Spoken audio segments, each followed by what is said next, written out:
Greetings, everyone, and welcome to Progressive Discussions. I'm your host, James P. Madonna, and it is March, the month of March 2024, March the 3rd? Really? No. Huh. I thought it was the 2nd. All right. Whatever. 2nd, 3rd. It is what it is. It is what it is.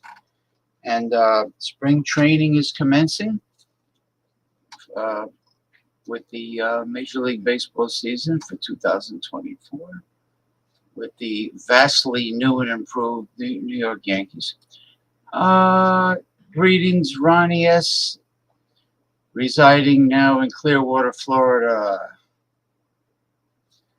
Greetings to you. A happy Saturday night. You know, so many songs were written about Saturday night. So many songs. Saturday night, Saturday night. Saturday Night Fever, Saturday night this, Saturday night that. So why not? Why not do an after hours show? It doesn't become adult oriented until later. After the serious stuff is completed. But I just want to, I hope everyone had a good week out there in cyberspace. And let's see. I just want to start the show by honoring the current president of Mexico, Andres Manuel Lopez Obrador, who took office on December the 1st, 2018. He is totally changing the country. Well, he has changed the country of Mexico completely around. They did a complete about-face. He's a fine, I mean, I can go on and say wonderful things about him and mention all of his accolades and, you know, and good points and assets, but he is one of the finest, I would say, democratic socialists in the world. He has established Scandinavian style and to a certain extent, Canadian-style democratic socialism, and he is definitely cleaning out the barn. He totally, completely changed Mexico for the better, and I believe Brazil and possibly Ecuador have the same type of government, and they're doing a fine job with their countries. Okay, now let's pick up where we left off. But I have to find where we left off. This is the Robert Reich interview titled The Gilded Age. It's a long one, but it's a real good one, very educational. Let me just... What?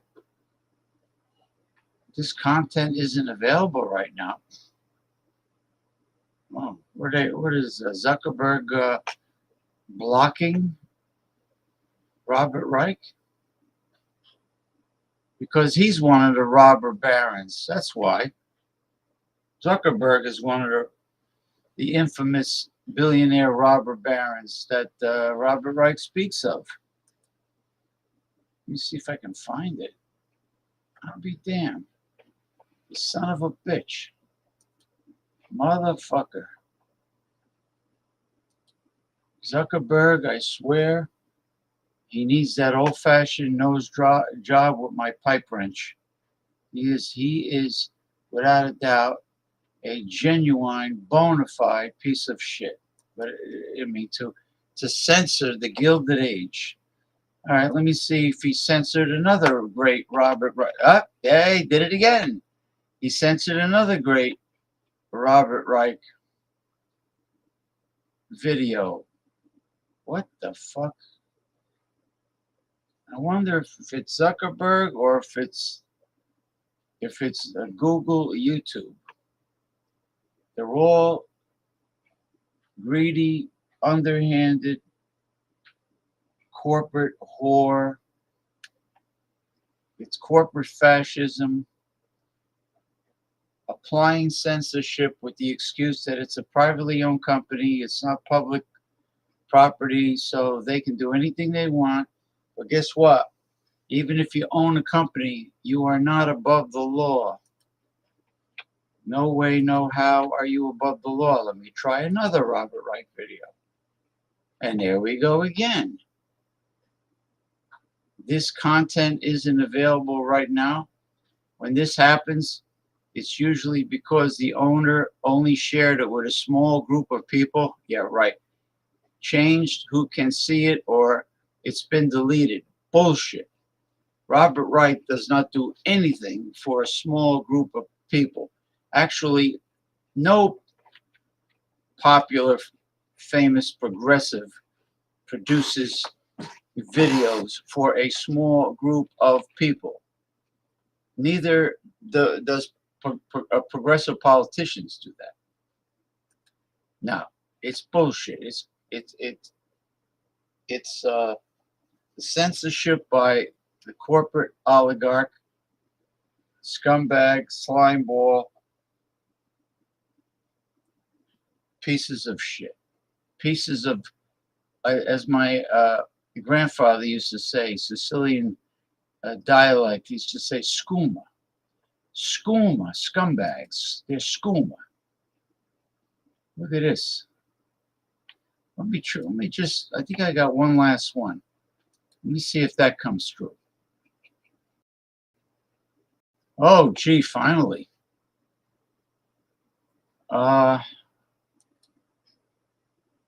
Finally, one got through. Skooma, scumbag. Social media, corporate fascism, pieces of fucking right-wing shit, scumbags. Okay, at least I found one that I can play. Motherfuckers, huh? Mother Fletcher. Oh boy, oh boy. It's a shame because that was a damn good You know, if I come across them, I'll just put them on the Progressive Discussions Facebook page. That's all. If I can't play them here, I'll put them on the Facebook page.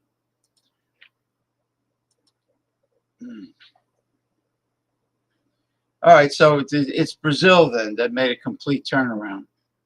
I know with their new president, he's very similar to Mexico's Obrador.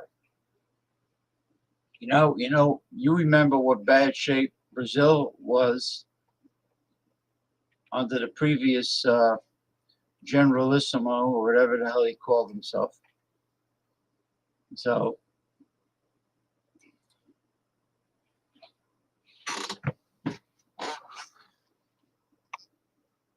capitalism never did a fucking thing positive for the lower 98%.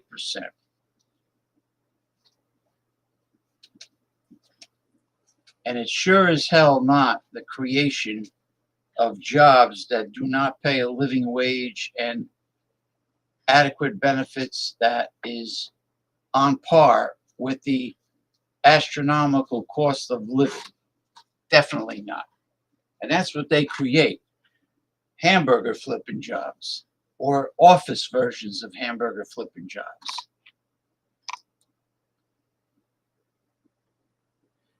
2018.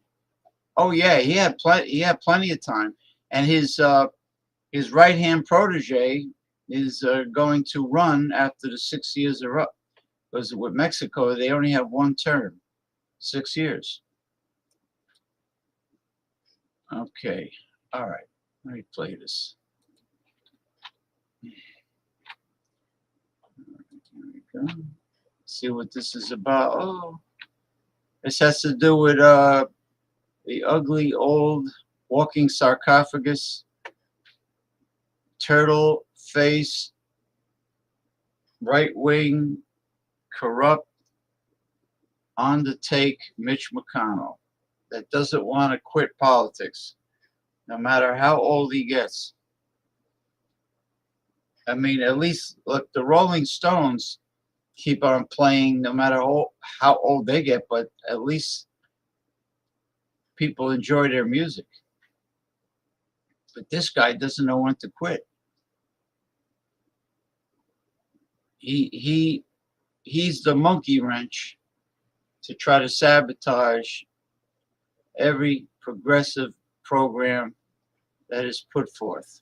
No person has done more in living memory to undermine the functioning of the U.S. government than the Senate Majority Leader Mitch McConnell. Yes, Donald Trump has debased and defiled the presidency, but McConnell is actively and willfully destroying the Senate. He cares only about winning. On the eve of the 2010 midterm elections, he famously declared that his top priority was for Barack Obama to be a one-term president. Between 2009 and 2013, McConnell's Senate Republicans blocked 79 Obama nominees. In the entire history of the United States until that point, only 68 presidential nominees have been blocked. Once back in control of the Senate, McConnell buried Obama's nomination of Merrick Garland for the Supreme Court by refusing even to hold hearings. And then in 2017, McConnell and his Republicans changed the rules again, ending the use of the filibuster for Supreme Court nominees and clearing the way for Senate confirmation of Trump's Neil Gorsuch and Brett Kavanaugh. And in 2019, he used his Republican majority to cut the time for debating Trump's court appointees from 30 hours to 2, thereby enabling Republicans to ram through even more Trump judges. Step by step, the Senate as an institution to partisan political victories. There's a vast difference between winning at politics by playing according to the norms of our democracy and winning by subverting those norms. To Abraham Lincoln, democracy was a covenant linking past and future. Political institutions, in his view, were the legacy bequeathed to us. Political success should never be measured solely by partisan victories. It must also be judged by the institutional legacy passed onward. Political victories that undermine the integrity of our system are net losses for society. People like Mitch McConnell who break institutional norms for selfish or partisan gains are bequeathing future generations a weakened democracy. He is the longest-serving leader of Senate Republicans in history, but Mitch McConnell is no leader. He is the epitome of unprincipled power. It's our responsibility to make sure that after 2020, the United States Senate is no longer under his control. Lovely. Old turtle face himself. Doesn't know when to retire. Well, I had one going through there. I was able to play one, but I had a lot of great Robert Reich videos to play. Senator Bernie Sanders, if that is really you, welcome to the show. And good evening to you also. And Godspeed and good luck to your wonderful, and I'm putting it mildly, organization called Our Revolution, and the success of your progressive independent candidates of Our Revolution. And keep up the great work, because there's like multitudes of absolutely fine, impeccable, qualified, progressive candidates, young candidates that should replace the, what should we call him? I mean, calling him a turtle face is his old hat. Everybody did that. He's you know, when he smiles, he looks just like Bela Lugosi from the Dracula movie. You ever notice Mitch McConnell's smile? It's exactly like Bela Lugosi. You know? Okay. Ronnie S., Clearwater, Florida. Mitch McConnell is going to die in office. Well, he thinks he's like the Pope. You know? And by the way, Supreme Court justices should not be like the Pope either. Mitch McConnell is going to die in office. It's ridiculous. Schumer is not far behind. Schumer's not. He's up there in years, but he's not that old. Chuck Schumer? Nah.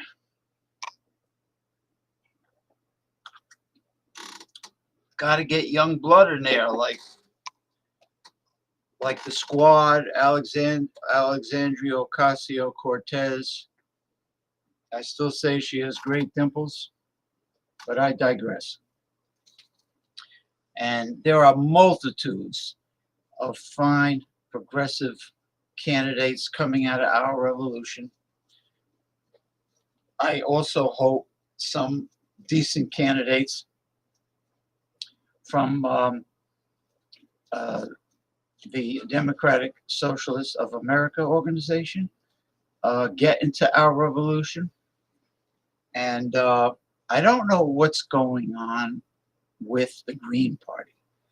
I mean, they have the same ideas as the progressive candidates, the independent progressives of Our Revolution. They have the same philosophy, the same ideology, but, you know, not taking donations from the fat cats, not accepting those donations, only taking donations from the little guy, which is very smart, which is what Bernie Sanders did in his past two campaigns. And he raised decent money doing it.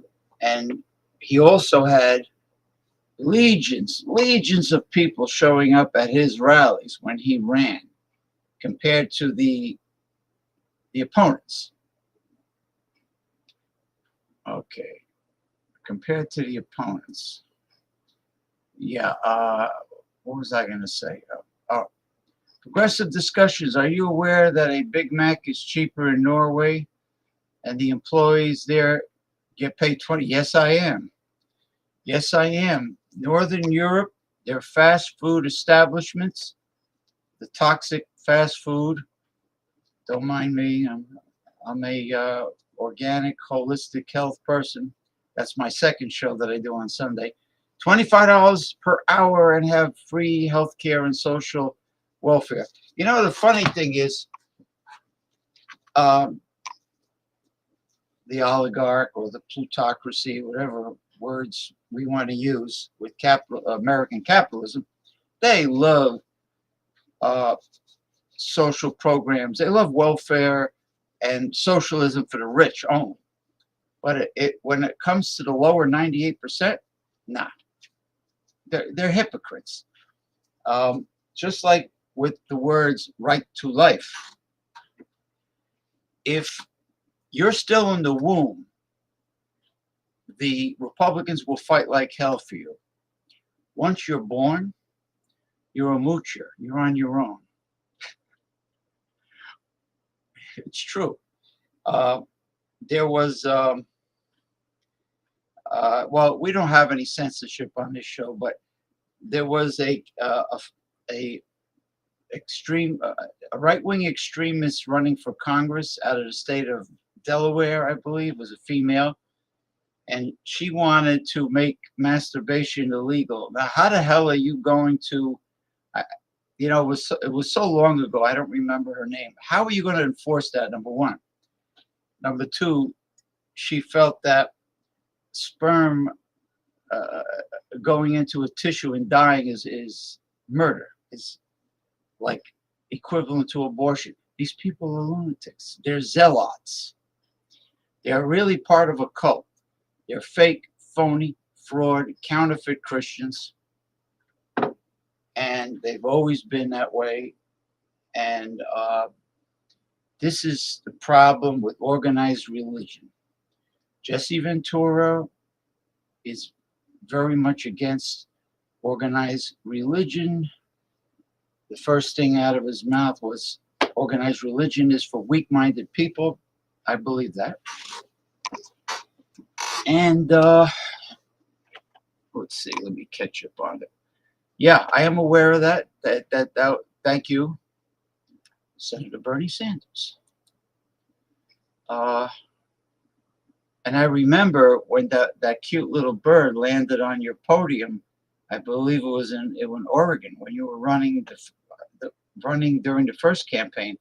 That little bird landed on your podium, and the progressive Our Revolution took that bird and used red, white, and blue colors and made that the logo. That was very clever. I was very happy to see that. What's up with the No Labels Party? The No Labels Party? Is that a new one? Is that like Andrew Yang's Yang Gang Party? Listen, he's a very wealthy man, and I am sorry, but I just do not trust what a very rich person has to say. I don't believe it. I just don't believe it. I just want to say good morning to Japan. Masumi from Japan. Good morning to you, Masumi. Masumi is until we do that ridiculous daylight savings time, she's 14 hours ahead of us in time. I'm in the Northeast, Eastern time. She's 14 hours ahead. Good morning to you, Masumi. And it is Sunday morning, so thank you for stopping by. Oh, hold on for a second. Senator Bernie Sanders, progressive discussions. Are you a fan of Rivian EV? I'm not familiar. They are heavily backed by Jeff Bezos, and they won't allow their workers to union. Oh, I read that article, so that was them. Jeff Bezos is trying to throw a monkey wrench in the current unionization of America, because unions are the only way that working people in this country can get a fair shake and fight back. Fight back at the fat cats, the oligarch, whatever you want to call it, plutocracy. It's the only hope. But honest unions that will go to bat for you. You know, not unions like, hey, hey, I'm a union delegate. I'm here to help you. You know what I mean? That always clears my sinuses. Jeff Bezos, that's very true. Senator Sanders, is very true. The Wang Jiang gang, Andrew Yang. Yeah, his wife was molested by her gynecologist. He tried to knock her out, I think, with chloroform or something. I remember that situation. Hey, Mr. Western Mike from San Francisco, California, sir. How are you? The Chinese pot is doing wonderful. He's referring to my big stacking stainless steel Chinese steam pot. Jesse the Body tried to unionize the WWF, and the Hulkster stooged him out. Yes, Hulk Hogan squealed to Vince McMahon, and he put a stop to it, because that's another talk show. Let's put it this way: as soon as the state athletic commission did not get involved with pro wrestling anymore, that's when everything went downhill for the workers. Okay, I got to get back to subject matter. Apple TV beats Amazon Video, cheaper and better lighting. Really? Interesting. All right, let's get down on it, like the song. Get down on it, if you really want it. Get down on it. Boom, boom. Now, what's going on here? Hope this is not a long one.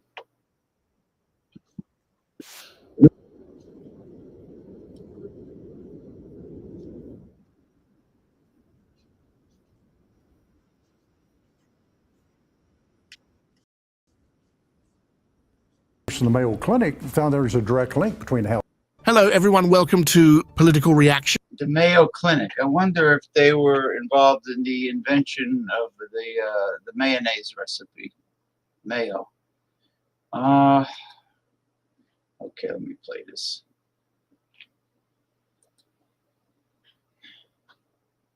Yes, sir. Let's get these serious topics out of the way, because then we could bring in the panel, the free-form open topic talk. Our listeners are increasing quite a bit. Okay, now there's a picture of Donald Trump and his big mouth. Today, we're diving headfirst into some breaking news that's been sending shockwaves across the globe. It appears that the empire of none other than former President Donald Trump is facing a major setback. Strap in, because we're about to unpack the details of this unprecedented event. So here's the lowdown. The Trump Organization, which is basically a conglomerate of businesses owned by Trump himself, has been swimming in troubled waters for a while now. Legal battles, controversies, post-presidency, you name it, they've been through it.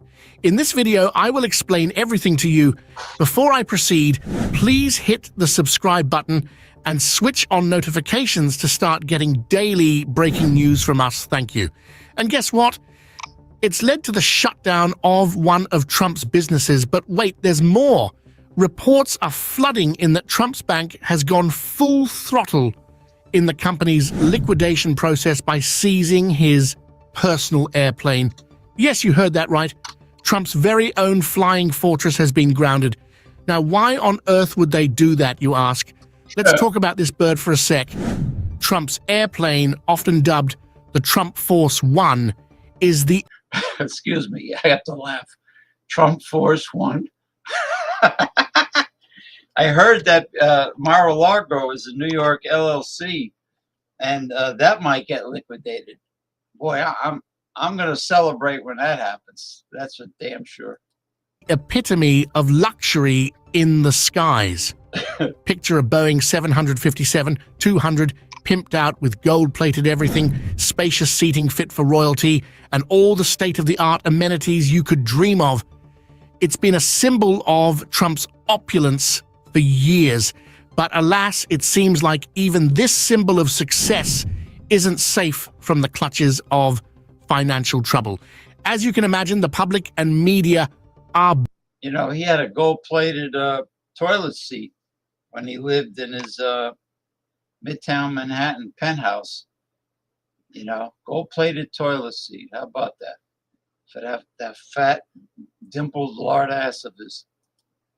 buzzing with mixed reactions.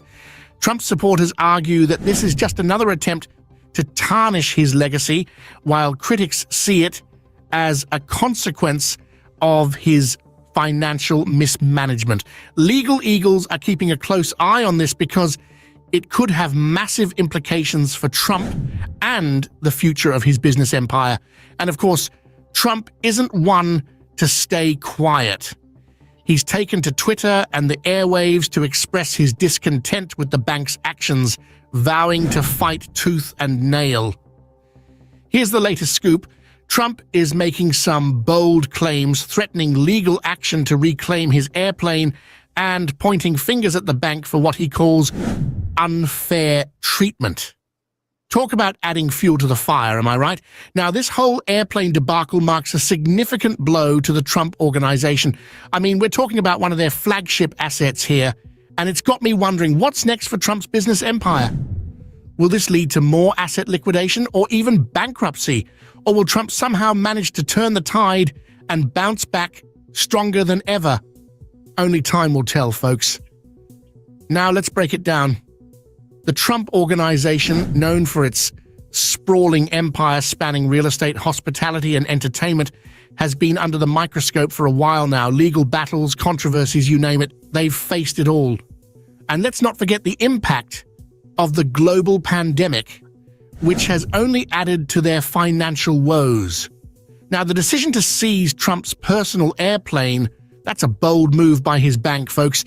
It's all part of the liquidation process. When a business hits rocky financial ground, creditors want their money back, right?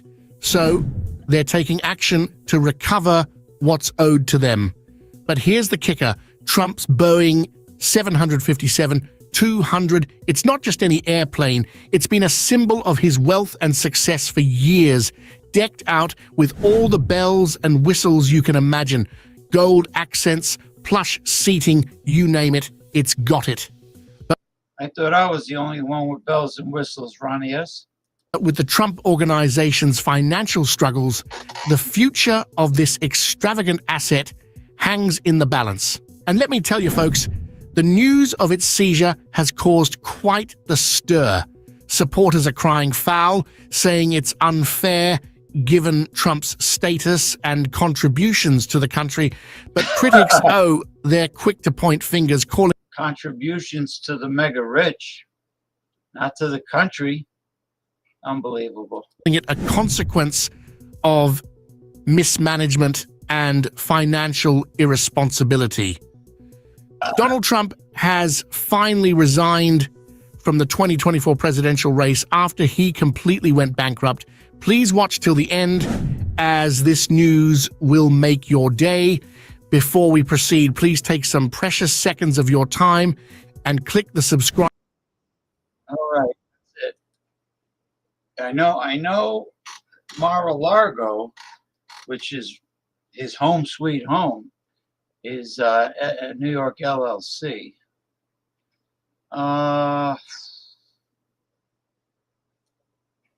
Let's see. Oh, this should be really funny.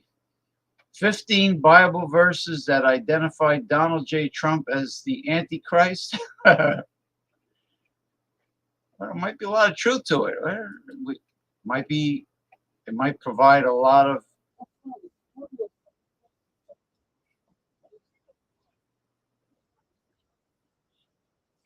Hold on, Ronnie S.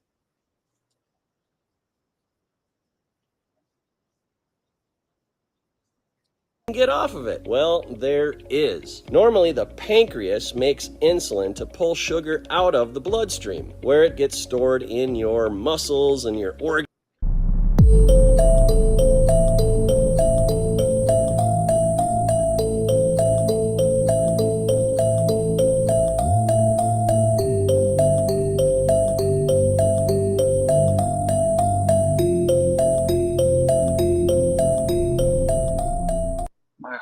days for him, Ronnie S. I am surely not going to lose any sleep over that. But you're right. For those of us who are interested in Bible prophecy, it can seem a bit challenging to put together all the different verses in an effort to figure out what's going to happen in these last days. Fortunately, in the case of the Antichrist, the Bible does give us a number of specific descriptions to help us identify this figure. And the reason it does this is so that we don't follow him down the road to perdition. Therefore, in this video, I want to focus in on 15 specific Bible verses that describe the character traits of the Antichrist and point out how each of these descriptions perfectly matches one Donald J. Trump. I do want to mention that this is not an exhaustive list of every Bible verse about the Antichrist that lines up with Trump. In fact, I originally included 12 additional verses, but I've decided that those would best be covered in a separate video in the near future. So let's begin. Here are 15 Bible verses about the character traits of the Antichrist, and which all point to Donald J. Trump as being the man of sin. Number 1. The Antichrist will come in his own name and be accepted. John 5:43. In this verse, Jesus told the Pharisees, the religious leaders of his day, that although they rejected him, someone else would come in his own name and be accepted.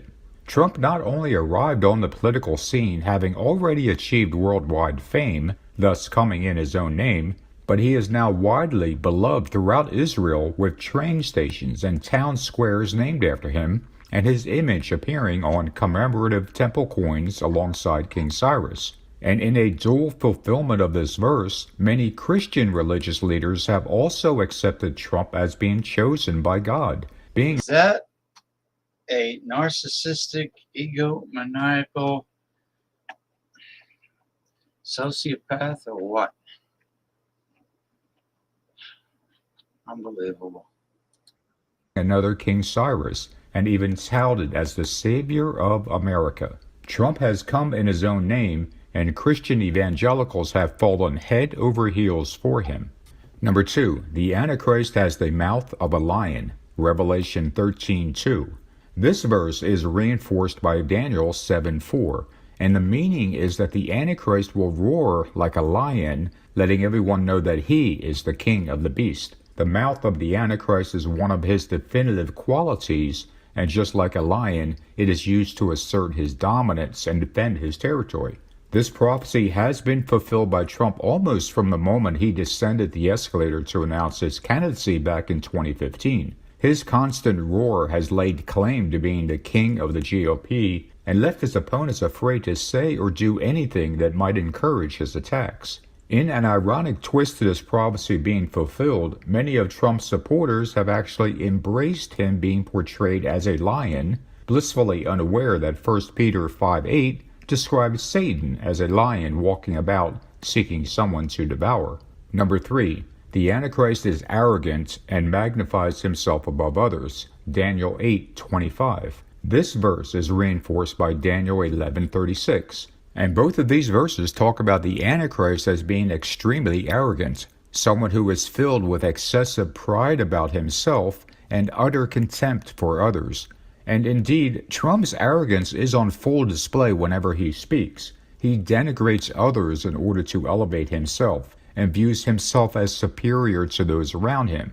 If he actually compliments another person, it is only because they first praised him in some manner. Trump's extreme arrogance is never more obvious than after he's been publicly criticized, as he responds by not only lauding his own accomplishments, including greatly magnifying them, but simultaneously belittling his critics. Number 4, the Antichrist is extremely boastful. Daniel 7:8. This verse is also reinforced by Revelation 13:5.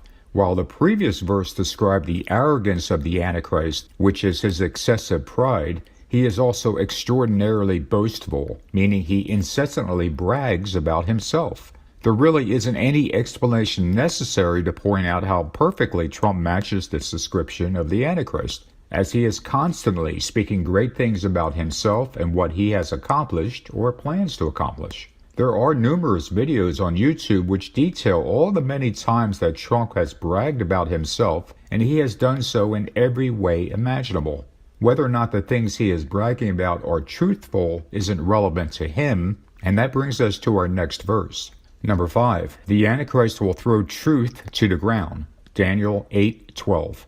The meaning of Daniel 8:12 isn't just that the Antichrist will be a pathological liar, but that truth itself holds no value to him. He cast it to the ground as if it was worthless or irrelevant. While Trump's reputation for dishonesty was a known fact for many years before even entering politics, he also is adept at manipulating the truth to suit his own needs. Truth itself doesn't hold any value for him unless it can be used in a way. Despite Trump's casual relationship with the truth, many of his supporters view him as an honest man who tells it like it is. And yet the reality is that he only embraces what is true when it makes him look good. If it doesn't, he casts it to the ground and calls it lies and fake news. Number 6. The Antichrist will deny the Father and the Son. 1 John 2:22. By asking who is a liar but he who denies that Jesus is the Christ, this verse is not only telling us that the Antichrist will deny the Father and the Son, but that he will do so not out of ignorance, but because he rejects the truth. He is a liar. He will know that Jesus is our Savior, but No, I have never been to a mainstream media outlet because they won't. I can't bite my tongue.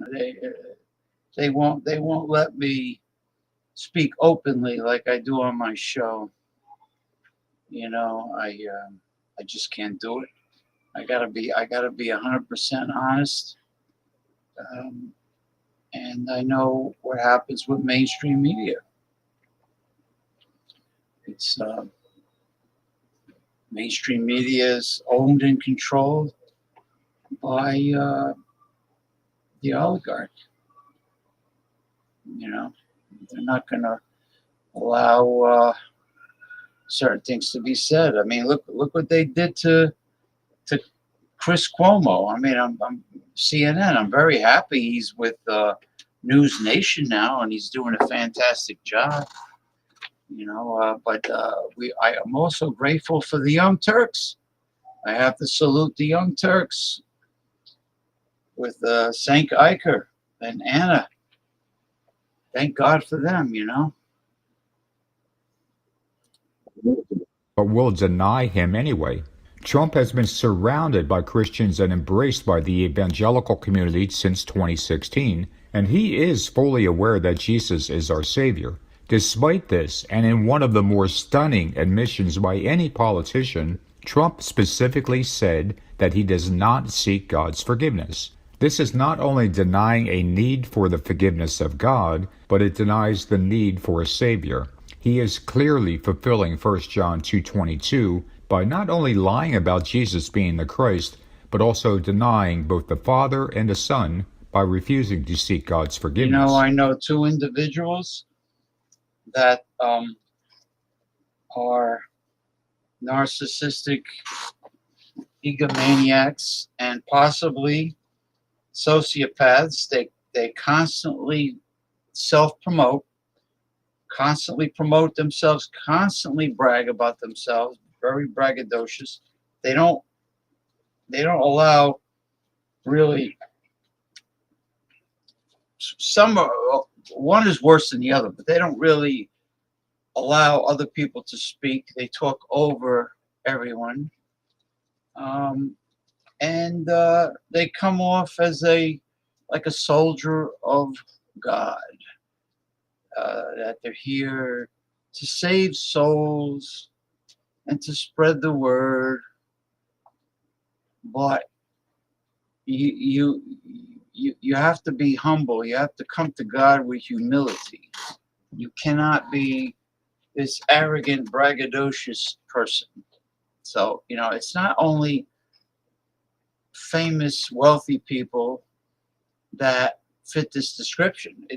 It's people from everyday walks of life, you know, whether they be self-employed One of them is self-employed and successful at what he does. The other one is also in entertainment. So maybe there's a pattern here with the entertainment industry. You know, they always think someone else is going to steal their thunder from them. Number 7. The Antichrist will be a vile person. Daniel 11:21. Contrary to the popular belief that the Antichrist will be well-liked and charismatic, the Bible says he is actually to be a vile person. Vile is defined as lacking class or decency. He's simply repulsive, a sordid, crass, vulgar, and despicable person. Donald Trump is unquestionably a crude, classless, and vile man. He has used immature, disparaging, and even vulgar language to target others for everything from their ethnicity to their gender, to their intelligence, to even their physical appearance. He has made crude comments about his niece and his own daughter, bragged about his sexual exploits with married women, and had multiple extramarital affairs himself. The way that Trump speaks and acts is, in every sense of the word, vile. Number 8. The Antichrist will honor the God of forces. Daniel 11:38. This verse is telling us that the Antichrist, in his estate, shall honor the God of forces with gold, silver, precious stones, and pleasant things. Check out how well our trading software works. My $150,000 account is up over 110. God of forces is translated as God of fortresses in versions other than the King James. So who is this God of forces? It's a name we all know well. During the 5th century BC, Apollo became known as the sun god, the symbol of which was often used in ancient battles to represent the god of forces. Apollo is also a derivative of the name Apollyon, who we see referenced in Revelation 9:11. Trump's penthouse in Trump Tower includes artwork dedicated to the god Apollo, including a painting on the ceiling called the Aurora fresco, also known as the Triumph of Apollo, led by the Aurora. Beneath that painting, Trump's estate is adorned with gold, silver, precious stones, and pleasant things. And Trump's honoring of the God of forces doesn't stop there, because there is another verse that also connects him to the sun god Apollo. Number 9. The Antichrist is connected to gold. Revelation 13:18. This famous verse about the number 666 is actually pointing us to another figure in the Bible, and that figure is King Solomon. The reason it does so is because when Solomon was older, he became a type of Antichrist, as his heart turned away from the Lord and toward pagan gods. King Solomon was obsessed with gold, having hundreds of shields made out of hammered gold, all of his drinking vessels made out of gold, and to directly connect the number 666 in Revelation to Solomon, we read that he received 666 talents of gold in 1 year. All of the pagan gods that Solomon worshipped in his later years are themselves variations of and subservient to the one pagan god that nearly every culture in history has placed above the others, the sun god. And over again, the sun god is symbolized by one specific thing, gold. Thus, Trump's own clear obsession with gold, in conjunction with his honoring of the god of forces in his estate, directly parallels King Solomon's obsession with gold and his worshipping pagan gods. In Trump's case, this extreme love of gold is yet another form of honoring Apollo, the sun god. Number 10. The Antichrist is called the Little Horn. Daniel 7:8. One of the more descriptive names given to the Antichrist is the Little Horn, which we read about in the book of Daniel. This is a reference to a shofar, which is literally a little horn being made from the horn of a small animal, usually a ram. The shofar was an early version of our modern trumpet. What makes that so remarkable is that the word trump actually appears twice in the KJV Bible, 1 Corinthians 15:52 and 1 Thessalonians 4:16. In both of these verses, the word trump is an abbreviated form of trumpet, which is literally a little horn, just like its predecessor, the shofar. Thus, Trump's name appears in the King James Bible. It specifically means trumpet, and a trumpet itself is a little horn. And so we see that there is a direct connection between the name for the Antichrist, the little horn, and the word trump in the New Testament. Trump in the English language is to to win, to defeat someone, to win victory, to trump, to overcome the challenge, to trump someone. This guy reads too much into it. I'll play it just a little bit longer. I was just going to say, all that gold would sufficiently pay off his creditors. That's for sure. How much Trump matches Daniel 7:8. The little horn is also said to have the eyes of a man and to boast great things. This is Trump, the little horn or little Trump who boasts great things. Number 11, the Antichrist has a covenant with many. Daniel 9:27. One of the more well-known prophecies involving the Antichrist is that he will put together a 7-year agreement between Israel and her neighbors, referred to as the covenant with many. Halfway through those 7 years, the Antichrist will break the agreement and enter the third temple. Trump has actually talked about doing a Mideast peace plan since at least 1987, calling it the ultimate deal in an interview with the now defunct magazine Manhattan Inc. He subsequently named it the deal of the century in later interviews with himself, of course, as the great deal maker. Trump made that deal back in 2020 as his Abraham Accords laid the foundation for the covenant with many. In fact, Trump even joked at the time that he wanted to call the agreement the Trump Accords. Those in attendance laughed, but needless to say, Trump wasn't really joking. Since Trump left office, there have been additional steps to make the Abraham Accords stronger and to move forward on a number of its ideas. And make no mistake about it, Trump sees this and is fuming that others are starting to get credit for his peace deal. When Trump returns to power, however and whenever that happens, look for him to once again assert himself as the great deal maker. His Abraham Accords will be confirmed as many more nations join in, resulting in a comprehensive, perhaps even worldwide, peace treaty. Incidentally, some teach that Daniel 9:27 is a reference to Jesus, but that is impossible because its covenant lasts for only 1 week, whereas the new covenant is everlasting. So the fact that the covenant with many lasts only 1 week is telling us that it's the false covenant from the Antichrist. Number 12, the Antichrist will disguise himself as an angel of light. 2 Corinthians 11:15. For those who believe the Antichrist will be Islamic or an atheist or clearly anti-Christian, the Bible says to expect just the opposite. As one of Satan's ministers, he will in fact be transformed into or disguised as an angel of light. Thus, rather than being clearly anti-Christian, the Bible is teaching us that we should expect the final Antichrist to come on the scene as a strong supporter of Christianity and of Israel. He will masquerade himself as a force for good and as a defender of Christian values. The evangelicals, the right-wing evangelicals. Astoundingly, not only are many Christians casting Trump as a force for good, but so are those in the New Age movement. This portrayal of Trump as a light worker battling the forces of darkness or standing up for good in the face of evil is exactly the kind of deception the Bible warned us about. By disguising themselves as angels of light, Satan and his ministers are actually mocking Christians and Christianity.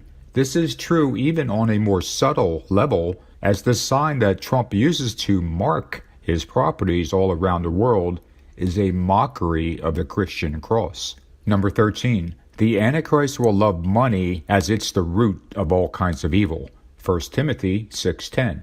It's noteworthy that the Bible doesn't make such a proclamation about any other sin as being the root of all kinds of evil.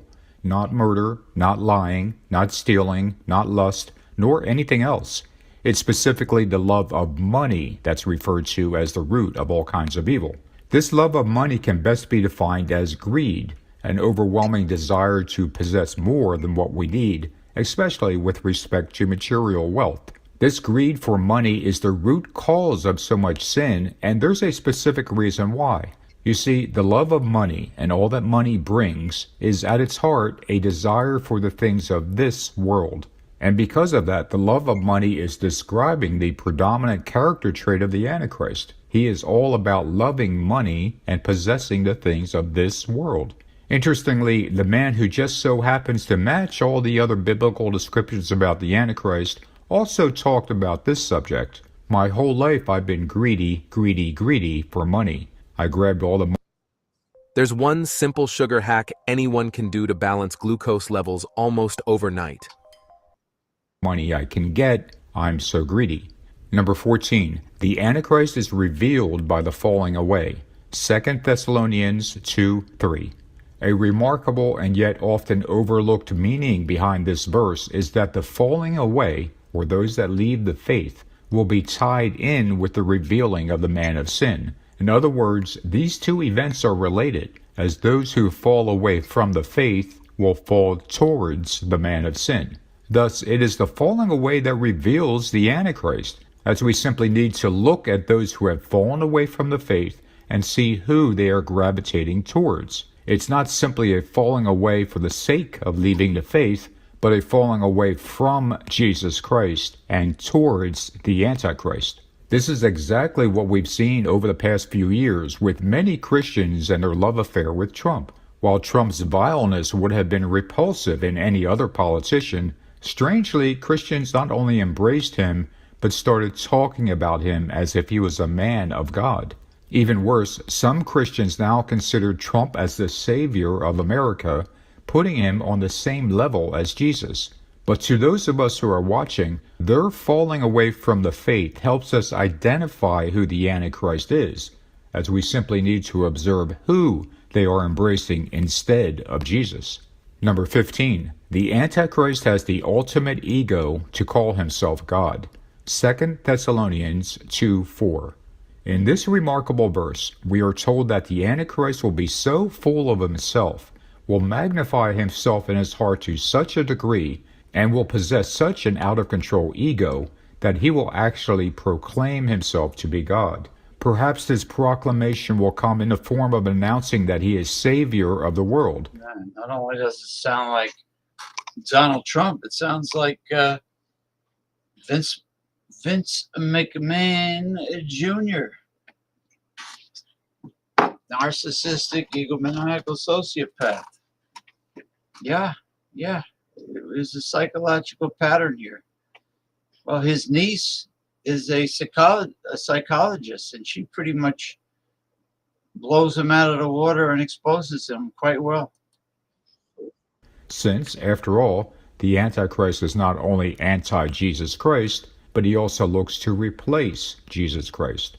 Who on the world scene, who also matches all the verses before this, can you picture as ever referring to himself as God or the Savior of mankind? Who else thinks that highly of himself? Who else has that kind of monstrous ego? Does anyone come to mind? In fact, Trump has already referred to himself as the chosen one, has already thanked those who said he was the second coming of God to Israel, has already agreed that only Jesus is better than he is, and has already embraced the notion that he is the Savior of America. With Trump's documented history of elevating himself beyond other people, would it really be a shock to hear him proclaim that he has saved the world? Would that really be so out of character for him to say? Or, on the other hand, would it fit in perfectly with how he has been acting all along? Trump's proclamation that he has saved the world is inevitable. All right. Let me see. Let me see how long this is. Might not be long, but this has to do with infrastructure.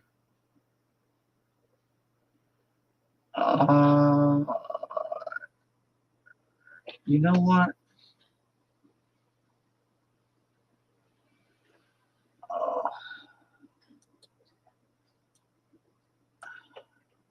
It's 8 minutes long.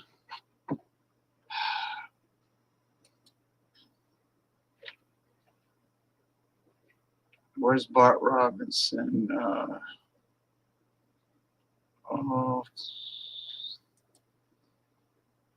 Should James go on MSNBC? and be a shill for the war state? I doubt that very much. He's an unprofessional weirdo. Yes. Good evening, guys. Bart Robinson, my friend. How are you? How was your weekend? How is your weekend going? All right. Bart Robinson. Western Mike, greetings. Western Mike says Trump is just too extreme. The country does better with centrists either. Well, Joe Biden's a centrist. I don't embrace capitalism, so I can't be a centrist. But I don't feel that that corporations should be treated with kid gloves. Let's put it that way. All right. This is pretty good. I'll just play two more. This is Bailey Sarian talking about infrastructure. She gives a good history lesson. The last time America's major pipes were replaced was over 100 years ago, and that's just one part of the infrastructure problem we have in America. So infrastructure is the fancy word for the bones that make up our society. I'm talking like transportation, sewage, water, schools, bridges, power supplies. And the government pays for them because it's an investment in how our country functions and works. Infrastructure is everything. It kind of seems like cities or buildings are just like falling apart. And it doesn't make sense because nowadays taxes are higher than ever, right? And they're supposed to cover infrastructure. What the hell's going on? So imagine it's the 1930s. The Great Depression is happening. Franklin Delano Roosevelt is president, and he ends up passing an iconic piece of legislation, and it was called the New Deal. It was basically a glow-up package for America. It was everything we have today, like roads, bridges, national parks, and all of that was thanks to this New Deal. Airports were funded, runways were constructed. This New Deal saved America. The New Deal became commonly known as the greatest infrastructure project in this country's history. Okay, so if this plan was so great, then why are we still having issues with it today? Western Mike, I'm sorry. I got you a link, but I'm sorry that you were finished with the show and I was free because I was shaving and I was cooking. You know, I didn't know you were on and sent me the link. Just one of those things. Well, I guess it's because America hasn't like done anything, any updates or anything since 1940. And another reason why there's a huge strain on infrastructure is that the population, it just keeps growing. And just like that, almost 100 years have gone by since FDR gave America that facelift. Budgets get cut, some new issues take priority, and infrastructure retrofitting, restoration, and maintenance gets totally slept on. Politicians stop thinking about long-term goals, and before you know it, I mean, roads are crumbling, bridges are collapsing, and pipes are crusty. As of the year 2021, there are 45,000 bridges in America that are in, quote, poor condition. And according to the American Society of Civil Engineers, for every 5 miles of road in this country, one of them is also in poor condition. If things are going unnoticed or unchecked, I mean, it's not long before things just go straight to hell. I'm talking about the Big Bayou Cannot Rail accident. It all starts with a man named Willie Odom. Now, Willie was the pilot of a towboat. On September 21st, 1993, Willie was piloting a boat called the Mauvilla. So this was going to be an overnight ride. So Willie and the boat's captain were like taking shifts. So sometime in the early hours of the morning, it's Willie's turn to get up. So he gets up and he takes over steering Mauvilla. It's early and Willie's trying to like wake up. You know, you got that like sleepy brain fog. And when he finally comes to, he realizes that he really has no idea where the hell they were. On top of that, it was extremely foggy outside. So he couldn't really see any direction. What Willie didn't know was that the Mauvilla had gone off course and he was not prepared for this. 45 minutes go by. Willie's guidance system starts beeping. It's like, like going crazy. It's letting him know that there's a boat up ahead. Time goes by. One of Ma Villa's barges like slams into something. But Willie, he doesn't know what it slammed into, so he just kind of like keeps on boating. But what he hit was not another boat. It actually had slammed into a major bridge, the Big Bayou Cannot Bridge. On that same day, the Sunset Limited was carrying 220 passengers, and they were taking one of those famous coast-to-coast routes from Los Angeles to Miami.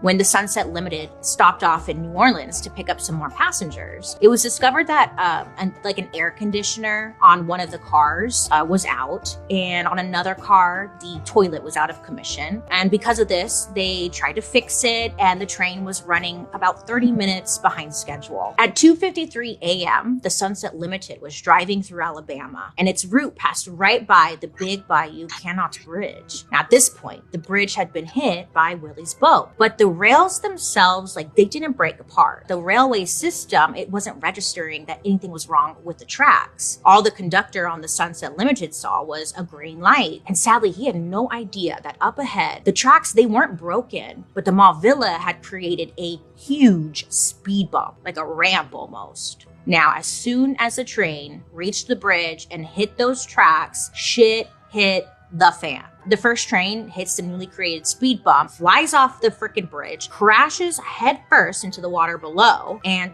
sadly, the train engineer in that car was killed right away. Then 2 train cars full of sleeping people follow that first car, plunging straight into the water. Now, some of the train cars that didn't land in the water were left dangling on the collapsed bridge. Fuel from the dangling cars was just pouring into the water below. This caused humongous fires in the train cars. Now, people who had survived the crash, they helped pull out as many passengers as they possibly could out of the water, but sadly, 48 people died and 103 people were injured. The public was even more horrified once they found out that this accident could have totally been avoided. The Big Bayou Cannot Bridge had something called a, quote, unfinished swaying capability, which essentially means if something were to hit the bridge, the structure would be compromised because there wasn't a way for the boat to pass the bridge safely without breaking something. And that's exactly what happened. In the months after the crash, the U.S. Department of Transportation, the U.S. Army Corps of Engineers, and even freaking Amtrak promised to create safer transportation rules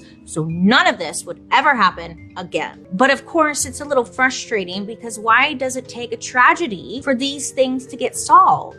Infrastructure isn't just responsible for trains and bridges though. Did you know that it also handles all of our water? And in 1928, the St. Francis Dam disaster. The dam itself had been built by William Mulholland, who was a famous civil engineer. Now, he engineered a pipe system to bring in water from a nearby source, essentially saving everyone from drought. And because of this, Mulholland went on to be named the chief engineer of the Bureau of Water and Supply in LA. Over time, the dam's foundation, it began to show signs of weakness. I mean, there were like water leaks happening and even mud seepage. And these things were apparently pretty obvious. And for 2 years, it slowly eroded.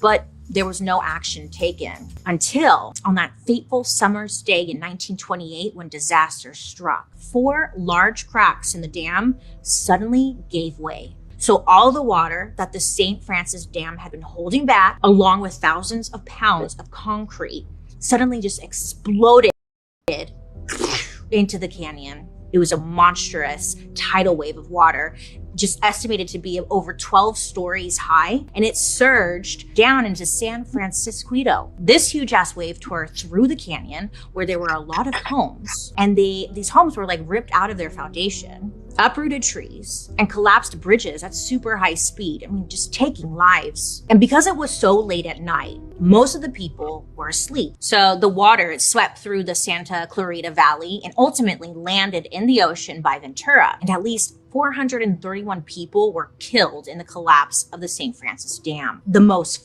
part, a man named Tony Harnischfeger, he worked at the St. Francis Dam. So he started noticing that problems were happening with the dam, and he even tried to do something about it. So William Mulholland himself actually was sent to go take a look at this concerning crack. And William decided that the dam could use some work, but it really wasn't that urgent. So he and a deputy deemed the dam officially safe, and returned back to the city in time for lunch. 12 hours later, the dam collapsed. Ultimately, this is a classic example of a disaster that could have been avoided with better infrastructure. Levees, pipes, and dams across the country are reaching a literal breaking point, and that's because the government has spent little money taking care of our almost 100-year-old water systems. Some of us are literally drinking water from the same pipes that President Roosevelt drank from. The ASCE gave the country's overall infrastructure a grade.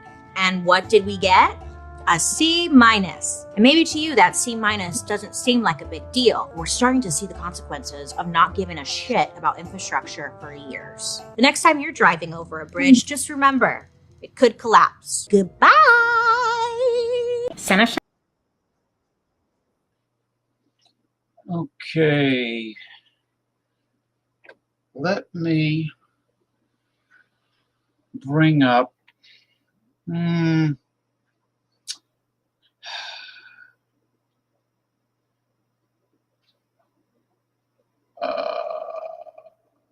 okay.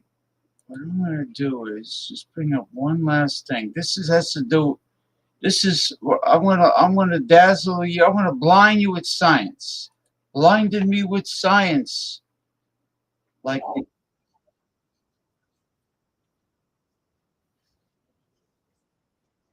this.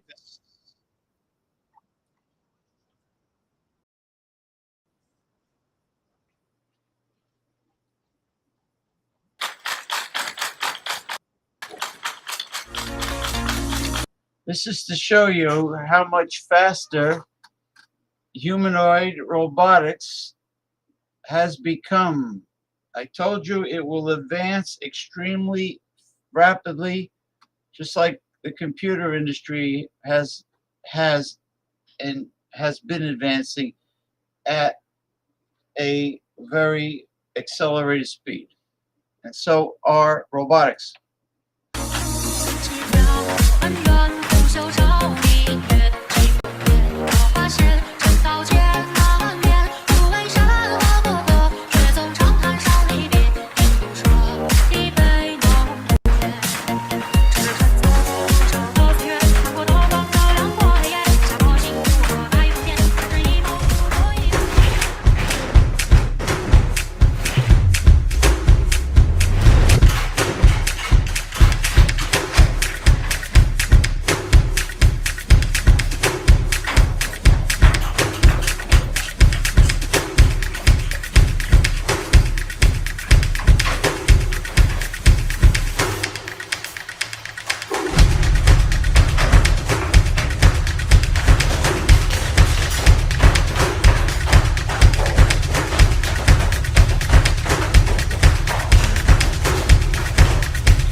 Oh, that was fast.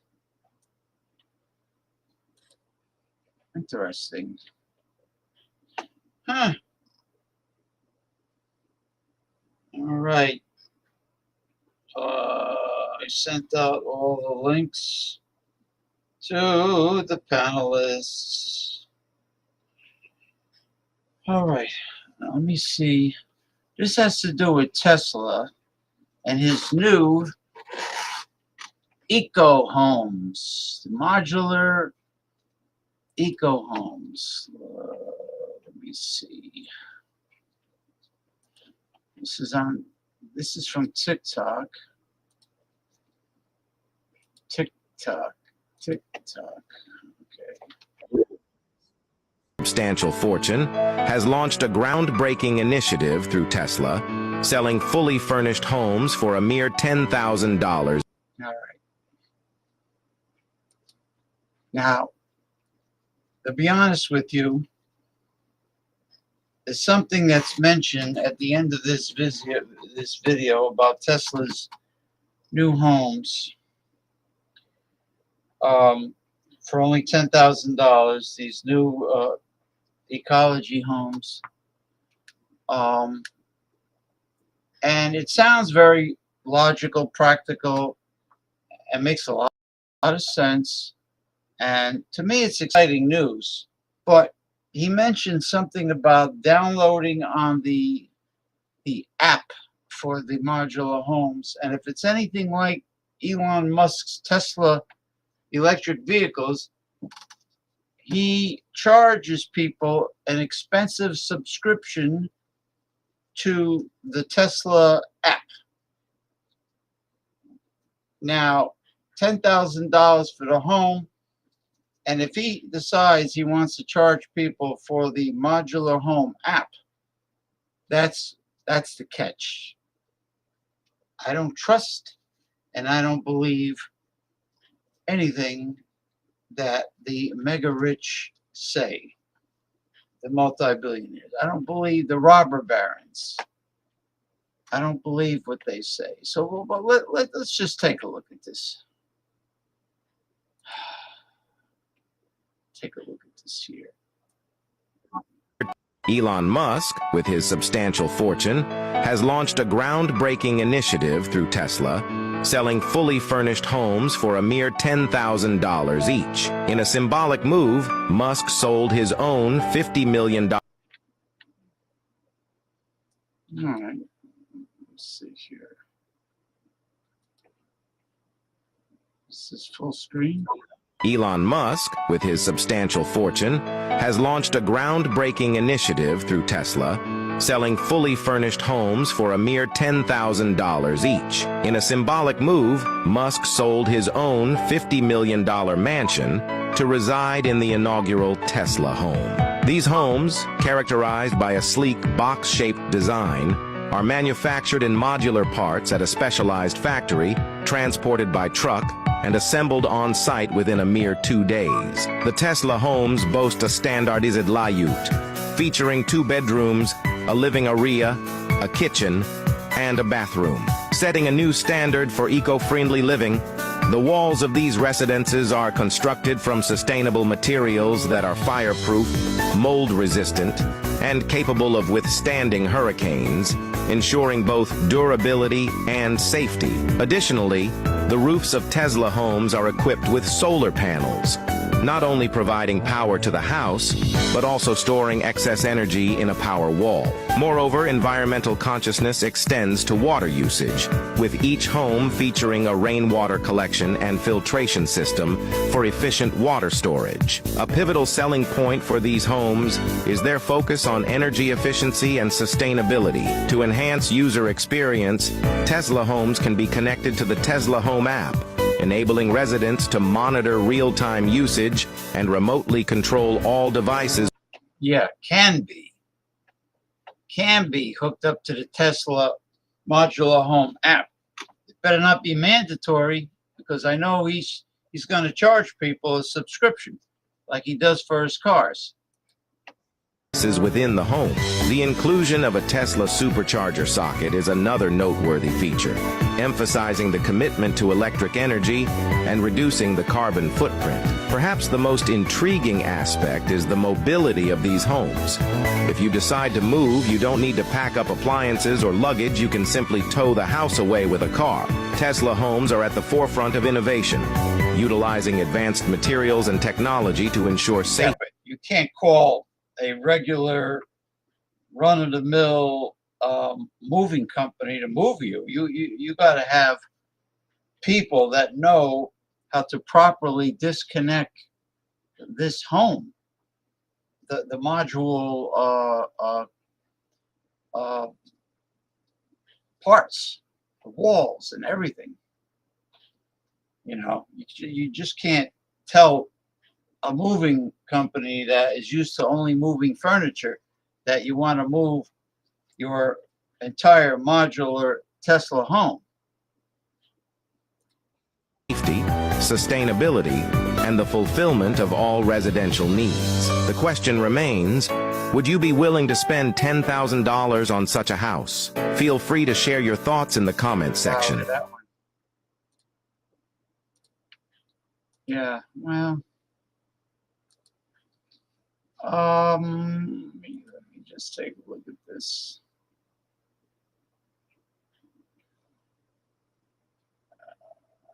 Oh, this is interesting. It's only one left. All right, hold on. It's got a nice body there. All right. Okay, first of all, I think that Elon Musk has a lot of nerve using the name of probably the greatest scientific genius this world has ever seen, Nikola Tesla. He's not worthy to use Nikola Tesla's name. Western Mike says mental health plays into gun violence, but without guns, it probably would be just a bunch of crazies everywhere. The two should seem related. Progressive discussions. You have a very open mind. Yeah, actually, I do. I do. Oh, thank you, Senator Bernie Sanders. Well, you're not. Are you running for a re-election in 2024 for the senator of Vermont? Is that why it says Bernie Sanders 2024? I know you're not running for president because you would have mentioned it, unless you decided to jump in. I'm still in favor of creating a new progressive people's political party that is much better than the Green Party. And but the thing is, you can't. It has to be done where the third progressive party is on every ballot in all 50 states, number one.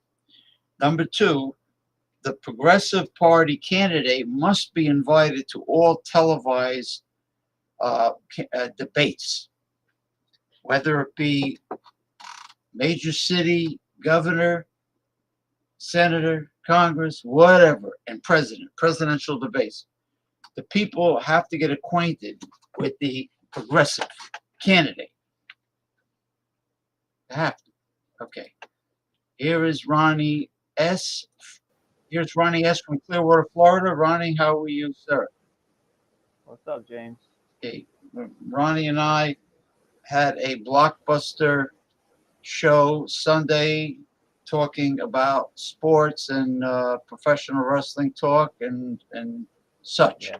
Now let me good. get this out of the way. I always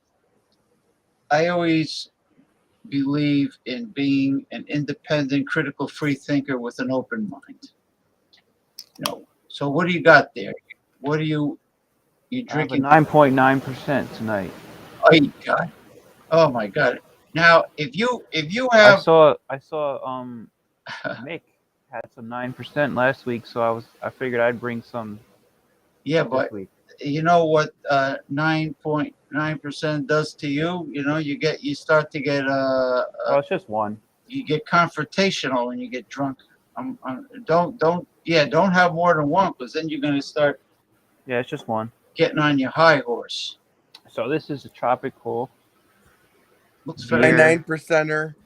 Pub. Hi, He's everybody. got a 9%er. 9%er. It looks very refreshing. He's got a 9%er. You have a 9%er. Where's yours, James? Some of us handle 9%ers better than others. Yeah, that's right. I have my elixir, my teetotaler special. Bernie Sanders 2024 I have says we look intoxicated. I look Got some bedhead working here. Bedhead, everyone. No, it's nice. It's got You way. said you look intoxicated? It's got. He said some of your guests look intoxicated. Bernie 2024 said that. He didn't say that, did he really? Yeah, it just came up in the chat. So yeah, I didn't make it I up. hope he's not talking about me.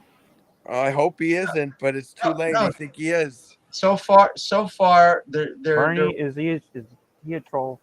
So far, they're behaving.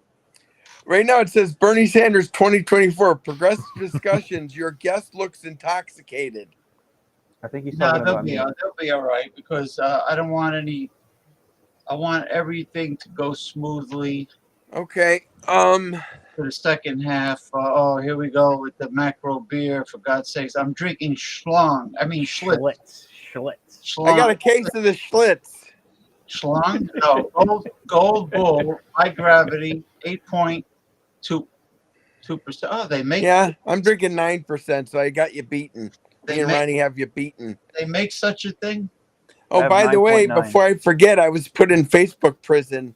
I'm like instead of weekends off, I'm weekends on parole. So you're in Zuckerberg Facebook. Yeah, prison. 2 days again, just like before, and then when I get off, it'll be another 4. It's really weird because they never let me know what it is I supposedly did. My imaginary What do you think crime. you did, Mick? Went on Facebook. That was my biggest crime. Oh, you can't do that. No. Now the thing is that I forgot to say rape and pillage. When Zuckerberg had Bernie Sanders as a guest, I noticed that Zuckerberg couldn't smile. He was he was very robotic, and he just. Well, that's what an android is. It's a robot. Yeah, he didn't even there was no facial expressions or personality or sense of humor. It was very like. Was he the one that was sitting on a Yeah, he had like, a booster seat when he went to booster seat? Washington. When he went to Washington to be questioned, he had to sit on a booster seat, which means he's a little geek. He's a How Pennsylvania tall do geek. you think he is?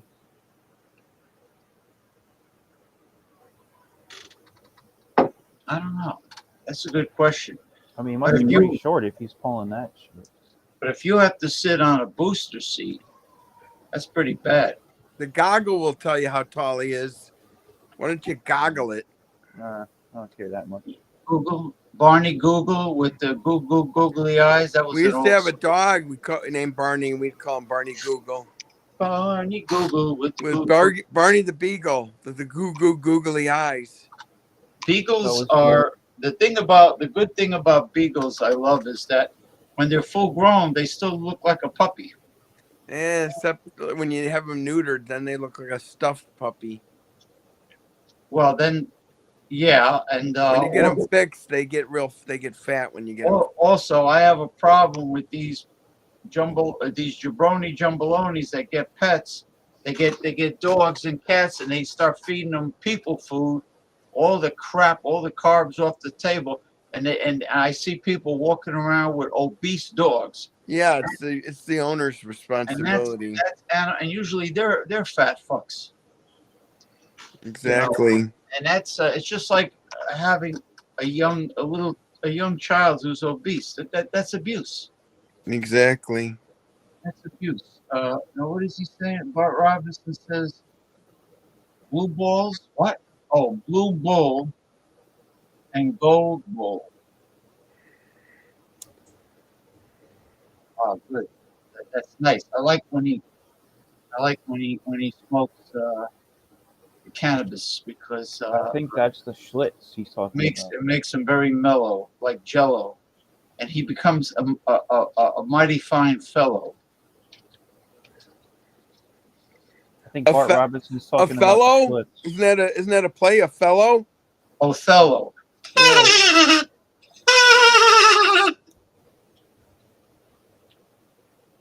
All right, hold on. Progressive discussions. Are you for open borders? Open hoarders. I am for. No, I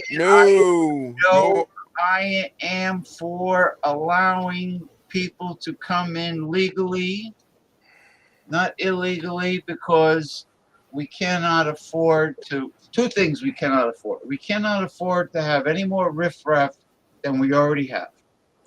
Yeah, we don't need any murderers or people that stab people. Rapists and such. Number two, we, the United States is overwhelmed as it is trying to take care of the poor.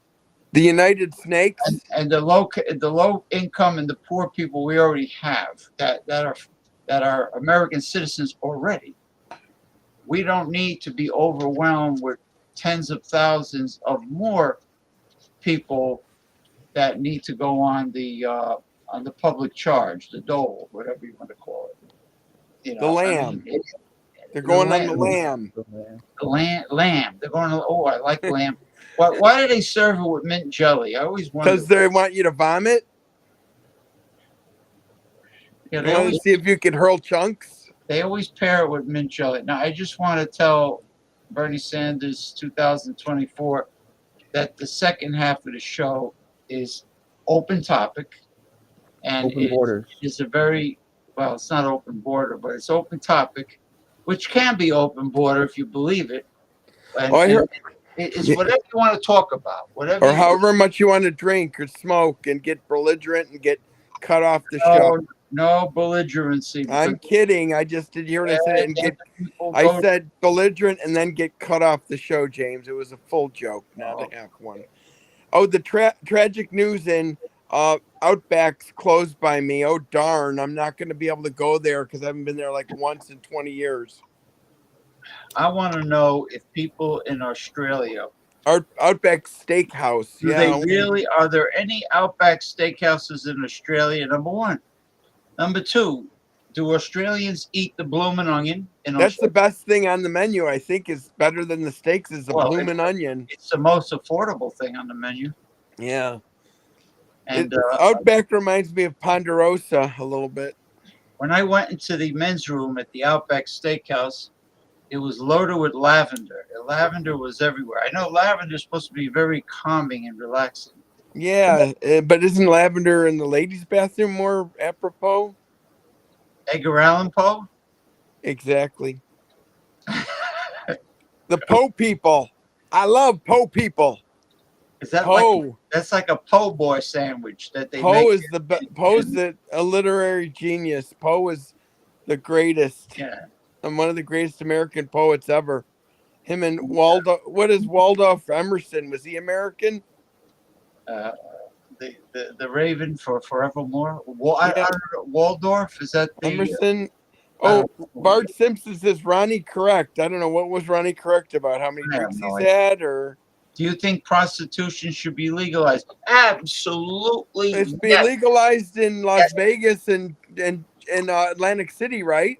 No, and only in the state of Nevada, not within the city of Las Vegas. Mm-hmm. When you got to leave the city of Las Vegas, and in Nevada it is legalized, and it's you have to get Board of Health certification. The world's oldest profession. The girls have to get examined. They have to pass their health department exam and certification and blah blah blah blah blah. Yes, and they pay taxes, maybe, unless they get cash tips, which I doubt because I hear they charge a hell of a lot of money over there. I think they put more than the tip in, don't you? The whole thing. Yeah, and I think that I really thought that Vermont. You see, this is what puzzles me. Right, Bernie Sanders is. Ooh, the ugly RS. No gray. No gray. You got no gray. You got to upload an avatar that looks pretty. No gray. I told that to Mike. How do I put my avatar on? By the way, James. I didn't email that. I had to go to my phone because that's where I have that picture. I said, look at your mini me. You know, the little video of you on the side. Yes. And in the upper right hand corner, there should be 3 vertical dots. Yes. That's like a drop down. Change avatar.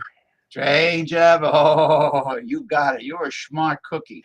Well, I bet I can't do it here on this iPad. I probably have to do it on the. I'm gonna have to do it on the. You mean it doesn't phone. appear? It doesn't appear. My iPad doesn't get all the messages my phone gets. So that nice M you gave me, I have to go to my phone and do it.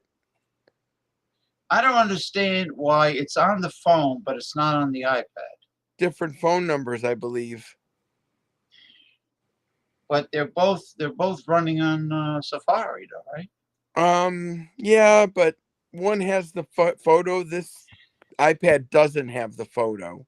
I could email it. I could send it to the. I don't know. I don't see it on my phone. I don't know how I would send it to the iPad. Yeah, I could sign off here and try to go on there, but I'm not going to do that. I'll do that another time. Like maybe next show, send me to the phone and I'll do it then. You know what I mean? You know what you do? You get up. You if you have to go in the bathroom, Don't put on the gray. Just don't get put up. on nothing. Just get up and have us look at your beautiful leather lounge chair. Corinthian leather. Rich Corinthian leather, Ricardo Montalban. Yes. Bernie Sanders remembers that commercial, right? Chrysler Cordoba with rich Corinthian leather. Now fine. Let me make this point. I thought that Vermont was going to be the first progressive state because to have legalized prostitution. Right, because it's kind of like it was always like very liberal and hippie-ish, and hippy dippy weatherman, the hippy dippy weatherman. Don't get intoxicated. I can. I'm the happy guy. Okay, now remember, I'm the good guy when I'm drunk. Right not now, the bad guy. I thought it was going to be the first to legalize prostitution before Nevada. You know that reggae song, Legalize It? That could be about a lot of things. Yes, it should be legalized. Chicken Ranch brothel, yeah, it's a ripoff.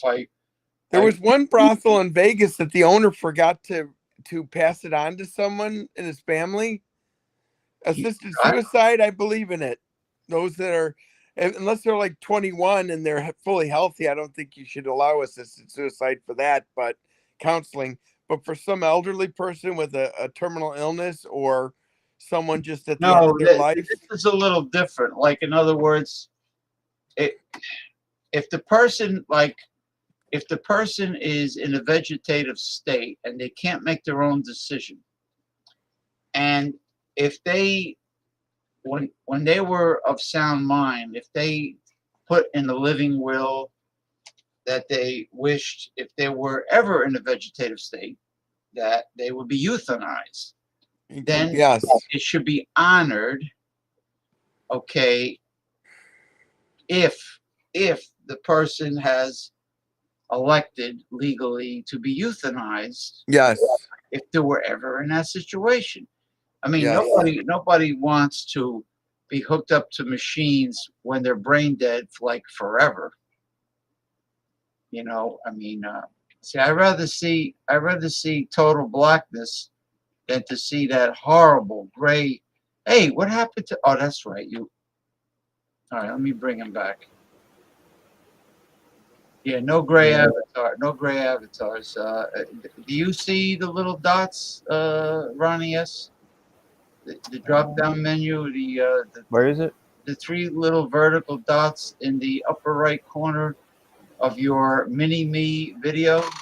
Yeah. The small, and it says something about change avatar. It says yeah. Yeah, avatar. Yeah, if you have an image. Okay. That you like. Anything. I have that angle. Remember, every time when I do the mirror, the angle goes one way. If I do the mirror, don't do the mirror, it goes the other way. If you have a nice photo of Clearwater. Yeah, I don't have any pictures saved on this computer. Clearwater or. I don't think I have anything. I'll try to find something though.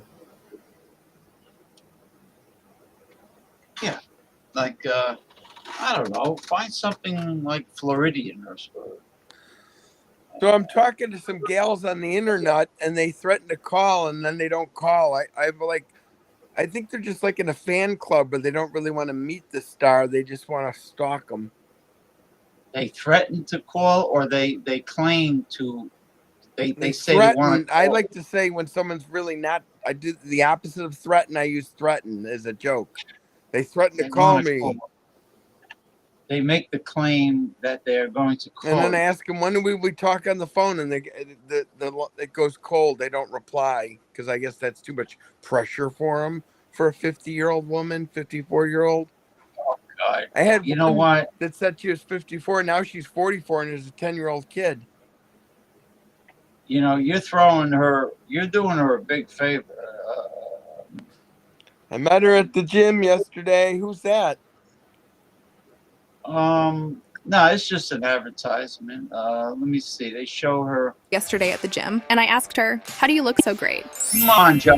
Dang, girl, you have such a nice body. I feel like I'm here all the time and I'm not seeing any results. Do you have any tips? Let me tell you what took my results to the next level. This is what 5 pounds of fat looks like. If we want to lose this or more, check this out. Thinking about starting to run on the treadmill again. Manja. The FBI finally decided to get on this case, and they put out a warning on Twitter about organized crime and organized retail theft.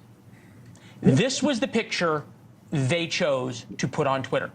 They didn't choose any of the thousands of videos we actually have of people engaged in organized retail theft, the thing they were warning about. They chose a stock image of 2 white sorority girls, and if you look really carefully, you can see the one in the gray trench coat allegedly putting a purse into her trench coat. Former FBI Special Agent Thomas Baker is here, author of the book Fall. Well, those people involved in gang shoplifting do not look anything like young white Caucasian college girls. Okay, they just don't have the balls to admit who's committing these crimes. Hey, Ronnie's got a cool avatar. Hold on. Where is he? Oh, he's got the Mets. He's got the Mets. Yankees are better than the Mets. That's a nice one. Well, he's a Mets fan. You know, somebody's got to be.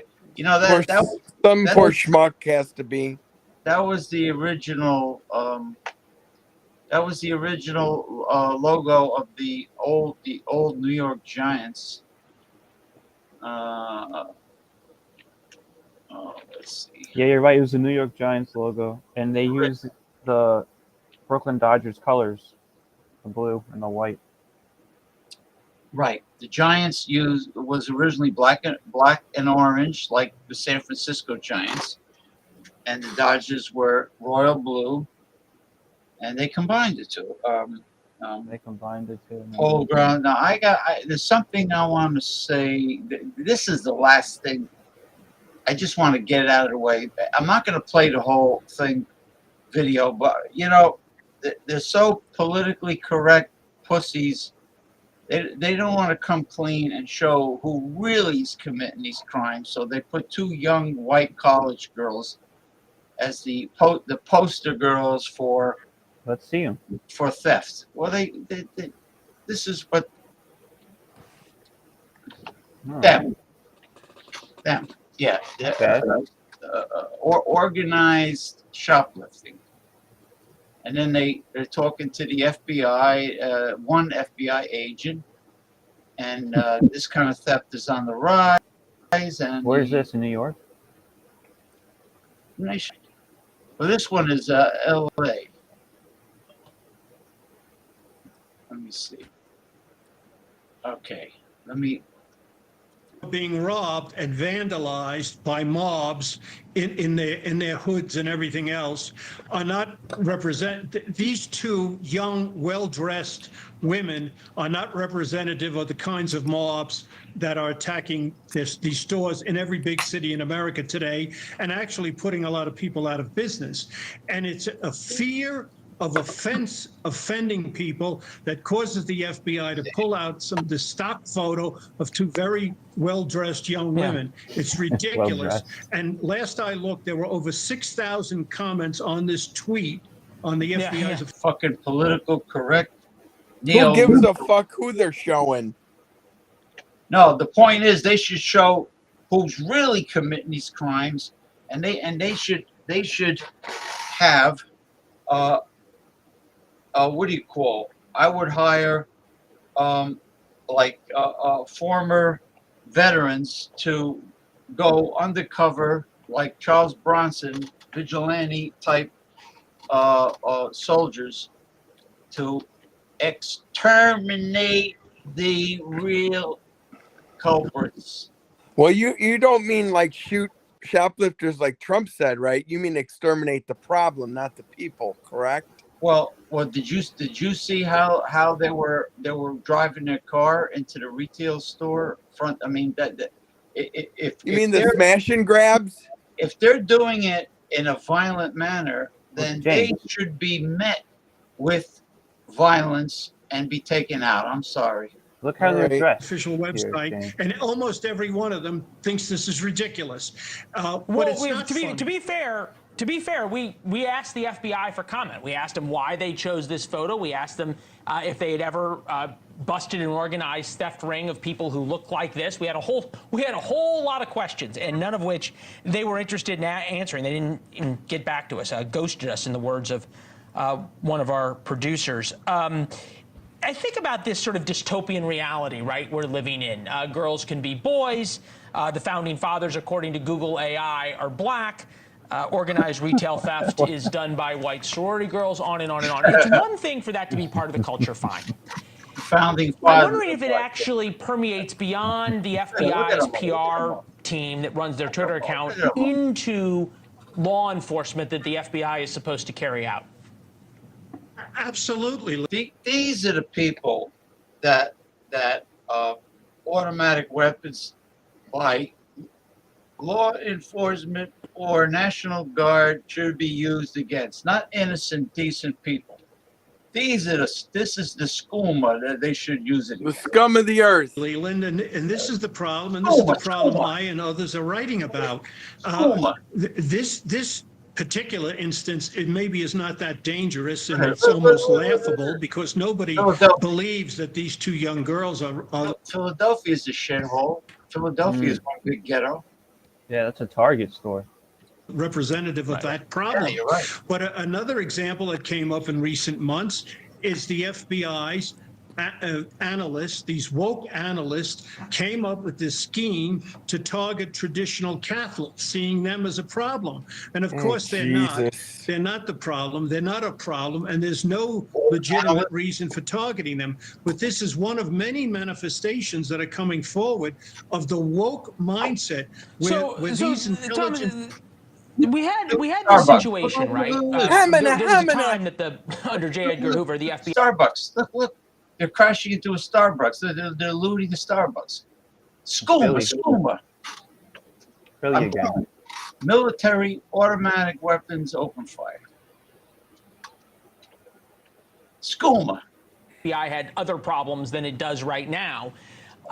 Is it possible to bring it back? You talked about Mueller and Comey, who were more politicians than they were law enforcement agents. I would put Louis Freeh in the sort of the old world of an FBI agent's agent. Or you go through Comey. Now you have Wray. Does Wray seem to have any interest in changing this? Well, so far he seems not to recognize the problem. FBI's become run by pussies. Yeah, he doesn't recognize the problem. Pussies. The pussification. He doesn't recognize the problem. He doesn't recognize the problem. Look at the camera. You can see the problem. Every time one of these problems come to the fore, his response is, "Well, those people are no longer with us. We got rid of the bad apples." But they're afraid of offending and getting people, certain groups of people. But is it okay if they offend these two people right here? So they use two sweet, young, innocent. That's horrible. Sorority, college-age white girls as the poster girls for this organized crime against retail stores. You know? They didn't do it. They didn't do it. They didn't do it. There's an underlying cultural problem that started with Mueller and then Comey, and you're right to exclude Louis Freeh, because Louis Freeh was of the old school. The old school when agents ran the shop and where we were trained and we followed the Constitution. There's a lack of attention to the Constitution. People are imposing their own political viewpoints in the mix here. And the culture has to be addressed. Thanks for watching. Go to joinnn.com to find Okay, that's News Nation. Michael, Western Mike, you were saying you like News Nation. Well, you get a lot of great news from James, News. can you take the boxes or the rectangles down to box? Yeah, hold your horses. Hold on. I'm in the process. I'm in the process, man. Trust the process. I'm in the process. There you go.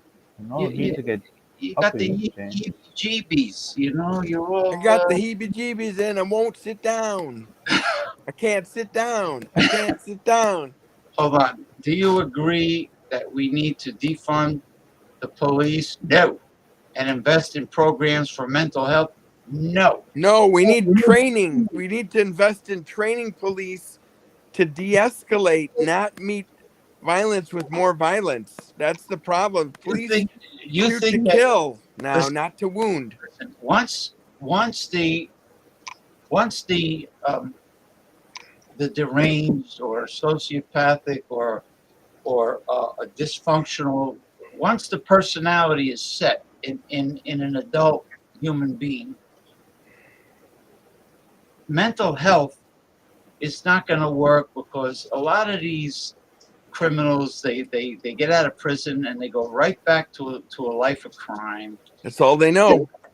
It's not going to work. All this compassion and oh, you had a bad childhood, my dear. We're here for you. Everybody had a bad childhood. Fuck them. Yes. Hey, look how many people had a bad upbringing, and what we need is people held accountable, not just little street criminals and hoodlums, all the way to the top.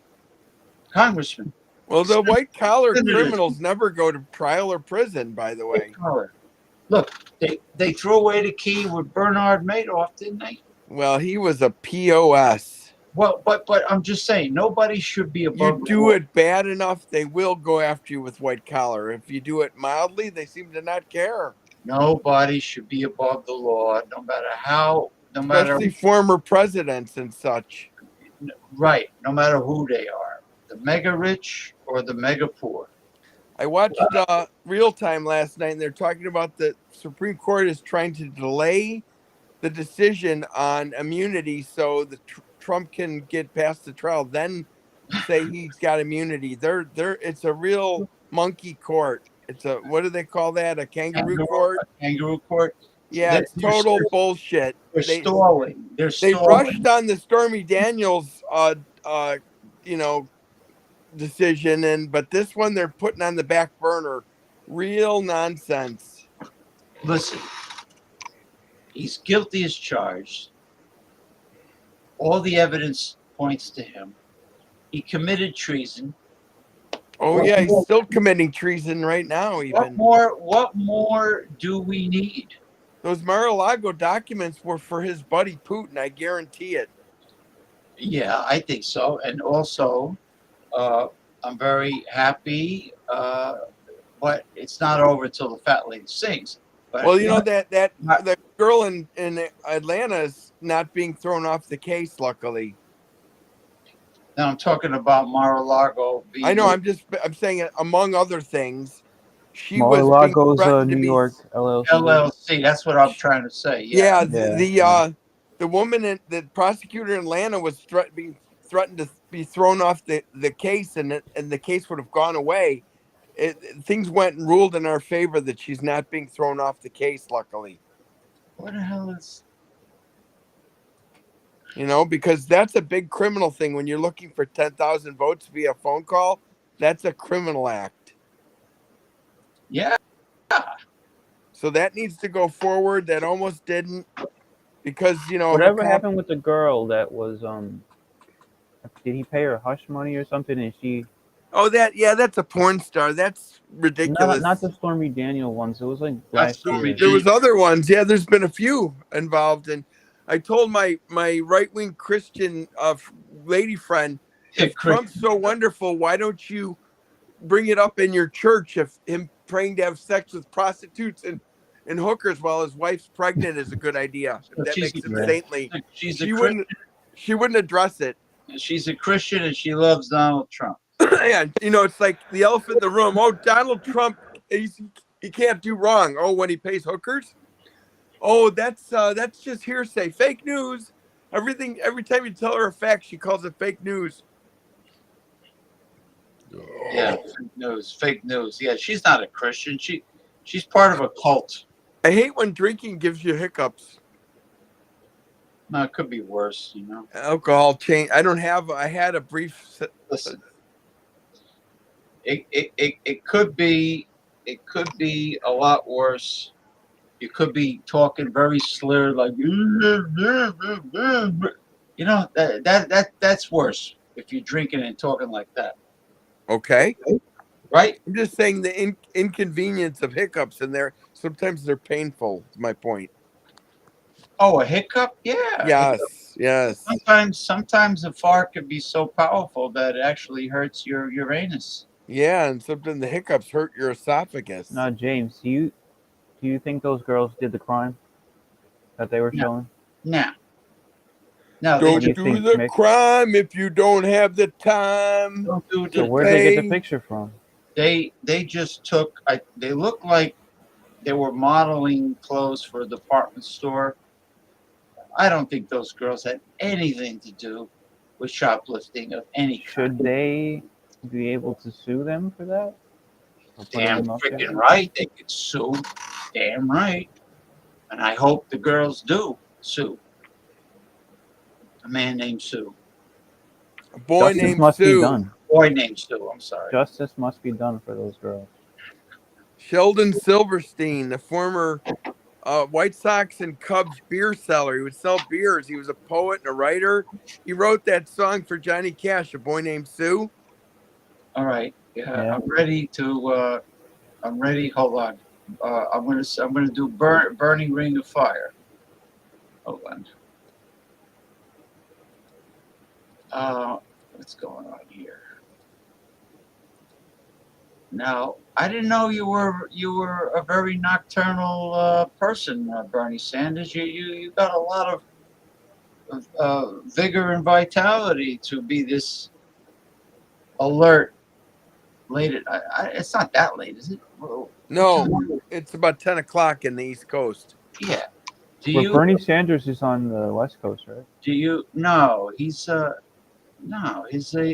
senator from Vermont, and he's But he doesn't live in Vermont, does he? Yeah, you have to be a senator there. Yeah, he lives in Vermont, but I don't think he doesn't go back and forth. You don't have to stay there 24/7. I think they have a place in Washington or outside of Washington, maybe in the suburbs in Virginia, Just tell us, where do you live, Bernie? Maybe he can let us know. United States Senator can't tell you where he lives. No? No exact addresses or anything. No. Undisclosed location. Do you agree that rural right-wing evangelicals are our greatest threat to democracy? Well, I don't think that they're our greatest, but they're one of them because they blindly follow things. They're MAGA, fascist stormtrooper morons that love and follow Trump. I think they contribute to the threat to democracy. They contribute to it. These people are not real Christians. They're part of a cult. I think maybe, James, this Bernie Sanders might be counterfeit Christians. Jason Cleveland. We might have a Jason Cleveland in the chat. All right. I think. The Ronnie S has a question for Bernie Sanders 2024. Are you using Bernie Sanders 2024 as an alias? Are you really someone else? Well, so far he's asking legitimate questions. He's sucking up to you is what he's doing. He's giving you softball little things that he knows you'll like. Once somebody starts to troll me and play hardball, I don't think Jason Cleveland would do that. That's when it get rough.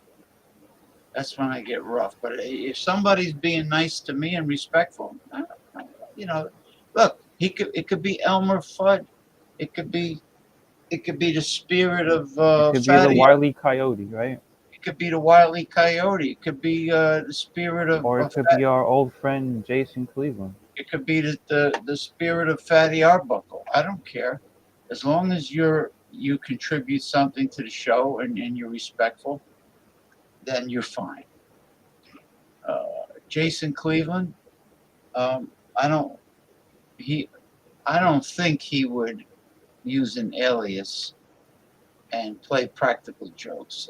I think he would just come on as Jason Cleveland. I think he would do some. Well, I think that Horn Dog and Fart Doctor and a few others that use ridiculous names when they come on here are the same. You know, maybe. Well, Horn Dog is Jason Cleveland. Well, or they could be the raving lunatic that works for the government that must have fell on his head 100 times when he was in the Marine Corps. No, I'm talking about it could be Red Rooster. BC was in the Marines, wasn't he? BC. I don't respect anybody who consumes garbage all their life and smokes like a chimney and drinks like a fish and always supports the military-industrial complex. You don't like that, right? No, I don't care for those kind of peoples. I don't like it. What are you drinking? Irish whiskey? What is that? I showed you 9.9%. Oh, I'm 9.9? I thought it was 8.3. No, 9.9. I'm having 2 of these 9.0s and I'm done for the night. Running Yeah, just one of these I have. You have to click on the rotary icon below. You have to take the mirror off. Yeah, I'll do it tomorrow. No, it's not the point. I can't read. You can't read it. Yeah. I can't read the can. The letters are backwards. I got you. How do you do it? Is it easy?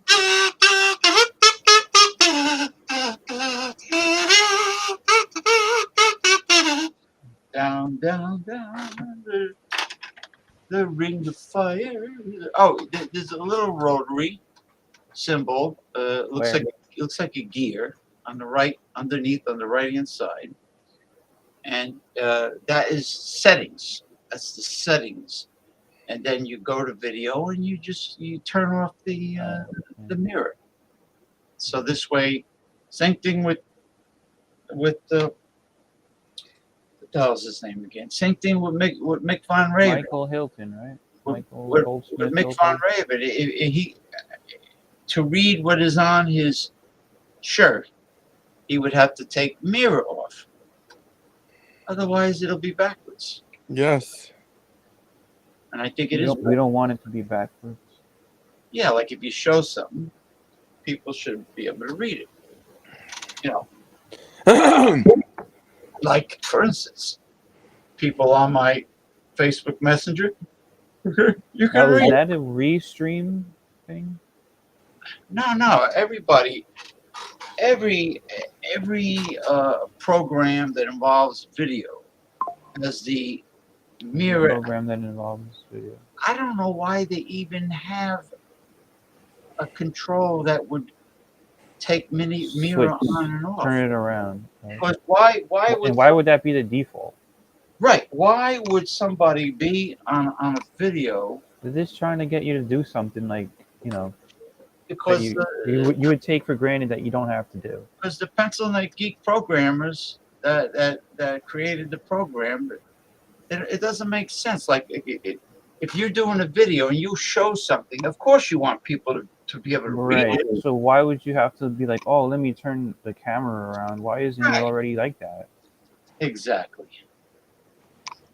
Yeah, the rural right-wing evangelicals are part of a cult. They wouldn't know the God of the Bible if it bit them on the end of the nose. Now, what about the urban right-wing evangelicals? Now, there are people that live in the metropolitan. There are right-wingers that live in the metropolitan areas of Yeah, of the major of course cities. there are. Even in New York City, Mm-hmm. a lot of right wingers in New York Well, City. like Paul Mantia, he doesn't realize that what he's posting on social media is it discourages people from voting. That's not good. Because if people think that it doesn't matter if you vote Democrat or Republican, everybody's the same. If you think that way, then you won't go to the polls. And there's definitely, without a doubt, a difference between a Republican and a Democrat. Do you think this year is the most important election ever? Could be, because Or the of your right-wing lifetime? candidate wants to Or do so many heinous things. He wants to shoot regular shoplifters. He wants to encourage Putin to attack NATO countries if they don't pay Ola. Yeah, it's a very important election. It's a very dangerous election. would it be the most important ever? I don't think so, but one of the most important. I mean, the democracy is hanging in the balance. If the dictator gets in for another term, it's going to be bad for. He's going to do all kinds of things he's threatened to do. I mean, dangerous criminal things, criminal behavior. He's threatened it out loud. He'll do it once he gets in. And I have the blessing of the Supreme Court that he's handpicked. His three stooges he appointed, that helped overturn Roe versus Wade, and they found out the country doesn't want that. The problem with the Republicans, they're bitching about the border. There was a border bill, bipartisan, by a Republican, and they rejected it. So it's coming back to bite them in the ass, actually. It's blowing up in their face. They turned down a great border bill that would have helped immigration. Just like gun control, immigration, they don't really want to address the elephant in the room. Why didn't Joe Biden get in front of the mainstream media camera and start yelling and grow a pair of real testicles? Because he's a centrist. He's not a leftist, and he doesn't want to rock the boat. That's why I'm not agreeing with him. Rock the boat. I'll rock the boat. Just telling you what I believe is going on. He's a centrist, and the problem with this country is he's a pussy. The problem with this country is there's going to be shootings till the end, until they get gun control under control, and they're not going to do that. So that's why we've heard of. There's got to be 1,000 shootings in the U.S. by now, at least, don't you think? It is a waste of time to try to make friends and negotiate with the Republicans, and the compromise is not going to happen. There's no compromise. The Republicans want everything their way or the highway. Yes, sir. No compromise. So, these people walking on eggshells because they're worried about offending the Republicans. As far as I'm concerned, if I was offend away, man, offend away. If I was a congressperson, I wouldn't call them my fellow Republican colleagues. They don't deserve. Listen, respect is supposed to be earned. By the way, good news. Speaking of Republicans, good news. Old Turtleneck stepping down as the minority leader. Mitch the bitch McConnell. Really? Is he? Yeah. Is he's stepping down as minority leader? Why is he doing that? For because health he's got frozen moments, man. Yeah, I know, that's fucked up. He's had like 2 strokes already, but right?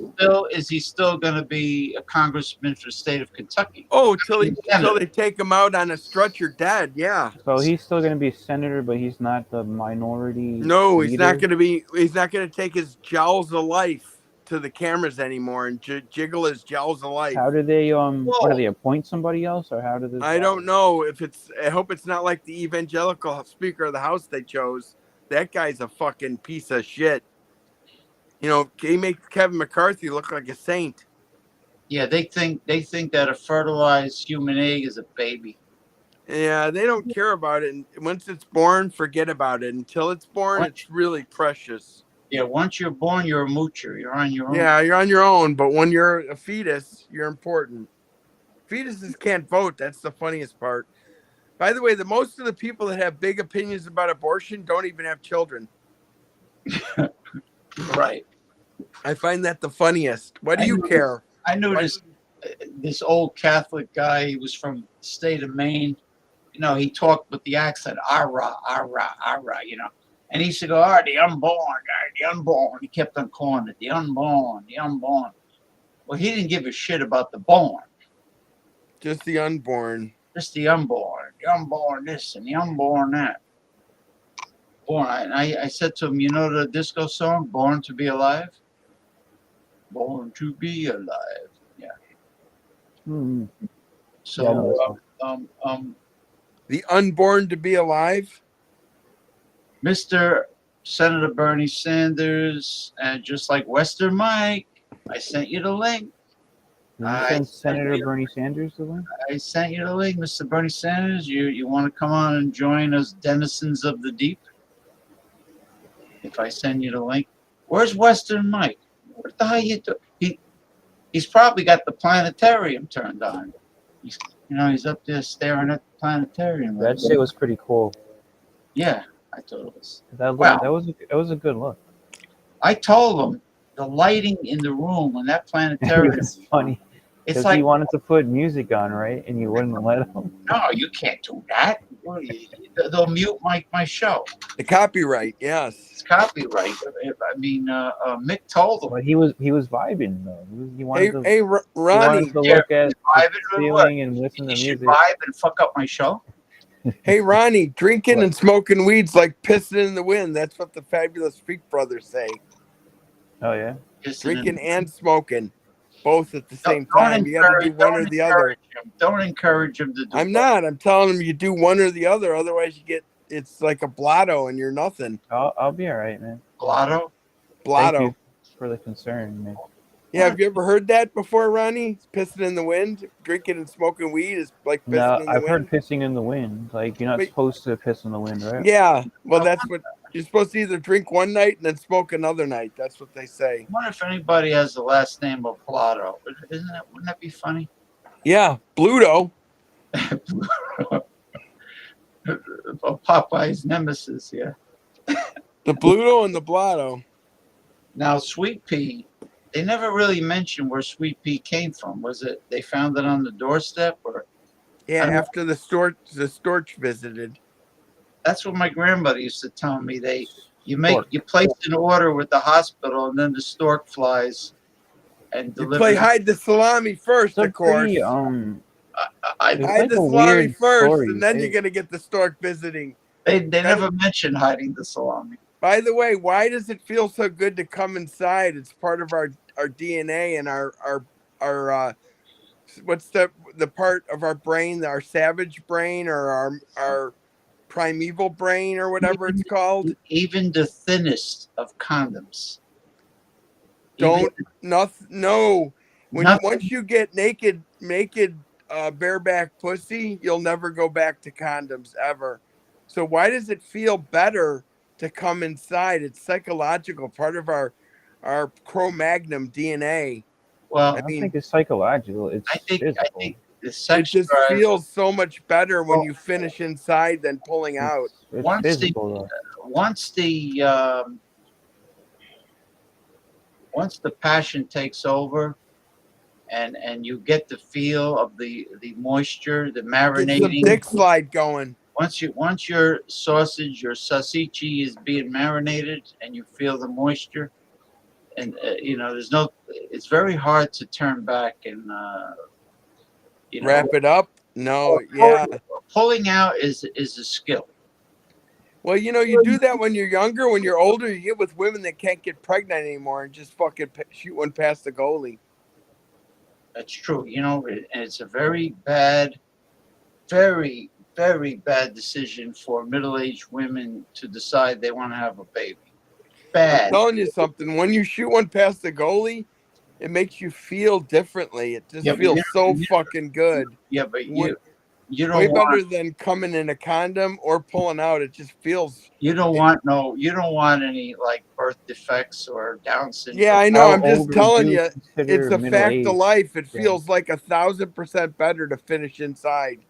Well, now you're describing the hedonistic lifestyle, the pursuit of pleasure. Well, listen. When you have endorphins released, it's not hedonistic. It's humanistic, and it's really good for you. Actually, You know what? You know sex what? is very good for Humanistic you. is, You know what leads to you going bareback inside is if you rub her clit with the tip of your penis. Oh, I always do that. You gotta fucking tease them first and then please them second. If What are you you saying, bang, Ronnie? Ronnie, you have the floor. What were you saying, sir? if you I was gonna bang, ask James something. yeah, go Go, ahead. please. Go ahead. Go ahead. Did you see SmackDown yesterday? Yeah. Oh shit! I thought you were gonna talk something Oh good no, I was about gonna sex. ask you if you saw The Rock on SmackDown. Yeah, he cracked me up. He was funny as hell. He's not my favorite actor. He was really good in that Bad Adam, though. That was quite good. He called the He's acting now. he called the people in Arizona were crying Karens or something. Yeah. No, he called them. Cry baby Karens. Damn it, Ronnie! I Called thought them you had a bitches sex or question. God damn it! Nah. Yeah, let's Later. get back to sex. That's what I want to I talk thought he about. called them. He called them bitches, right? He was gonna ask me about prostate massage. Okay, if you No. say so. No. He called them. He called them many things, and he was very funny. He was very amusing. So he's full on heel now, right? The Rock. Wow. he's a heel. Even when he's a heel, he's very entertaining. I was surprised he acknowledged Roman Reigns because Roman Reigns is It's his cousin. He has to, right? Roman Reigns is he's family. It's his cousin. But acknowledge, isn't that like worship? No, it's just acknowledging him. That you're the head of you're the tribal. If I acknowledge you as James, doesn't mean anything, really. Well, I'm acknowledging that you are James. If you acknowledge me, that just simply means I exist. Maybe that means a little bit of respect, but nothing crazy. Yeah, it's not like he worships. I can acknowledge Mick Von Raven. Thank you for your acknowledgement, sir. Mick Von Raven, Ronnie S. I acknowledge the both of you. I acknowledge the living fuck out of both of yous. Now that shirt he had on The Rock. I can't read it. I can't read it. No, the shirt The Rock had on. Oh. The cock hat on? I like The Rock's. I love The Rock's entry music, especially when they play the electric guitar. It's like a Jimi Hendrix kind of electric guitar playing. Okay, yeah. Oh, the one all right. He's had for a while, right? All right, okay. He always did that song. Came out to that. Yeah, song. well, it's changed over the years, but yeah. I like when Hollywood Hogan in the WCW came out to was it Voodoo Child? Voodoo, yeah. Jimmy and he would play the air guitar. See, now I'm confused. What's the difference? Hulk Hogan. Oh, Hulk Hogan played a fake guitar. He played the air guitar like this, the air guitar. Oh. So to Voodoo Child. Voodoo Child. Dun, dun, dun, Yeah. dun, dun, dun, dun. Yeah, right there. Mick knows the song. There's Foxy Lady, right? There's Voodoo Child. There's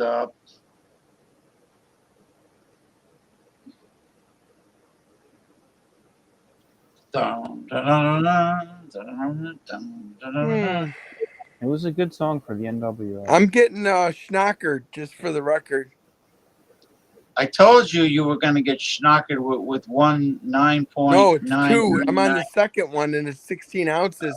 And by the way, James, I'm a happy schnocker. You know that, don't you, bro? All right. Let me ask you a question. Yes, sir. When you're schnockered, yes, sir. Are you able to bang out intellectual data, information on any given topic? We'll find out, won't we? Okay. Now, the topic I want to talk about is the clitoris. Well, you're close. Labia? Now, do you agree? Fallopian? Oh, I hate when somebody has a labia so big it looks like a friggin' Shar-Pei dog or a trampoline. Sounds kinky. like if you stretch it out and it's like just like hanging I there. just want like I want the pink. I want to sink the pink. All right. Now, do you agree that the best overall position is when the woman's on top of you riding you? I'm not sure. It always depends on the woman. Each woman has their own best position, in my opinion. A position. Now, the reason why I say the girl riding is because it's very versatile. You can grab her ass cheeks. You want reverse cowgirl if she is riding you. No, I'm saying with she's facing you, you can grab her ass cheeks. You can reach her nipples with your mouth. You also want to get your finger up the sphincter. Right. You can reach her face, her lips, her ears, her neck. You can pretty much reach everything. And when she's on top of you, she can grind her clitoris up against your pelvic That's what bone, you need. That's the whole key to the whole situation. which means she can have as many clitoral orgasms. You got to as make she them wants. come to have them. If they have to enjoy sex too, not just you. Right. You got to be very unselfish. That's the way I am. Yeah. And the 69, the cunning, you're a cunning linguistics. I prefer the 71. That's 69 plus 2 fingers. They call that the 71. Wait a minute. Oh, let me think now. All right. So in other words, you know what finger situation, technique I always like is. Oh, I like the thumb and the finger, and get that membrane. I was taught by this light-skinned black girl. She was a female bodybuilder, and she taught me about the Captain Hook technique. And that's when the thumb and the finger. No, your finger goes in as you're using your tongue on the clit. Your finger goes in the vagina, and it's tapping the top. It's going in, and there's like a little rough section. You can feel it, and you're hooking her from in the vagina. Yeah, you're hooking the top this way. You're pulling. Okay. Tap, tap, tap, tap, as you're sucking and licking on the clitoris. The little punching. The biggest problem with licking on the clitoris, it's like a Russian roulette with HPV. You have to be very careful which clam you yodel on, because of you get the throat cancer, and you don't want that. Ronnie, are you live? You look. Oh yeah, there you're blanked. Okay. I was thinking about what you were just saying. No problem. There's another thing where you put your finger in their clit, in their pussy, and the thumb in the asshole, or vice versa, and you kind of touch the membrane very gently. That's real nice stimulation for them. Insane to the membrane. Yeah, you get that membrane between the pussy and the asshole, and you just do this real nice and gentle, and they like that. That's a good feeling for them. You gotta have big hands to be able to reach all those areas. Well, I got a big thumb. Oh, so you're like the Dutch boy that stuck his thumb in the dike. I don't know if she's a dyke, but yeah. I mean the dam. They called it the Dutch boy that put it in the dike. What sure wasn't his cock that he put in the dike? Not really. Yeah. I could do the Dutch boy haircut. Hold on. I dragged a comb across my head, so you got hair by Mo. Hey Mo! Yeah. What? Why you? I oughta brain ya. Oh man. Yeah, Shemp had a crazy hairstyle. Yeah, I like when they'd slap him and his hair'd fall all over the place. One of my favorites was a Shemp, I think, where he says he's in the basement and they got a ghoul, and he goes, "Here I am, Mo," and 2 fists hit him from either side. It's pretty funny. Here I am, Mo. Remember when Curly? Remember when they were they had a plumbing job at this rich woman's house? Is that when Mo broke his leg? That one? No, that's when Curly was attaching pipes, and he got trapped inside the pipe. Couldn't get out. How about when they were cooks and a can of peas? Can of peas, diced onion. Oh, and then he says shaved ice, and he puts shaving cream on the black of ice. Yes. You come here often. Yeah, and he's like, you think. Oh, those were genius. Oh, 2 eggs separated. 2 eggs separated. Exactly, they're separate. And the can of peas, he puts the whole can in the Yeah, turkey. exactly. Bad stuff. Oh, man. You know, girls just don't get the Stooges. I don't know why. Most women hate those Three Stooges. Why is that? They don't have their sense of humor. Too much violence, I think. Oh, the slapstick vaudevillian type of. It's not really violent at all, is it? Yeah, Mo actually broke his leg on one of their skits. Really? Yeah. Curly never got a concussion from. Well, they probably use. They were funny as hell. To me, the Three Stooges are the most comic geniuses in the world. Did you ever Remember see when the he went cartoon? to Scotland, the haunted It castle? wasn't very good. It was Joe Besser. I didn't like that cartoon. The cartoon. He didn't like to be. He refused to be hit by Mo. So Joe Besser. Here's the terrible. thing, or Joe DeRita even. He was terrible. Here's the thing. Once Shemp was done, the Stooges were done. Actually, if you don't have Shemp and Curly, if you don't have Shemp or Curly, I mean, I love Curly, but a lot of people don't realize Shemp is actually quite good. When they'd slap him around, his hair would fly around. Funny. Shemp was pretty good too. Me.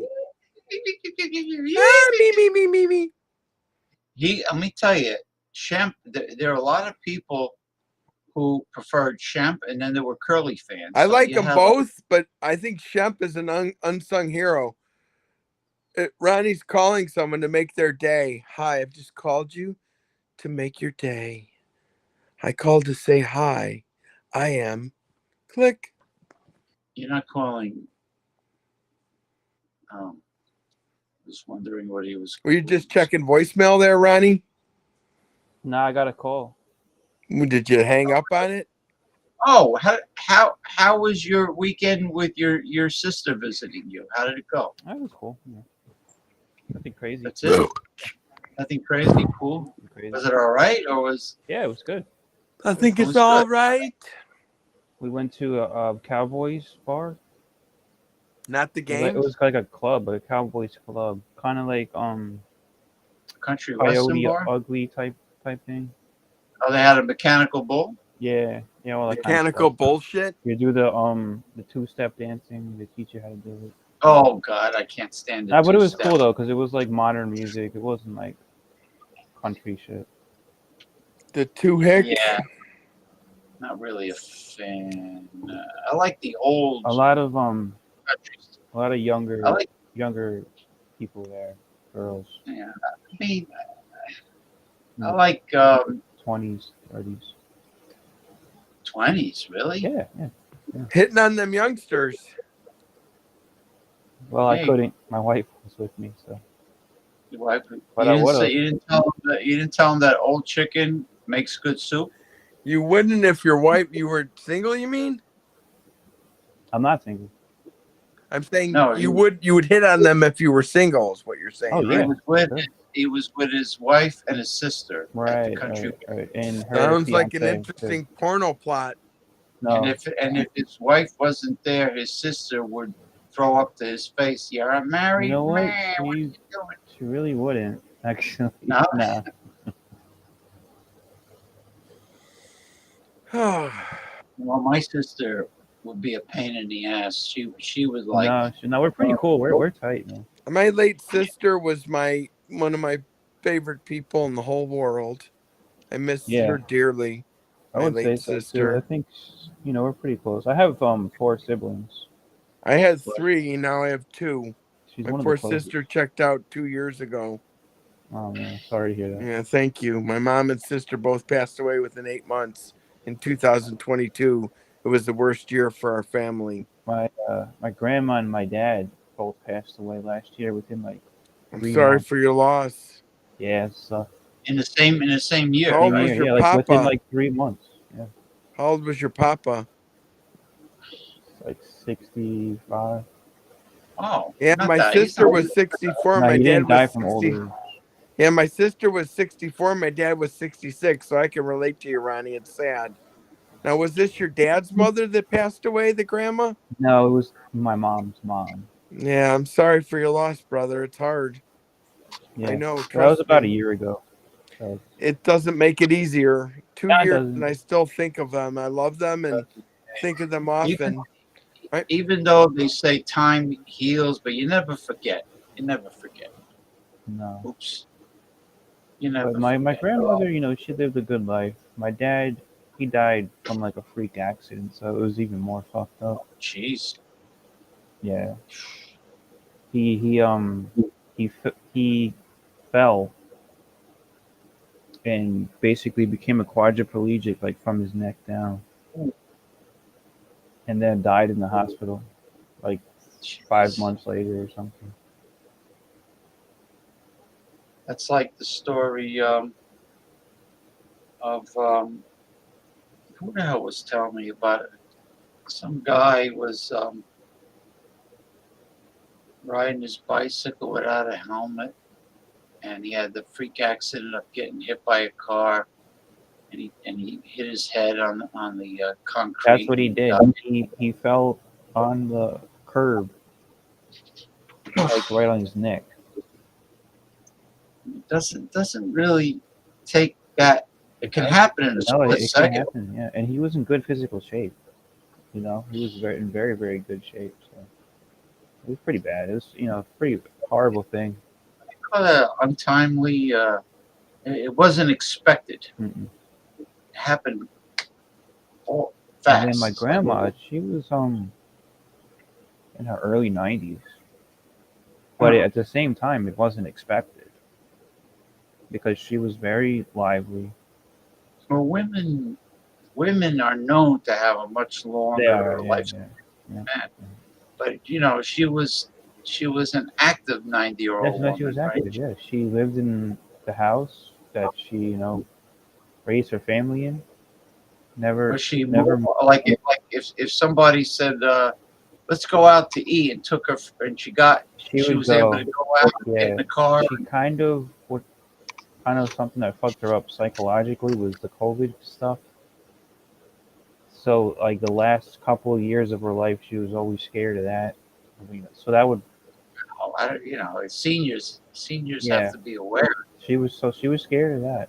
Um, she had COVID for a little bit and then got over it. But she was never the same, like going out That's what publicly. She that's, wouldn't even really go to church anymore. that's what people were concerned with. Like young people that lived with older family members, and the young people would not could care less about the COVID, and then they go home and they give it to their grandma and grandpa or whatever. She was very scared of the COVID. But like I said, she had it.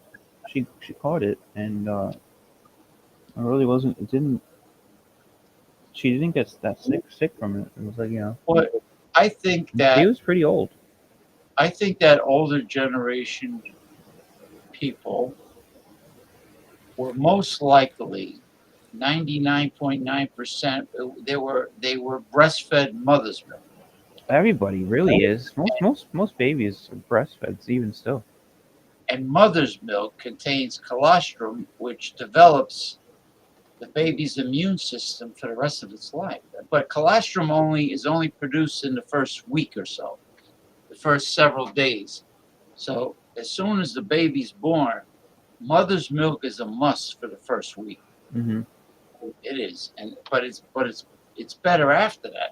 I'm not saying the kid's not going to get sick, because I know this girl who breastfed until the baby was a toddler, and the baby was still breastfeeding, and My cousin did that. and the kid still end up getting the flu, and once the kid went to school, they catch everything in school. What is the purpose of breastfeeding in like into like toddlerhood? No purpose. No, the kid, mostly it's a little boy thing. He gets like My cousin did it, but she upset. has daughters though. So with two daughters. Well, Actually, she doesn't have a son. once the baby teeth come out, there's no reason to be breastfeeding. Once the baby teeth come out, they should be eating solid food, before the baby teeth. Yeah, I Yeah. remember like just recently. So she's a new mom somewhat, and the rest of the family would kind of talk behind her back, saying like, why is she still breastfeeding? Like her kid is like 2 years old. Yeah, it's kind of But old. she did stop though. A little after that, she didn't go until like 3 or anything. Well, mammals, not just I don't know humans, why but she did that though. I don't all understand mammals.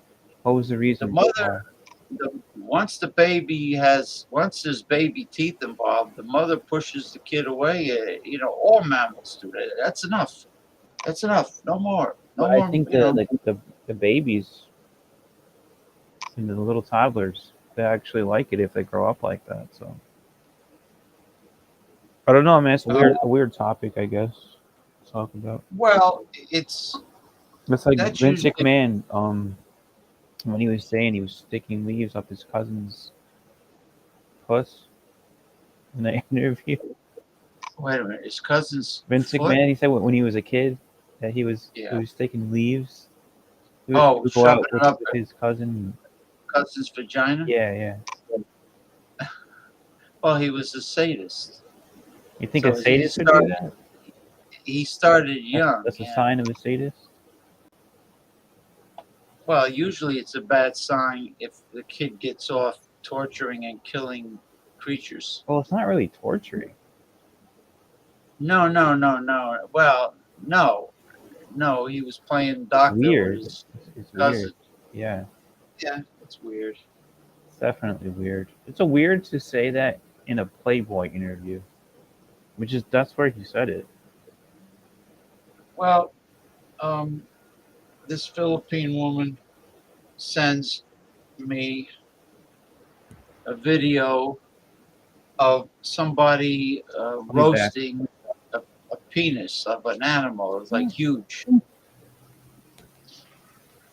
I wonder what happened to Mick Von Raven. Hey, Mick, where are you? Let me see if he sent me a message.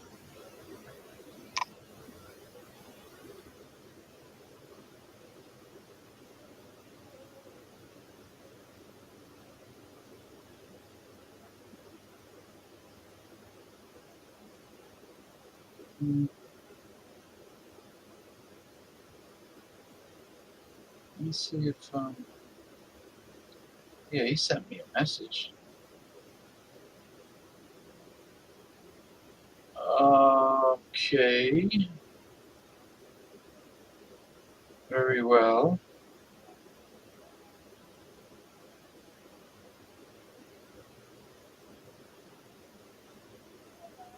Excuse me, folks. Bear with me.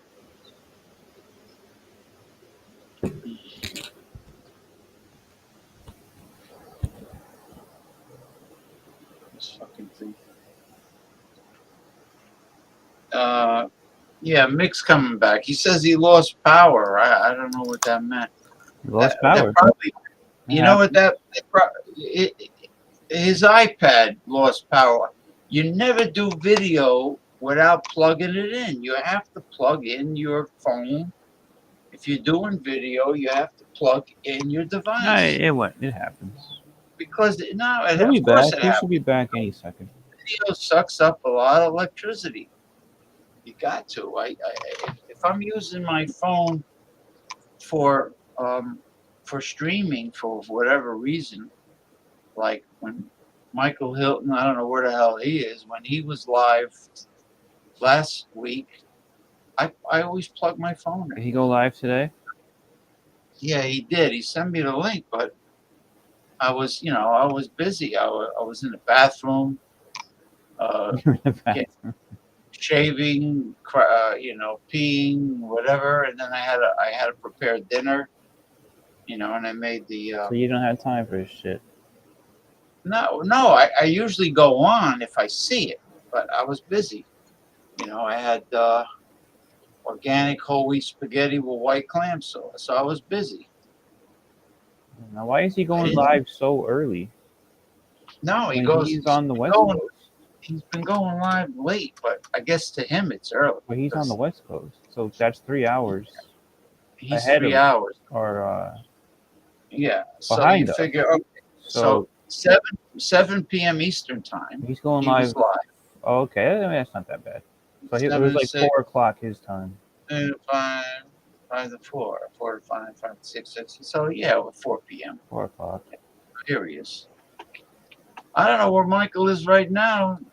Sorry about Jabroni- that. My iPad went out of You gotta plug it. You gotta electricity. plug it in. Plug it in.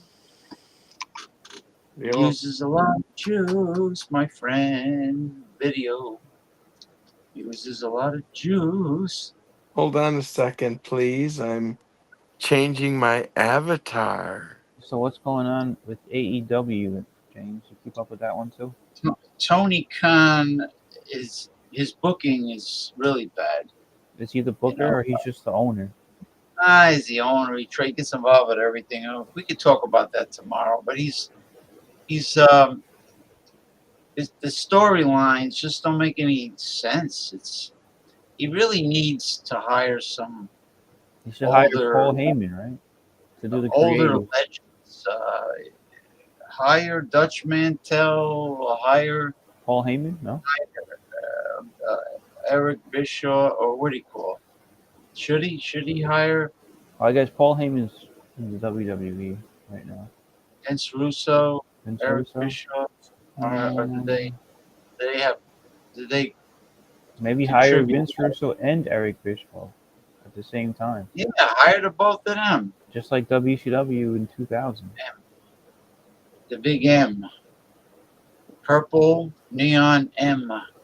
I made that for him. Yes, you did. Thank I you. made it for Mike, but he's diddly dicking around every time I try to help him. He diddly dicks. Oh, he left. You got to plug it in, man. What happened? I thought you Sorry, had I'm this. trying to get that M in and get it in for good. Yeah, I mean, I've had some difficulties. I ran out of juice on the iPad. That thing eats a lot of juice. Juice on juice sauce. You gotta plug it in when you're doing video. Even if you're watching music I had videos, it plugged in, but somehow it wasn't charging for some reason. I was watching a funny a movie, Mystery Science Theater or Riff Tracks with the late Fred Willard. It was really funny. Fred Willard from Fernwood Tonight. Rest his soul. He died at 86. So what did I miss after I got taken off the air by myself? Anything good? Yeah. No, he was saying some things about his father. You know, his Yeah, father God rest his soul, man. he had an accident. He hit his head on the concrete. Oh, he had an accident. shit.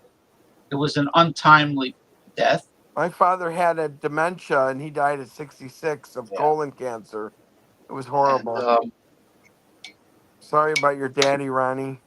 so he just really didn't have that many colonoscopies in his life. My dad had a bad stomach, and by the time he had colon cancer, we weren't going to stop it because of his illness, his mental illness, dementia. His life was not worth saving. That's He wouldn't early have for wanted. dementia, isn't it? Yeah, my sister had it at 64. Starts at 59. Usually your dad by 67. My sister had her dementia turned into Lou Gehrig's, and she got really physically ailed. It was painful. I miss and love the hell out of them. What else can I do? It's funny how life throws you curveballs, you know. Yeah, I hope. I just pray I don't get that. I'm sorry. Go ahead, Ronnie. This is a quote from Vince McMahon.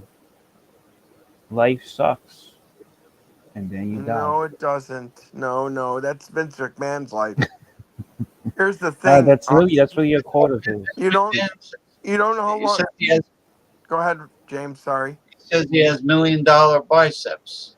Here's the problem. We don't know how long we have on this earth. And when my father died, it was a blessing. When my sister died, it was a blessing. When they died, their pain was over. And that's a bad time to be in your life. My brothers don't have the dementia. I pray I don't get it either.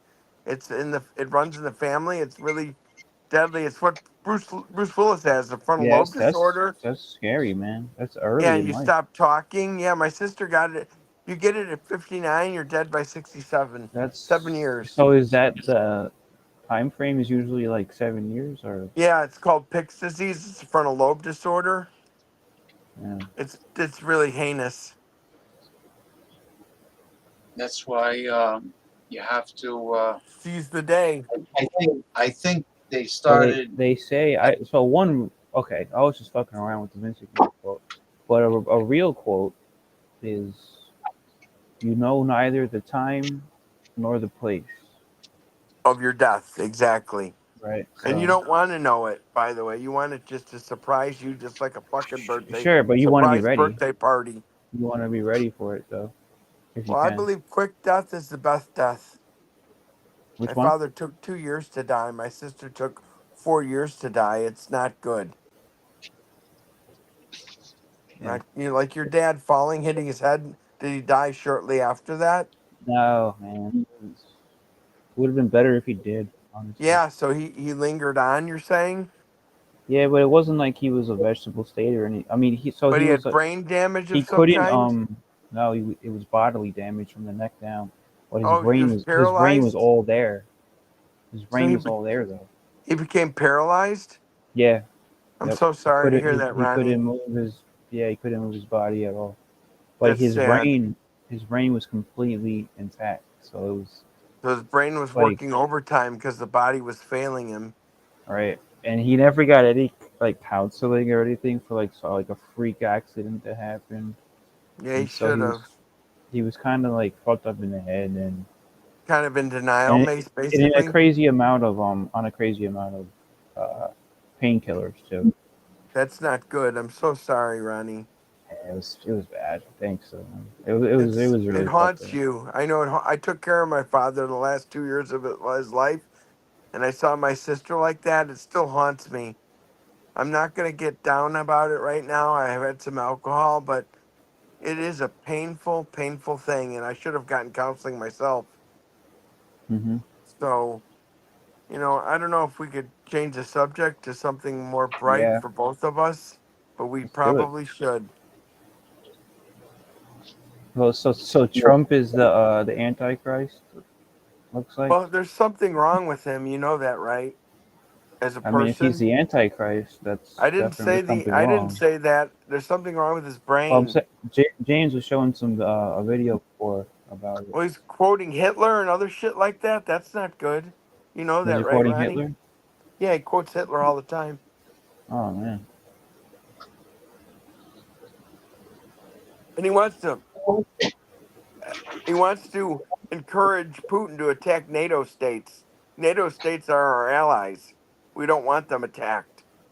Trump is encouraging Putin to attack NATO Yeah, states. if Trump gets in office, Ronnie, it's gonna be like fruition. The other shoe's gonna drop, and Trump's gonna do all the evil shit he's wanted to do.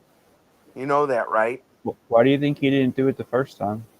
He was he was just kind of pushing the boundaries a little bit. The fact that he lost the election and now he's trying to come back, he'd come back with a vengeance.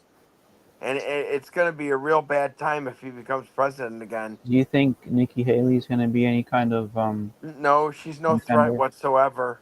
None whatsoever. It's kind of a Now, do joke, you think actually. maybe she's sticking around though because of his legal problems? I think If she's he, sticking around. She's the only one sticking around, so she's still. I yeah, mean, she's the only one left. she's got a hope in hell, is what she's got.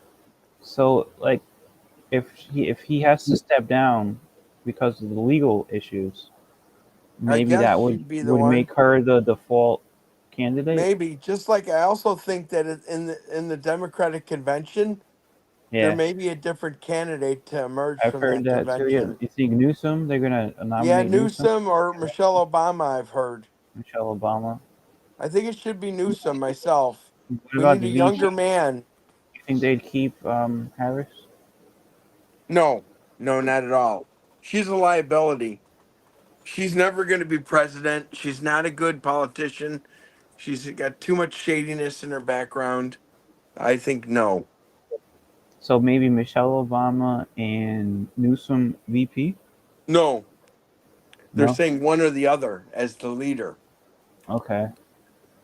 Now, Joe Biden is 83 or 82. He does need to step aside, and I think he knows He's it. pretty old, man, and he's trying to get another 4 years. You know that Trump That's is kind of also pushing it. old too. Trump Trump is has old too. they, Now he is. they He's call he's like him. 78. They say he has dementia when he refers He's to Trump as Obama all he's the not time. that much younger than Biden. He's really not. And if you give Trump 4 years, if he's 78, he's going to be 82. Yeah, I mean, it's crazy. The whole that's not thing. young either, We man. have too many old people running for It is president in pretty this fucked up. country. It is pretty fucked up. We need someone in their late 50s, mid to late 50s, I think. It's like Like traditionally me. what it I'm was, in mid right? to late 50s. I can run. Just Somebody kidding. born in Gen X, right? You're Gen X? Yeah, I think so. Joe Biden is like Joe Biden silent, did what he the was supposed silent to do. generation. They put him up there to beat Trump, and he did. His Mhm. duty is over. I don't think he can serve another term. Yeah, so like you Myself, think I now love. like he wants to run, I think like so he's they're just being like a keeping him little as the greedy face of. with it. They're keeping him as the Yeah. face until the convention is what I think. Who's they? The Democrat Yeah, and I what's it think he's called? playing along. Yes, DNC. yes. The thing about the Democrats is they don't tote the good things they've done. They never do. They don't know how to do that for some reason. They should be running on the platform of how they passed the largest infrastructure bill and addressed global warming. They've done climate change. They've done a whole lot of good things, and they don't embrace it, and they don't braggadocious or sell it. That's the problem with the Democrats. They bring I a knife think to a too they're too gunfight. involved with like the gay stuff and the trans Trans shit. is insane, by It the way, turns where people off. there's some laws that say teachers aren't allowed to tell parents if their kids transitioning. Yeah, like That's what the fuck, man? crazy. That's I've heard crazy. there's laws in some states that are mandating um to put tampon machines in In the boys' bathroom. boys' bathrooms Well, inside here's elementary schools. the In mandate they elementary should schools. have is anyone that wants to transition needs to talk to a psychiatrist. What That's the a fuck is mandate even I going think on that should here? exist. And these are Democrat push things, so it gives them a bad look. I know that's a bad idea. Why do boys need tampons? I don't understand the psychology Because behind they have bleeding assholes Exactly. from being boo I don't food, know, I man. guess. I don't know. Like that, but that's supposedly that's the new Democrat Party. That they're into all this fucking it. weird The shit. neoliberals. Here's the thing. If someone thinks they're another sex than they were born with, they need to talk to a psychiatrist. I think that should be mandated. Just like the gun laws, I think should be mandated. People think, oh, I'm a bleeding heart liberal. I just want the loss of life to end. I mean, so many shootings, so many deaths. I don't think you're wrong. Because I mean, I'm why is there so many fucking shootings? There's a lot. because of video and Video movies. The games. violence in movies and video games is why There's I a lot of think. problems. The kids, I agree with you, man. Kids play video games from the time they're like 5 years old.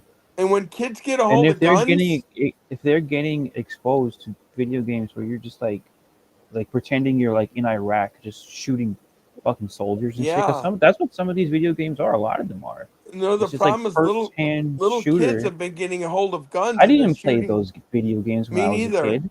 What And the little fuck is kids this are shit? getting a hold of guns and they're shooting their siblings and they're shooting themselves. Little Right. kids, But they're 1 year learning it. olds. They're learning it from video games. 1 year olds. No, those aren't even learning it. It's the gun violence in the home that they don't meant to have, but it's Right. happening. A That's 1 year old the gets hold of a parents being gun. irresponsible with they got a Yeah. gun just hanging around. A You got 1 year fucking old just shot crackheads, man, themselves. and A 1 year old shot themselves recently because that's they don't know what horrible. they're doing. They're a 1 year I old. I see stories all the time of like a 4-year-old that shot their 7-year-old brother or something. Yeah, it's Come just on. so sad. It's If you have a bad, gun, man. for God's sakes, I'm have a not gun gonna argue lock. with you. It's pretty bad. Have a gun safe. Have a gun lock. Do not let your kids get a hold of your guns. God damn it. But you got so many people who are just fucking stupid. Like, that's the problem. Yeah. There's a lot of stupid people, right? And you don't want to tell them how to parent, but at the same time, they don't know how to be parents. It's just brutal, So dude. there's a lot of drugs. There's a lot of people on drugs, man. And they The get high problem and is shit, and they the, leave their the gun on the fucking coffee table. the gun has to have a gun lock on it and the Of fucking gun course, safe. but God that would damn it. be a responsible parent that's You doing that. have to. And you know what? Gun owners I've known, I don't own a gun. They've told me my biggest fear is being shot by my own gun. I don't know the gun. Yeah, so they should think, gun owners need to think like that. Think about being shot with your own gun. Then you'd put a gun lock on the pistol itself. You put it in a gun safe. For God's sake, stop the madness. Stop the poor children from shooting themselves. They don't know what they're doing. They think of a gun as a toy. They're little, tiny little babies. It's just, I have a bleeding heart for that. It just pains me a lot, Ronnie, to But hear. you have kids who are also like sniffing coke, right? Oh God. From their parents' shit. Or you have Because crack babies born from because parents are crack so cocaine. irresponsible. Yeah, There's they are, many. I sir. mean, if we're talking about America, a majority of America are just not very desirable people, Yes. and it's a sad reality, man. I mean, sorry, but it is. Excuse me for a second. Oh my God. I'm still here, gentlemen. Yes, you are. You're holding on to the wayside like in the deep side of the pool, and I can dig that, man. I understand that. As long as you hear me loud and clear. You do what you got to do, man. You're living life. You're not just sitting here on a video 24/7. Oh, no, what I was trying to say is, Yes, and, sir. and it's something I would bring up on tomorrow's show because it's more applicable. Is that ever since the medical profession got people off of all fats, all dietary fat and cholesterol, and increase the sugar consumption, all these degenerative diseases started skyrocketing. Yes, they have. I mean, like in the old days, like in the 1800s and even the early 19th century, people cooked with lard, pork fat, Yes, they did. and they didn't have a problem with heart disease or Alzheimer's, and it just wasn't. I mean, even cancer was not in epidemic proportion. James, No, let me ask you a no, it question. wasn't. Yes.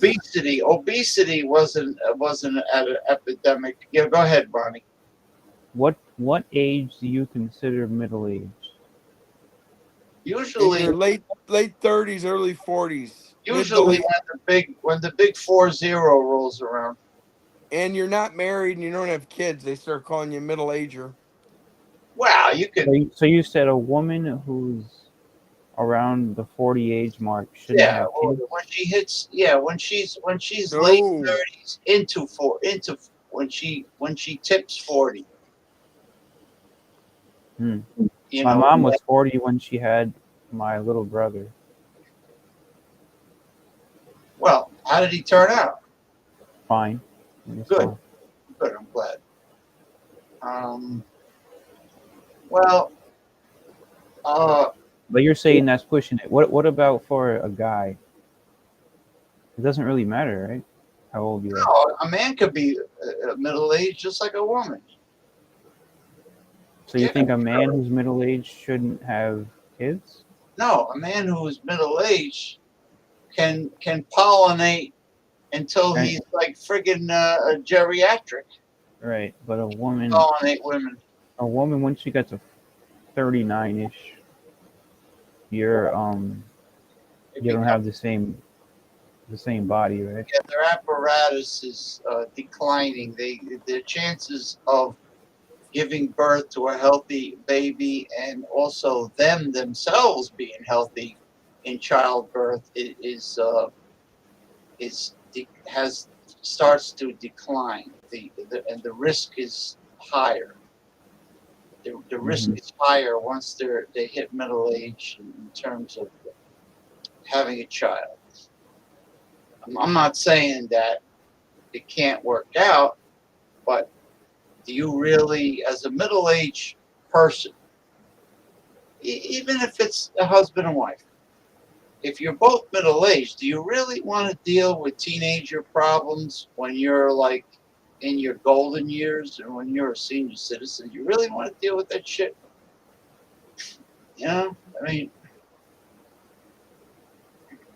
that's one issue. Another thing is the risk. I mean, look at the Commodore. He's got one of his sons has Down syndrome.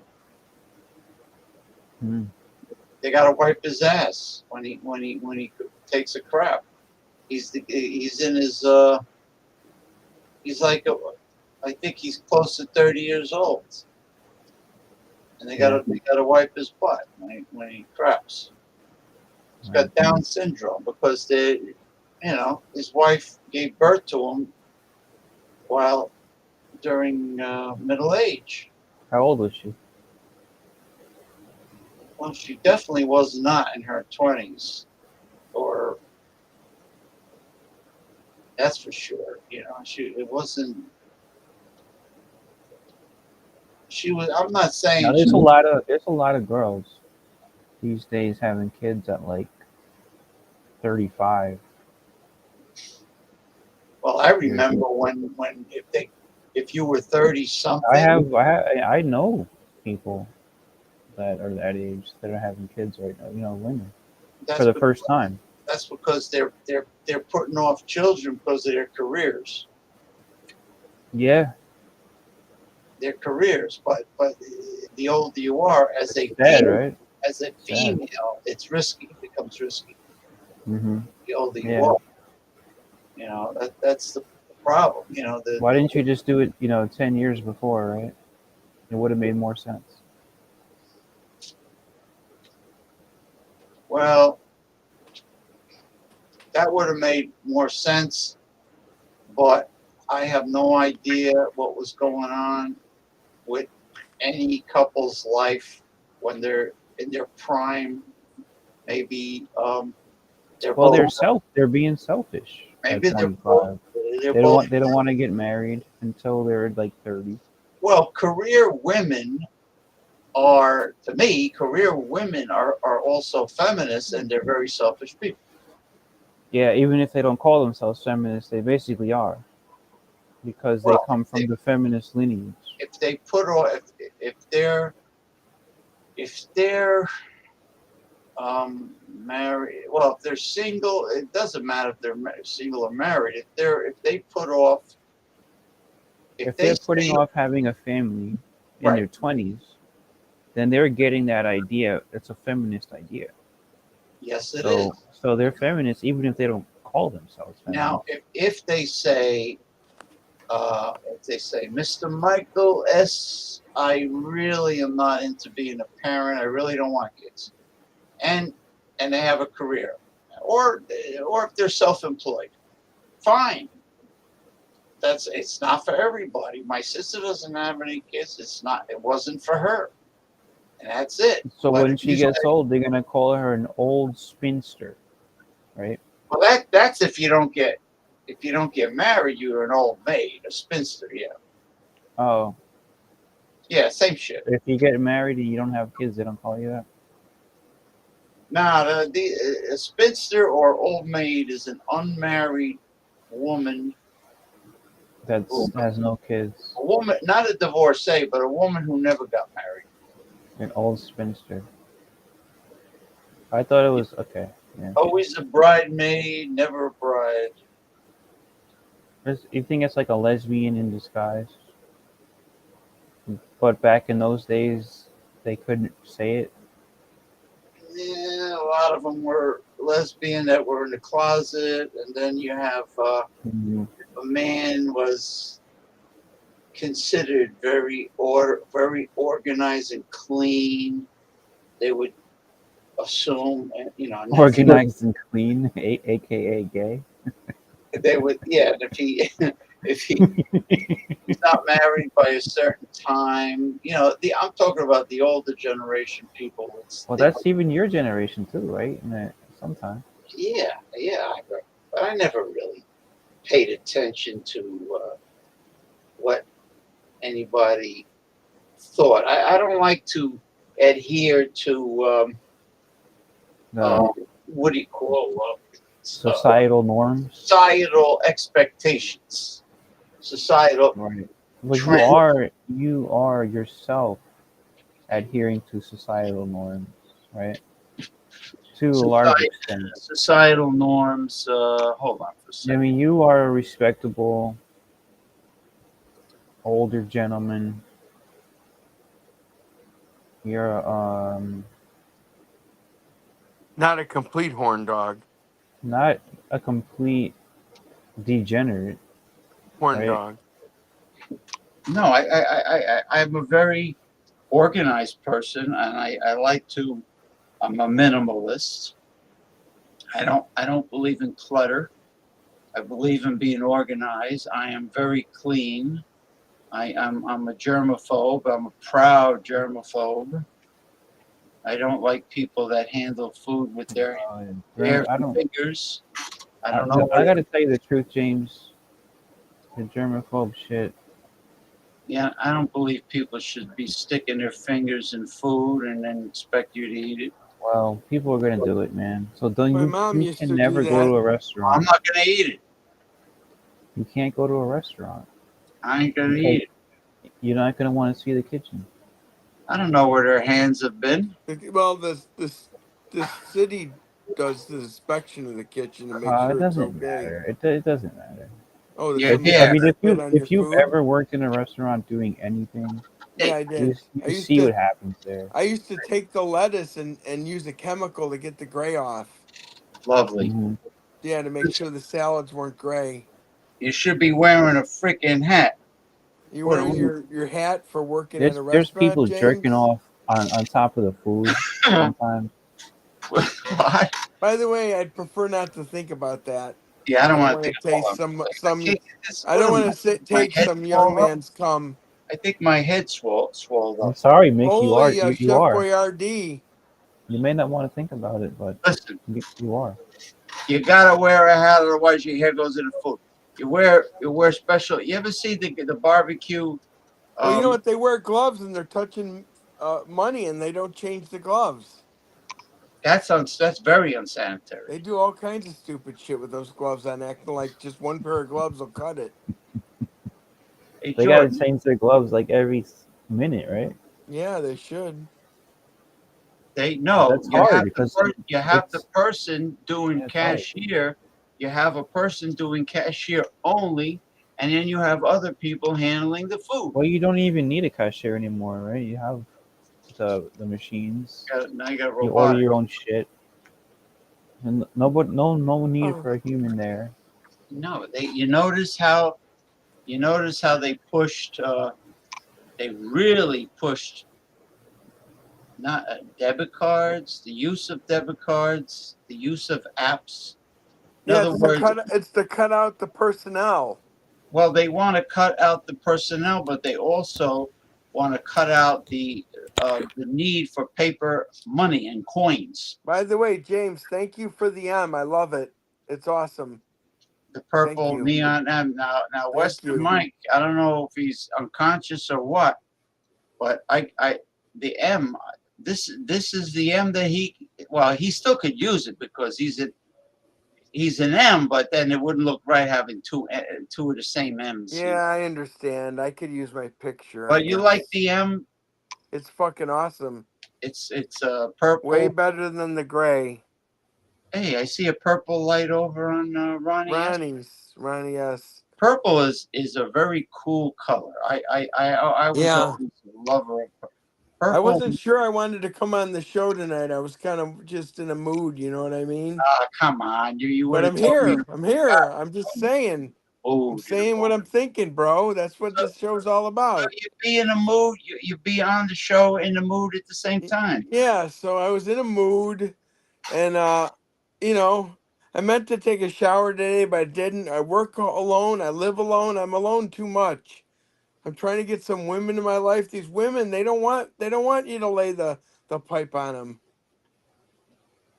What's it, Ronnie? How you doing? They're very anti-cock.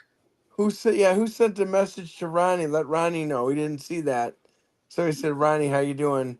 No, that's Jordy from Scotland. Hey, Jordy, how you doing, Jordy. brother? Want to come on? Don't tell me you just want to relax. I don't want to hear that.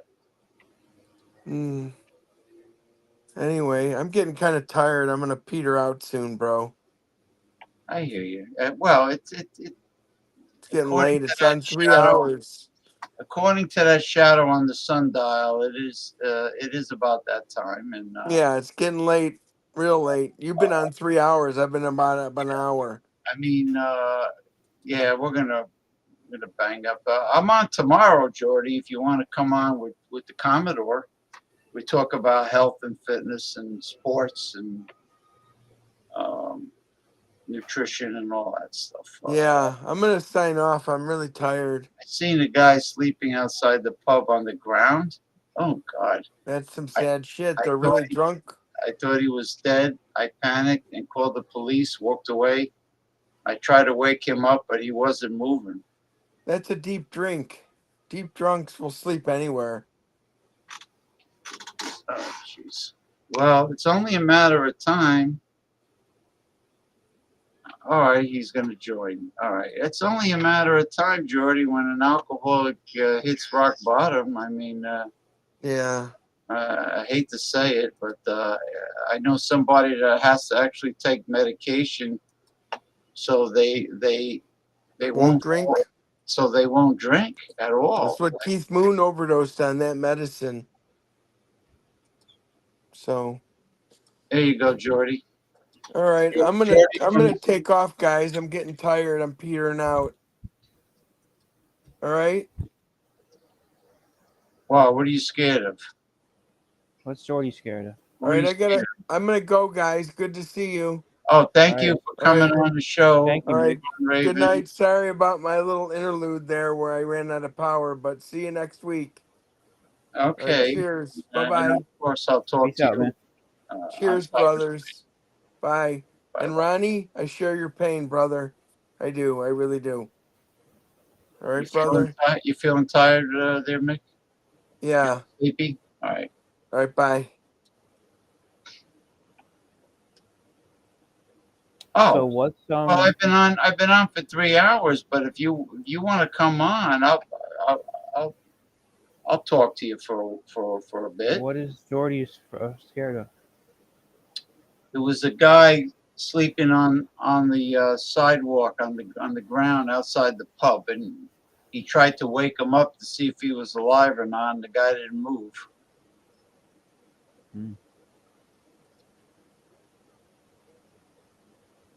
Oh, you're leaving? I thought you wanted to come on. Oh, you're talking about Mick Von Raven.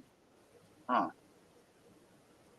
Well, where the hell happened to Mr. Planetarium, Western Mike? Western Michael might be high tonight. Western Mike usually comes on. Where the hell are you, Western Mike? I sent him the link. Maybe he got a hot girl to fuck. Maybe he's got a hot looking blow up doll. I don't know. He might have picked up some hot blonde chick. He's a very complicated young man, you know. Is he? Yeah. Well, if he says, "I'll see you later, James," be on, see you later. Yeah, it's cool. And then he don't come on. I mean, if you I don't think maybe one of those hot young girls gave him a call. I hope for his sake, I hope so. He needs a good pipe cleaning. That's all I gotta say. He needs a good pipe cleaning. Jordy understands what that is, a good pipe cleaning. Jordy has his den of whores, right? I don't know anything about Scottish girls or Irish girls from Ireland. I don't know if they're all old fashioned. I don't know if some of them are. Oh no, I doubt it. They're very strict, like I think Catholic. they're probably very loose over there. You know who was loose? I dated a girl who was forced to go to Catholic school and wear the uniform and everything. Mm-hmm. You know, and then she was like, well, the uniform turns them on. The skirts, because they can pull the skirt up so high, and right. they can wear. They also then wear the stockings. Yeah, the stockings up to their knees. It's it's sexy. Yeah, put the space lights on. Yeah, let's talk about space lights and LEDs. So the girls, techno. I went to Catholic school for a number of years. Not This in girl high was, school, but in middle school. This girl was And like in a china cabinet because she was a they Catholic. they like wearing the skirts and shit and testing the limits. I mean, I could imagine how it was in high school. I went in middle school. Well, just picture it. You got the air circulation and the breeze blowing up against your crotch. Mm-hmm. I mean, what's the really? If you have a skirted uniform, to stop a girl from like not taking her for not wearing panties and getting away with it? I mean, they could if they wanted to, or even if they had panties on. There's really, to me, it's easy access. If the girl is wearing a skirt, I mean, girls. But in the lower grades, it's supposed to be very, very low, under the knees, almost to the ankles, basically. But as they get older and older, the skirts go up and up and up. By the time they're in like 11th grade, they're basically showing their cheeks and shit. But that's only the bad ones. So they're that long. They're that long. You mean the grammar school Catholic? The Catholic grammar school girls have a longer skirt, or is it just that it's the same skirt but they're shorter in stature? No, it's not the same. But as the girls get older, they want to show more skin. They get a sense of sexuality. They're actually longer. But when they're little kids, like they don't. Oh yeah, once they're. Yeah, they don't know. Ugh. Well, boys. I mean, they're not putting in tampons in the boys' bathroom in a Catholic school. No, they're not pulling that shit. I mean, I didn't start getting erections until I was 12 years old, and then it was like nonstop from 12 years old to pretty normal. High school. Every little breeze that went by, every little brush and something. Yeah, the testosterone starts skyrocketing, and but little boys, it's very rough. It's very awkward. Some kids have it worse. Shit. If they go through like the weird voice change, or if they go through getting the acne on the face, like fucking pimple face and shit. I never had to go through that. I never really went through that weird phase. Did you? You didn't have a weird dorky face, like not really, not that I know of. Yeah, no, I just had. Well, I was tall. I was a tall kid. I mean, compared to the other kids. And relatively tall, and unfortunately, I had acne. You I did. had facial hair, came out where I other had. kids. Oh, I got the facial hair when I was like 13, so I had to learn how to shave. But I never had a problem with acne, which I guess, no, thank God. Well, Because now I know what to take from you, and I wish I would have. so what was this? The Take, 70s when you had this? yeah, I wish I They would have didn't have taken. like creams and shit back then that you could Yeah, use. anything. The real way to treat it is, first of all, you take a high dose of vitamin A, at least 10,000 units, 10 to 20,000 units, and you take at least 50 milligrams of zinc and Zinc. things like that, and you stay But the away. creams do work, right? Yeah, but If you you stay away. See, the problem is my sugar consumption as a kid was high, and Mhm. and the sugar level at near the epidermis, the sugar in the blood is high near the epidermis of the skin. So the infection, it's a hair follicle that gets clogged with the oils are sebaceous gland excretions. So it gets clogged because it mixes with dirt. So the hair follicle gets clogged, and that's where the acne develops because it's like a little infection. The sebaceous glands are overworking, your skin oily, it mixes with the dirt, and then it gets clogged and infected. And then first you have like a blackhead and then a pimple.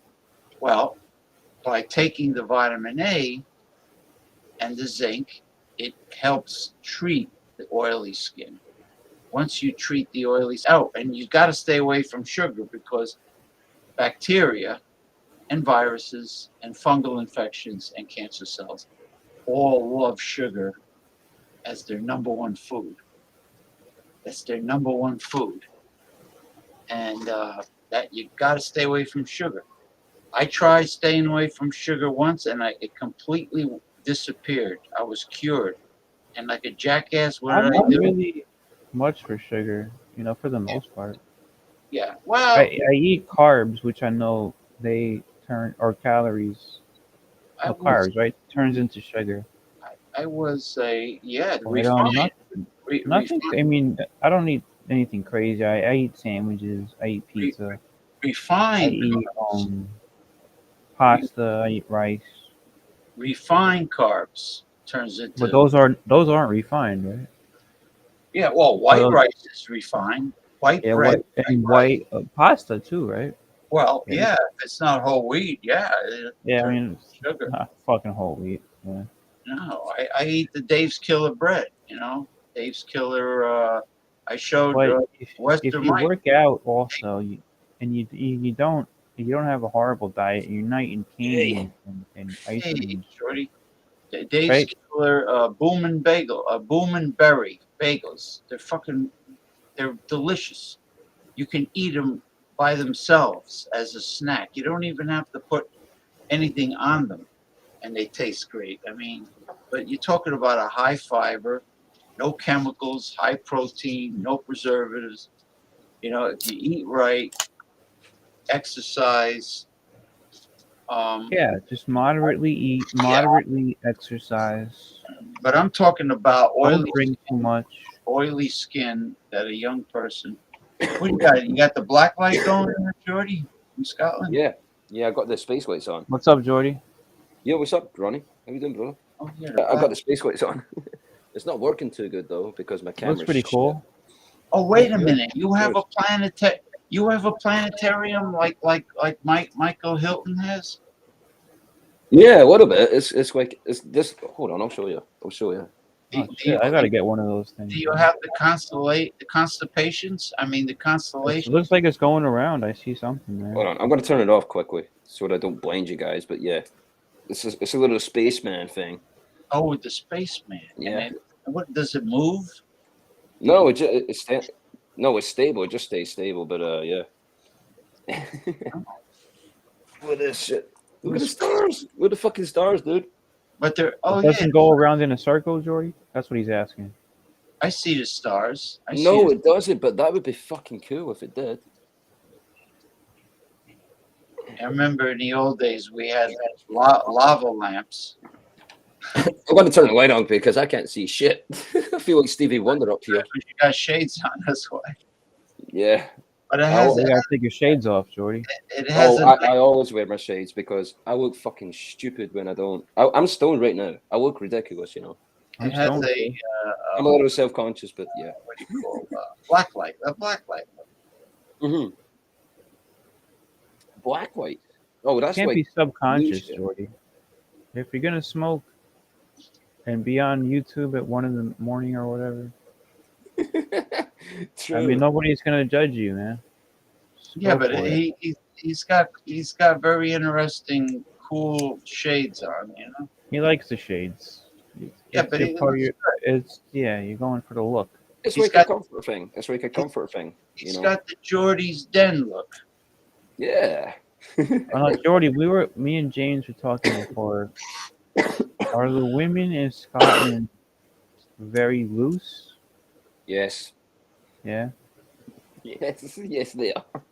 In other words, if you're I love how you just asked that. if you're in a bar, if you're in a pub, and the man is Okay, I'll tell you something then. Last week, I got off with a fucking woman in the pub. I got her some Prosecco. Do you know what Prosecco is? No. I don't touch that shit. But Yeah. if you look up It's, Prosecco, that's what the women in Scotland drink. You know. It's a yeah, it's just like a Prosecco is. what is it, a liqueur? It's It's yeah, like a it's kind of like a liqueur. It's not that much high in alcohol, not really. Sweet. It's Yeah. a sweet drink. It's Yeah. like champagne. It's like a cheap champagne. Yeah. I can't drink that sugary shit. I'd rather have the Scottish.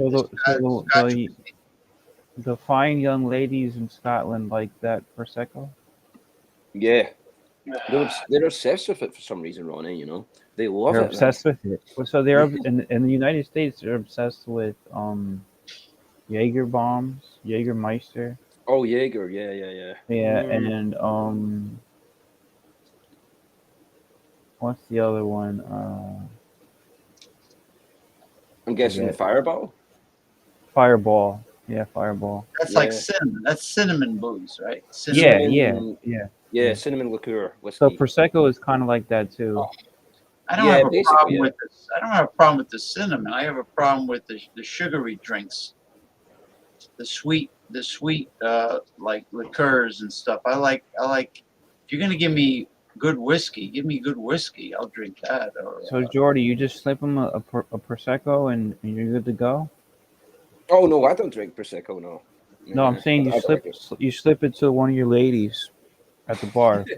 Yes. That's just expensive as well, bud. It's like it's £6 for one little bottle, and it comes with a glass. Oh, you know? Well, you gotta care. you gotta pay for what you're gonna get, Jordy. Oh yeah, I treat them. I treat. You want to play, you gotta pay. Right, James? it's better to get it for free.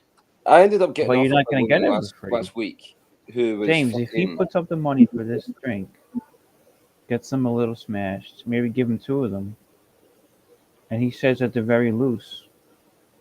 They Right, are, right. bud. Yeah, they really are. Well, Some of them.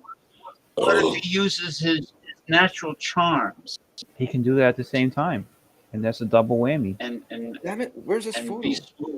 be smart, or let them money get in drinks, and then you mosey James, on. no. Then you mosey Now on you're a day being, later now on. you're being out of. There's no reason for that. He's. Do you know who this is, Ronnie? You can't see it, Jordy. What You is can't that? see it. Oh. Who is Go on, that? Ronnie. Is You that- know who it is. You know who it Is is. that Ronnie. Ed, and Eddie, right? Yes. Yeah. Who could have got? James doesn't know who that is, right? No idea. Cartoon Network. There's Johnny Bravo, Dexter's Laboratory. Yep. I gotta send Jordy. I gotta The send OGs. Jordy this AI program where you can create any image by typing in words, the words of your choice. You can create AI images. Yeah, I've got an app on my phone that does that. That's what I use to make He's like. got an app on his phone, James. He doesn't need that.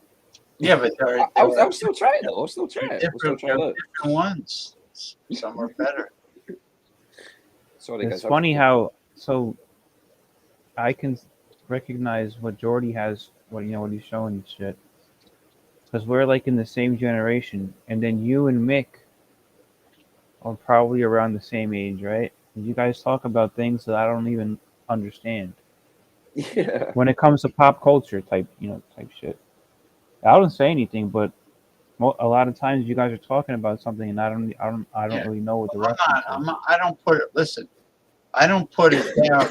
If I don't know what it is, I'll just say I don't know what it is. I won't. No, put but sometimes you guys are just talking between yourselves, and I don't say anything. Like I like there are certain modern things that I love. I'm a big fan of South Park. I like South Park. Yeah, South Park is alright. I'm actually not really a huge fan of South Park. Jordy likes South Park. They Yeah, killed love South Park. Kenny. You Love bastard. Kenny. South Park is like one of the longest living shows too. It started in the late '90s, man. The Simpsons is very long. Simpsons started in the '80s. Yeah, can you imagine? I haven't seen The Simpsons in years. Do they still make new episodes? The I Simpsons? don't know. Jordy, do they still make new episodes of The Simpsons?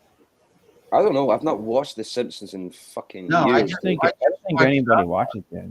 South Park is more advanced. Oh wait, South Park. South Park make new episodes. I don't but think anybody watches South Park. I used to. New episodes?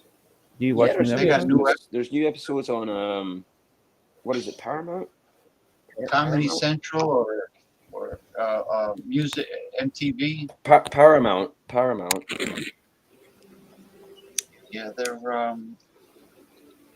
it's a cartoon for adults. So was The Simpsons. Might as The well. Simpsons was an adult cartoon too, though. Yeah, you're absolutely you're right. You're right. But it's more South Park is more raunchy. They push the letter more. They. James, have you seen the episode where? Oh my God, it's bad to explain this online, but okay, they don't have internet for a while, so they go to this little town that has internet, and Randy goes, "I really need a wank." You need to whack off to porn. And he gets And he called wants to security, and he's like, "It was a spooky ghost. It was a spooky ghost." Brazilian scat movies, Brazilian this, and Japanese that, blah, blah, blah. And he's typing all this raunchy porn, looking for all this raunchy porn. And then when they finally break the door open, they see cum all over the office. Yes, yeah, that's the episode I was talking about. Yeah, what do the British call it? Splooge? Spunk. Spunk? Yeah, we call it spunk. You call it spunk? Play that funky music, spunk. I don't use the term spunk, but You I call use, spunk? No, I just call it cum, but it's popular to call it spunk here. That's what he was asking. Really? Yeah. That sounds cooler, actually. Spunk. Spunk. Yeah, so Randy Marsh had to come all over the office because he hasn't jerked off in like a long time to porn. The internet was down for everybody in the country. Nobody had internet. When you got as much spunk as that, you need to release the valves. Remember when he broke the record for the world's largest shit? Oh yeah. Turd looked like it was 10 feet tall. Dude, that was an early episode. That was like season 7, I think. Yeah, that was an old one, and I feel bad that the damn crab ass mayor of South Park got rid of Mr. Hankey. the Christmas Pooh. Mr. Hanky, the Christmas Pooh. Christmas Pooh, he lives inside of you. Yeah, he got kicked out of South Park because he tweeted nasty things about the mayor. Oh You know? man, South Park is awesome. I've not watched it in a while though. I know there's new episodes. I know there's new episodes of Family Guy too, but I've not seen Family Guy in ages. I loved Family Guy. There's new Yeah, episodes of The Simpsons, I think. Quahog is the name of the. It doesn't exist. Quahog, Rhode People Island. aren't watching new episodes of any of these cartoons. But the reason I don't is because They get the reruns, and the Drunken Clam is the local bar on Family Guy. The Drunken Clam. Now, a quahog is a full-grown clam. It's an Indian name. Quahog. Quahog, yeah. A chowder. You know, a chowder clam. Yeah, the pub they go to. Yeah, the bartender in there died, and then there was the black dude that took over. Can't remember his name, but he was cool. He was a cool guy. What's that, Joey? What are you talking about? You mean on Family Guy? Yeah, yeah. The bartender passed away. Jeff? Yeah. I think it was the episode where Peter was blind and he saved people. Oh, now let me ask you Sorry, a question. dude, I can't remember. My memory is shit, man. What happened to your memory, Jordy? Oh, my memory has always been shit, bud. It's always been shit.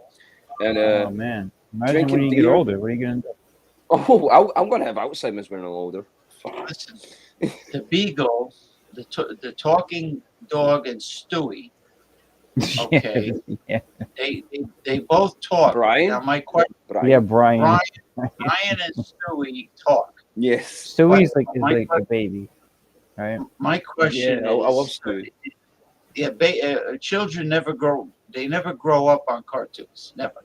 Yeah. So my question is, do the parents, Peter Griffin, his wife, and the other one, do they know? Do they hear Stewie and Brian talking? Like They can hear Brian. They can hear Brian, but I don't think Well, they can hear they Stewie. talk to both of them, right? While Yeah, they're talking. they talk to Brian. They know Brian can talk because Brian has conversations with them all the time. They don't talk to Stewie. No, I don't think they talk to Stewie. Oh. I don't think Stewie they talks Stewie. to Brian. Yeah, Stewie talks to Brian. Brian can talk. Stewie has a But, head. all Like right, a so I get it. James is asking if the parents can hear Stewie talking to Brian when they're not there. I don't think so. But Chris can hear. Chris, the older brother, can hear Stewie, right? Because they were talking in one episode there. Yeah, Chris, the fat brother. Yeah. He's supposed to be like, Yeah, what is his Chris. character, right? He's like a little slow. He's like a blonde Gabriel Solias. He's got blonde hair, but he's like. But there's something wrong with him, though, right? He's slow. in some way. Basically, I'm the skinny version of Chris from Family Guy. I'm slow too. I've got to grab a beer. That's 2 seconds. What did he say? A white version of what? I'm a skinny version of Chris. Oh, there's a skinny version. Yeah. Yeah, mate. You ever notice? Oh, that was quick, Jordy. You got a beer already? Yeah. What do you have? Yeah, I've got a beer fridge. My beer fridge is right there. Legit. So you don't even have to tell us. You can just go grab it. We have a won't mini even notice. What do you have? A mini fridge? Yeah, in your room? Right, legit behind my computer. Behind my computer, legit right there. Ice cold beer. I can picture you with like a little tiki bar in your room with like like with the thatch roof, That's and what I'm trying to palm do. I'm leaves. trying to turn my place into a. This is like the bar section. Yeah, have the whole background tiki bar. Mm-hmm. I should do that, right? Yeah, but you don't have enough room in your condo. Do you? Well, outside, I can make it like a tiki bar area out here. Well, let me ask you a question. Are you allowed to install? Well, you already have a hot tub outside, right? But it's probably not that powerful. Damn, you got a hot tub, Ronnie. That's awesome. No, I don't. No, there's no hot tub there. No. Oh, I thought you said he had a hot tub. I was used like, to. No, I he's got moved. an I moved. I move around a little bit. He's got an in-ground pool. Yeah, I have everybody has a pool. Pool is standard. Well, yeah, pool and central air Yeah, conditioning. It's a You're not must. gonna get a place without AC. You guys are so lucky. I don't have a fucking pool. I got a 2-story house. I've got downstairs, upstairs, but I have a back garden with a trampoline. That's it. I mean, in Scotland, if we have pools, there's no point of us having pools because it rains constantly. You know, if we had, Well, if it we had gets hot in the tubs, summer, right? Yeah, it gets hot. Yeah, It gets hot in like May, beginning of March, like end of March kind of thing. It gets hot. Yeah, you get a few months of warm weather, so. Dude, When us Scottish people see the sun, we're like, "What the fuck is that thing in the sky? What the fuck is that?" Come on, because like, we don't see the so sun that much. June, July, very August, moisturizing. September, right, Jordy? June, July, August, September. That's how New York is. Oh right. We had a foggy, rainy day all day today here. All fog, no, In but it's northern nice. New Jersey, New got that York gothic City area. My friend It's not Ryan, even that bad right now, right? It's in like the 50s. my friend Ryan went to New York and he complained about it being too cold. I was like, "What the fuck And are he's you from talking about?" Scotland. Yeah, he's from Scotland. Yeah. I'm like, "What the fuck are you talking about? If I was in New York, I would be loving every single minute. So Yeah, it is might be it- cold, but I'd be taking. Isn't it colder in Scotland and or about the same? Yeah, I New would York? say it's. I would probably say it's colder in Scotland, dude. It's colder in Scotland and New Yeah, York? it's Really? horrible here, dude. It's horrible weather here, But bro. it's colder in Scotland. Yeah. Sorry. So why is your friend complaining that it's cold in New York? Because he's a little fucking bitch. He thought it would be warmer. It's what are you expecting? I mean, everybody knows New York is cold. You know, he went in October, though. He went in October. Yeah, So, it's probably about the same as what you guys have. Not that Yeah. different, really. oh no, it's Right, honestly, James? Ronnie, the Scottish weather is horrible, mate. Honestly, Scottish weather horrible. sucks. Yeah, man. Well, you have the Gulf Stream. It rains a lot in United Kingdom, right? It's all very damp and wet, right? Sorry. Yeah, it's really. Is that damp. all year round? Sorry, I fucked my hand up. I was. Okay, I'm trying to do skateboarding again, and I fucked myself up. You better wear a helmet if you're skateboarding. You better wear a Fuck my helmet. hand up with that shit. It's horrible. You know. Jordy, you gotta take care of yourself, man. No, I was Careful. fine. It wasn't anything bad. I was skating. I was trying to learn skating again. You're not gonna be know what young they have? forever, bro. I tried to get. You know what they have here, Jordy? You know what they have here? They have these electric scooters and skateboards, and they're fast. Oh, you mean segways? I don't do that shit. I fell off one of those, and I can't. I actually physically can't go a segway. I can skateboard, no problem, but a segway, nah. Is that the one that's like it looks like there's a ball in the middle? Yeah. It's like Well, I think it's so, got yeah. it's got like kind of wheel in the middle. hold on, I'll show you. Yeah, a picture. I think so, Jay. But they're fast. They're Called a faster Segway. than I thought. Yeah, the Segway. motorized Hold on, I'll show you a Segway. picture. I mean, the motorized scooter and skateboards are faster than I thought they Oh would wait, be. not a Segway. Sorry. What's that thing? It's like a hoverboard, but it's not exactly a hoverboard. What's it called? Oh, damn it. Well, I know skateboards come standard and they come real long, Yeah, almost like a surfboard. I can't be asked. I've got them down the stairs. Hold on. All right. That thing. This, James. Oh yeah, I've seen them. Yeah, but you have to have good balance to ride that. Yeah, I don't have good balance. I No, can't go those. I don't trust either. those. I can skateboard. I can skateboard no fucking problem.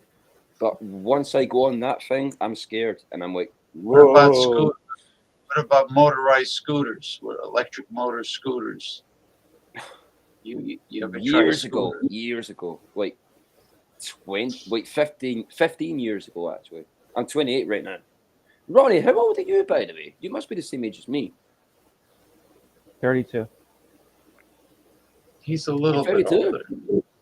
Looking good for 32, brother. Thanks, man. I appreciate that. Cheers. Yeah, well, that's because he doesn't roast himself in under the ultraviolet radiation. He Oh shit! Sunlight can fuck up your skin as well because I seen a video. It was a trucker. well, not sunlight. Yeah. Direct strong sunlight. Yeah. Like Florida sun. Yeah. Like UV, Yeah. UVB, UVA, UVA, UVB. UV lights. That's it. UV. Ultraviolet. Ultraviolet. Lights. That's it. Yeah. Ultraviolet. Yeah, it causes harm to your skin. Ultraviolet would be directly from the sun. I think so. Yeah. I'm not sure. I'm not really sure. That's the radiation. When I first moved down here, I would lay out in the sun. I would put, shit on. Yeah. But, nothing that I should have, I was being reckless with it, man. It wasn't good. And, I got really bad sunburn on my forehead one time. It looked like I was burned. It looked like I was in a fire. I had to use aloe vera gel because I was blistering. Did you ever get blistered? I was blistering. That's what I'm saying. It looked like I had went through a fire. I was scared as fuck, man. Like it was really scary. Yeah, you got to be careful of this malignant melanoma. I went to a dermatologist and everything, and they had to give me some type of ointment, and she said it might not go away. So I was like, oh my god, I really fucked myself up because it looked bad. It looked really, really bad, and I just got lucky. Within like 2 days, it went away. So and ever since then, I've been scared to go out in the sun like that. Scared. Yeah, I get you. That shit scared the fuck out of me, man. You might just have like sensitive skin, like to the sun rays. Well, I'm Irish. I come from. Are you? Same thing as you. You're Scottish. Yeah, my family, is Irish ancestry. Fucking hell, Ronnie! I never knew that. That's cool. We have, very light skin. Yeah, we do. Very light, sensitive skin. You can't be, especially a redhead. A redhead can't be out in ultraviolet I'm not a redhead at all. I mean, people that are ginger, Yeah, I used to date a ginger girl, and she hates the sun. I'm like, hey, it's sunny outside. Let's go out and chill out. She's like, no, I burn. There's no redheads in my family at all. Like, it's pretty. Yeah, well, I don't have any ginger people in my family either. Yeah. I dated one. I guess it's not that common, really. I dated one time. No, they're not common. Just like left-handed people are not common either. I dated a redhead, and she was decent looking. But I dated because I want to find out if redheads are red all over. If the carpet, I want to find out if the carpet matched the drape. Bastard, James. They are, right? And it did. It didn't. The carpet didn't. Why wouldn't they be? I don't know. I just wanted to experience. I don't know. The woman I was dating shaved her pubes. Yeah, I wouldn't think that they wouldn't be. If you're dating any girl with a hairy bush, then not necessarily hairy, but you can see a little bit coming in. A little bit of freckle. A little bit of freckle is nice. It wasn't a big bush, but there was enough. There was enough there to see that it was a redhead pubic hairs. It was Sure. red. You know, and I feel sorry for them because, Why? you know, Why? well, I'll tell you why. It could, If they have it could be cute. if they have children, the redhead girls are cute. Well, let me tell you, the redhead boys look like Alfred E. Newman from Mad Magazine. Yeah, no, I mean- I agree with you. The boys look kind of stupid, but They look. if you're a girl, you can pull it off. True. You can pull it off. Yeah. Yes, you can. True. Yes, true. Boys, not really though. You're right. The chick I used to know who was ginger had blue eyes. She was red hair and blue eyes, and oh my god, she was gorgeous. Yep. Shout out to Rhoda. Fucking miss you, babe. There's a redhead You on think YouTube. she's watching that, tonight, Jordy? Nah, she won't be watching. Nah. She I'm doesn't follow just your- saying that. Just your in case, social media? just in case she's watching. I highly doubt she'll be watching. You know, but yeah, I miss her. I miss her. Oh, yeah. Play a little jazz. What is that? A kazoo?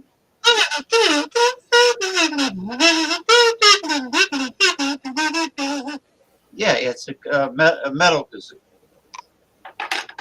As And then opposed I to have a classic. a cheap ass plastic one. I like that. What the fuck is that? What is that? It's a jaw harp. A what? This one's from Austria. From Austria.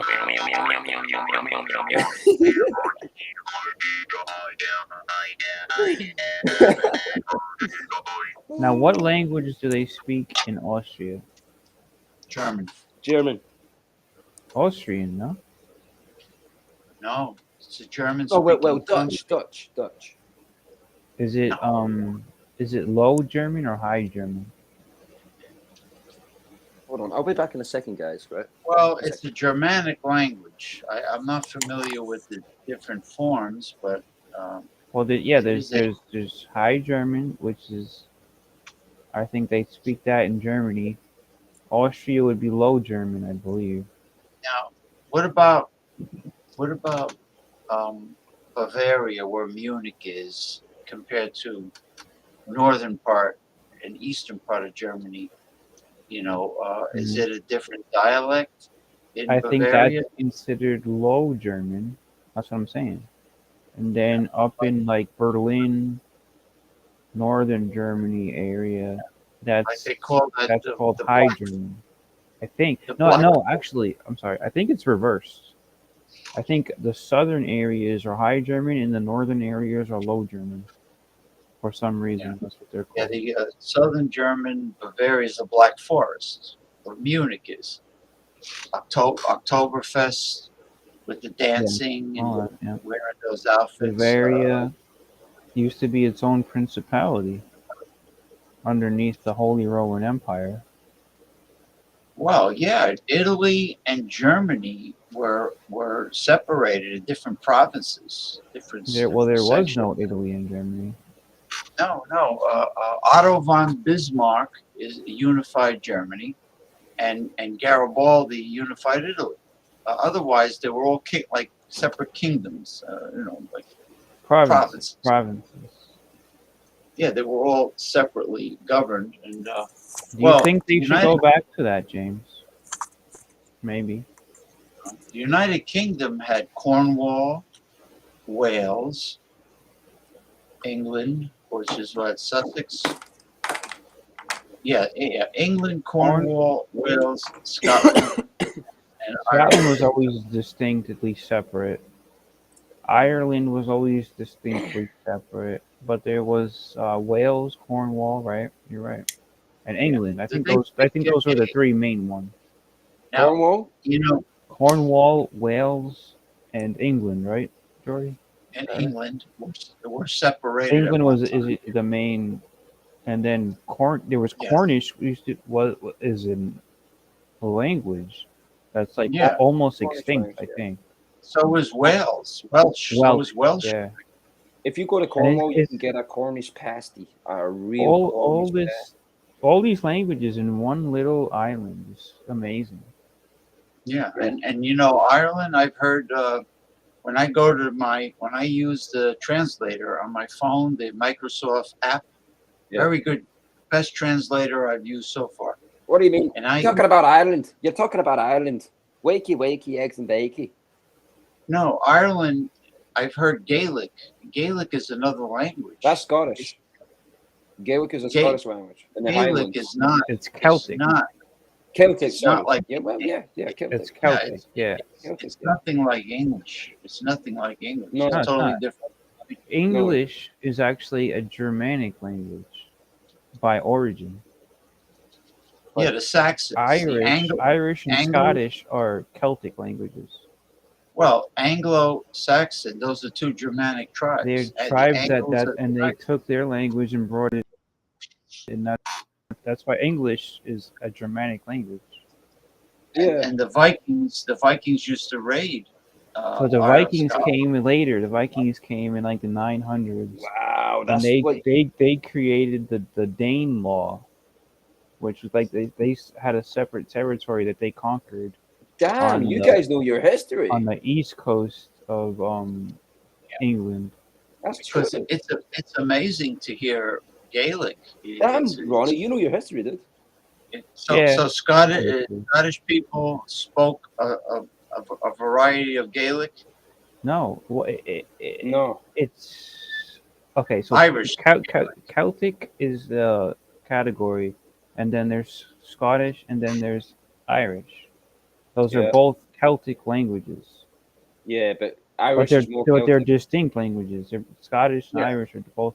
The Scots were a separate culture, separate tribe. Very, very separate. Yeah, not the same as the English at all. They never were. They were the Picts. You want to know why? Right? Because us Scottish we're Picts, better people than the English. Fucking awesome. They're better than English. I've got many English friends, but hey, if you The want to know Scottish people are better. If you want to than know the cool guys, come to fucking Scotland, baby. Boom. Jordy, have you ever heard of the Picts? The Pixies? Yeah, I like the Pixies. The Picts. That's what the Scottish used to be called. The Scots. Those are the tribes of Scotland. No, this is back in like Roman Empire. No, not Pixies. Yeah, that doesn't ring a bell. That doesn't ring a bell. And there were Edinburgh Castle. Picts and the Scots. The Picts. I don't know what that means. I'm sorry. I don't know. That's what the Romans used to call the Scottish. Oh, is it? Cool. I had no idea. Where do most of the and Hadrian's Wall hang out? You know about Hadrian's Wall, Jordy? Built by the Romans.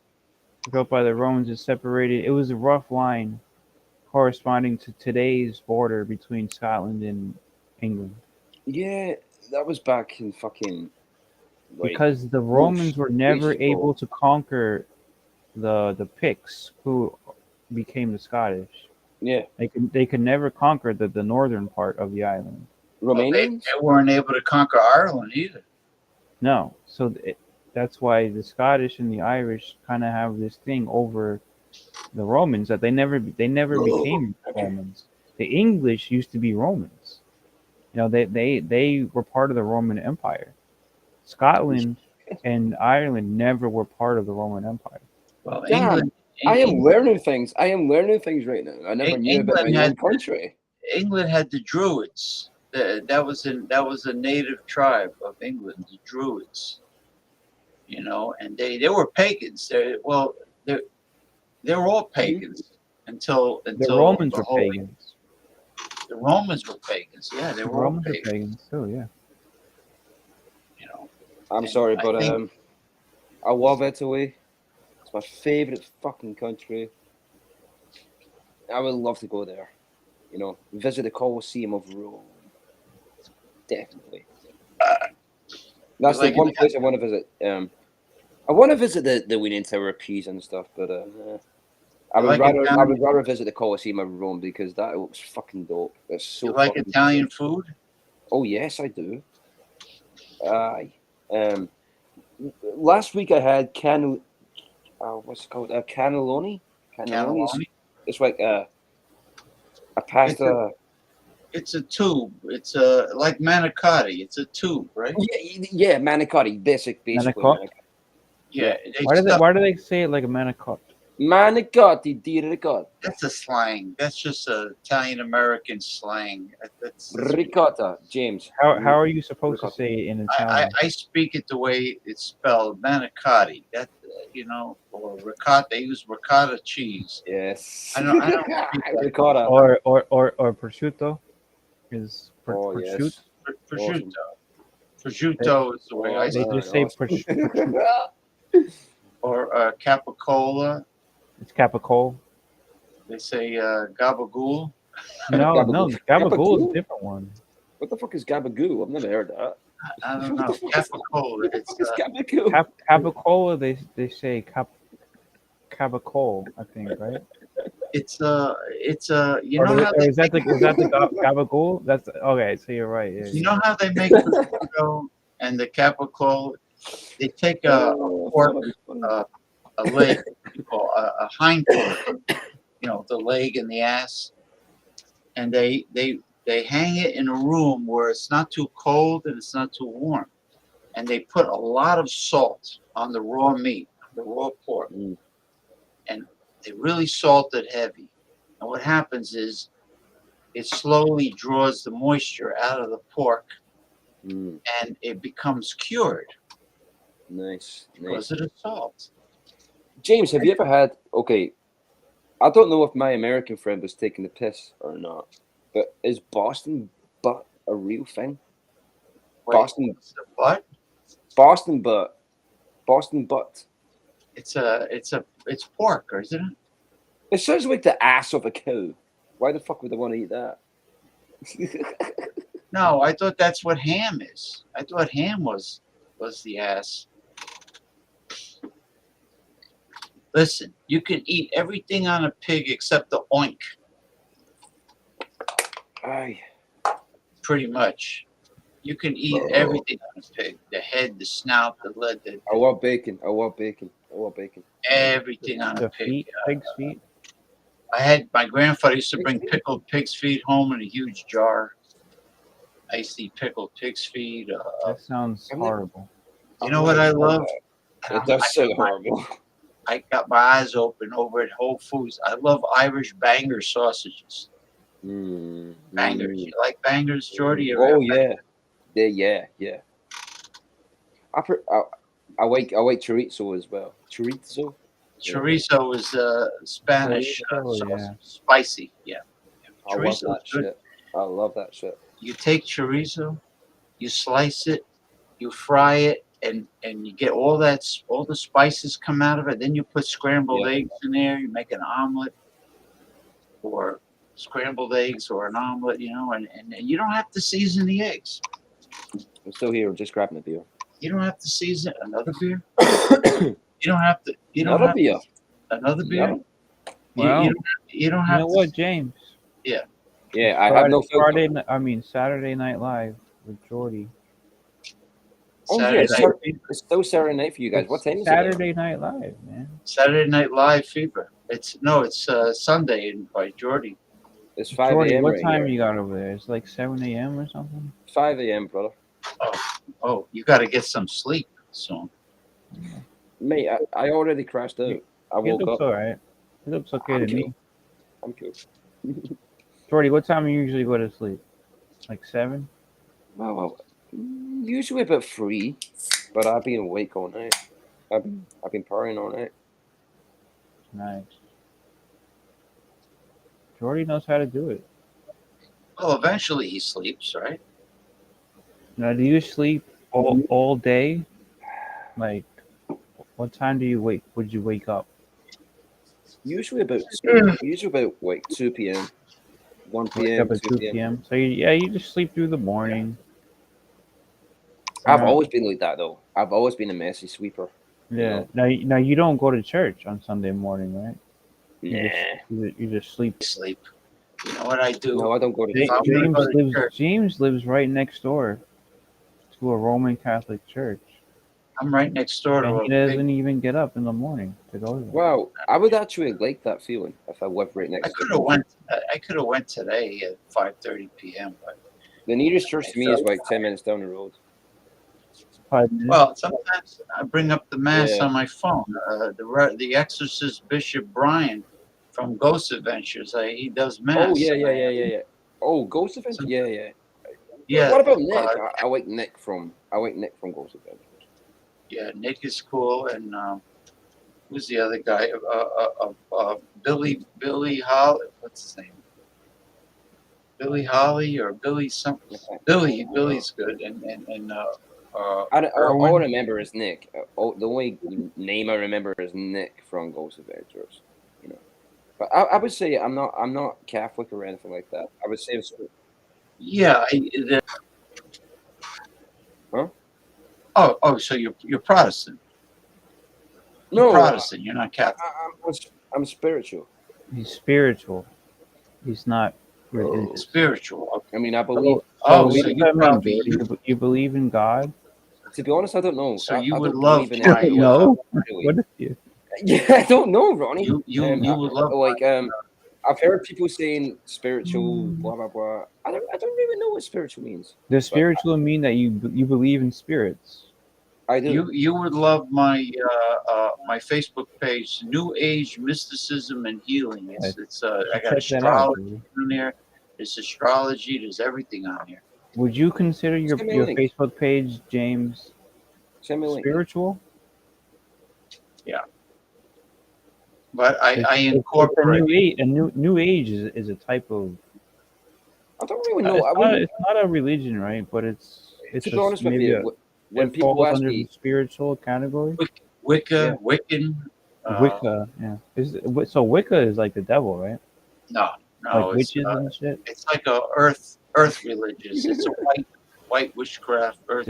I used to work with a woman who was she was Wicca, and she had a tattoo, and she said that she would actually dance around naked around the fire. you got a video of that? I don't know why. She was an old lady, Jordy. You wouldn't want to see that. No. Oh, she's obviously like. But I don't know why. Like she said that's actually what she did, and she identified herself as like a Wicca. It's they're witches. It's a coven. Right. But they're So- not evil people. But they're doing very weird shit though. Maybe not necessarily evil, but like pagan. God bless. yeah, they're pagan. Yeah, They're they're definitely pagan. So that's not no, new age. though, right? I incorporate Catholicism. Sorry, guys. Well, you're a Catholic, right, James? You are an Italian American Catholic. Church, and I watch the mass. Who watches the mass? Do you hear what he's saying, Jordy? He's frozen. He's frozen. Yeah, James. It sounds like you're breaking up. James, what's going on? Yeah, because I'm getting the warning signal about the connection, which is weird because it always happens towards the end of the show, like later at night. How about now? Do you hear me now? Yeah, man. Yeah. Yeah, you sound all right now. Yeah, you sound good. Yeah, I mean, I believe in like the evil eye, curses, opening up portals. Come on, you son of a bitch. What's going on with your lighter? James, I'll be right back. But when I come back, I want to continue the conversation. Oh, Yeah, cool. all right. Yeah, I'm getting a little tired. We'll go a little bit longer. James, it's good to see you again. You know. Yeah, I'll wait for him to come back, because I'm getting tired. I gotta do the show tomorrow. holistic health and exercise and sports talk and all that. Oh, what happened to John? The fitness guy. I love that guy. Oh, that's tomorrow. That's tomorrow. You mean the The Commodore? Commodore, yeah. Where is he? Yeah, tomorrow. He'll be on tomorrow. Where's he tonight? Is he sleeping? He's sleeping. He's sleeping. He's he gets up real early and works out. Awesome. Yeah, the show starts at 4 p.m. my time, which is you're 5 hours ahead of me. Yeah. 4 to 6 hours. 6 hours. 9? No. You're like 9. So 4. Hold on, 4 James. What time p.m. is it right here? What time is it right now at your place? Right now, it is probably. Hold on. The time on my desktop is messed up. It's 5 a.m. right here. It's 12. It's 12:13 Oh, so a.m. 12:14. Right. So yeah, you're right. I'm 5 hours. I'm 5 hours ahead of you, bud. Yeah, 12:14. It's 12:14 a.m. right now. Okay, so I'm 5 a.m. So I'm 5 hours ahead of you. So it'll be like 4 p.m. would be like mid evening. Yeah. Right. Middle evening by you. Mid to late evening. Not too late, but yeah. Oh. Yeah. He wants to continue. Let me wait till he puts his earbuds in. What's up, Ronnie? Yeah, what I was saying is that people, unfortunately, are using mysticism as a game, and they're opening up portals that they have no. So They have no Jordy, ability you or wouldn't no do that, knowledge right? how to close the portal. Sorry, Ronnie? You wouldn't want to do that, right? Open up portals. Open up that portals? You don't know how to close. It depends on what portal you talk about. Okay, so you're Well, saying you're willing to open up portals, certain portals. Yeah. But you don't know what's coming over from the spirit world. The fuck are you don't gonna open know up, what's coming. Jordy? That sounds sexual for some reason. No, it doesn't. I'm going to open up your portal. If you play with a Ouija board, if you play with a Ouija board like it's a toy, you're opening up a portal. You're opening up portals. Right. Yeah. You know what a Ouija board is, Jordy? Yes. You're supposed to say I will goodbye. never, That's why I will there's the never word use goodbye. one again. No, I will don't never get- use the Ouija board again. No. You know the Ouija board was originally designed. As a kid's toy, I know. No, not as a kid's toy. No, It wasn't? Spirit. It It's a it spirit board. became a kid's toy, which is the worst thing that has that ever happened with you, because they market it as if it's a kid's toy, and Yeah. kids are playing with demonic boards, and they're thinking it's a toy, and that's absolutely crazy Ronnie, that they allow that. Ronnie, do you believe in ghosts then? Do you believe Yeah. in afterlife? Yeah, of course I do. Awesome. Yeah, and I think James does too. And Yeah. No, it's not a toy. but the original Ouija board, who was it designed by, James? I'm not sure. I thought the original Ouija board was actually designed as a kid's game. I mean, when it was I marketed thought it in was. toy stores, was it Milton No, it Bradley? was designed by the devil. It was designed by the devil. Milton The Bradley. original, Well, the devil. not the stupid toy. That's to say. It's not to say that it doesn't work, but the original Ouija board, the original one, that was a prototype that they used. Who was it designed by? Ronnie, you're funny. No, it's a demonic influence. Right. Demonic influence made people created. and Right. for a purpose to open And now they sell portals. it in Walmart, and Yeah, you know what they and have on the box? why is why is there so many problems now in society? Because the Because world is fucked. people are opening up evil spirits with this Ouija board that they think is a board game. And then they complain and they're like, why is there spirits in my house? Why is all this And it's crazy not shit just going in on your my house? house; it's in the world. They're opening it up Why are into the world.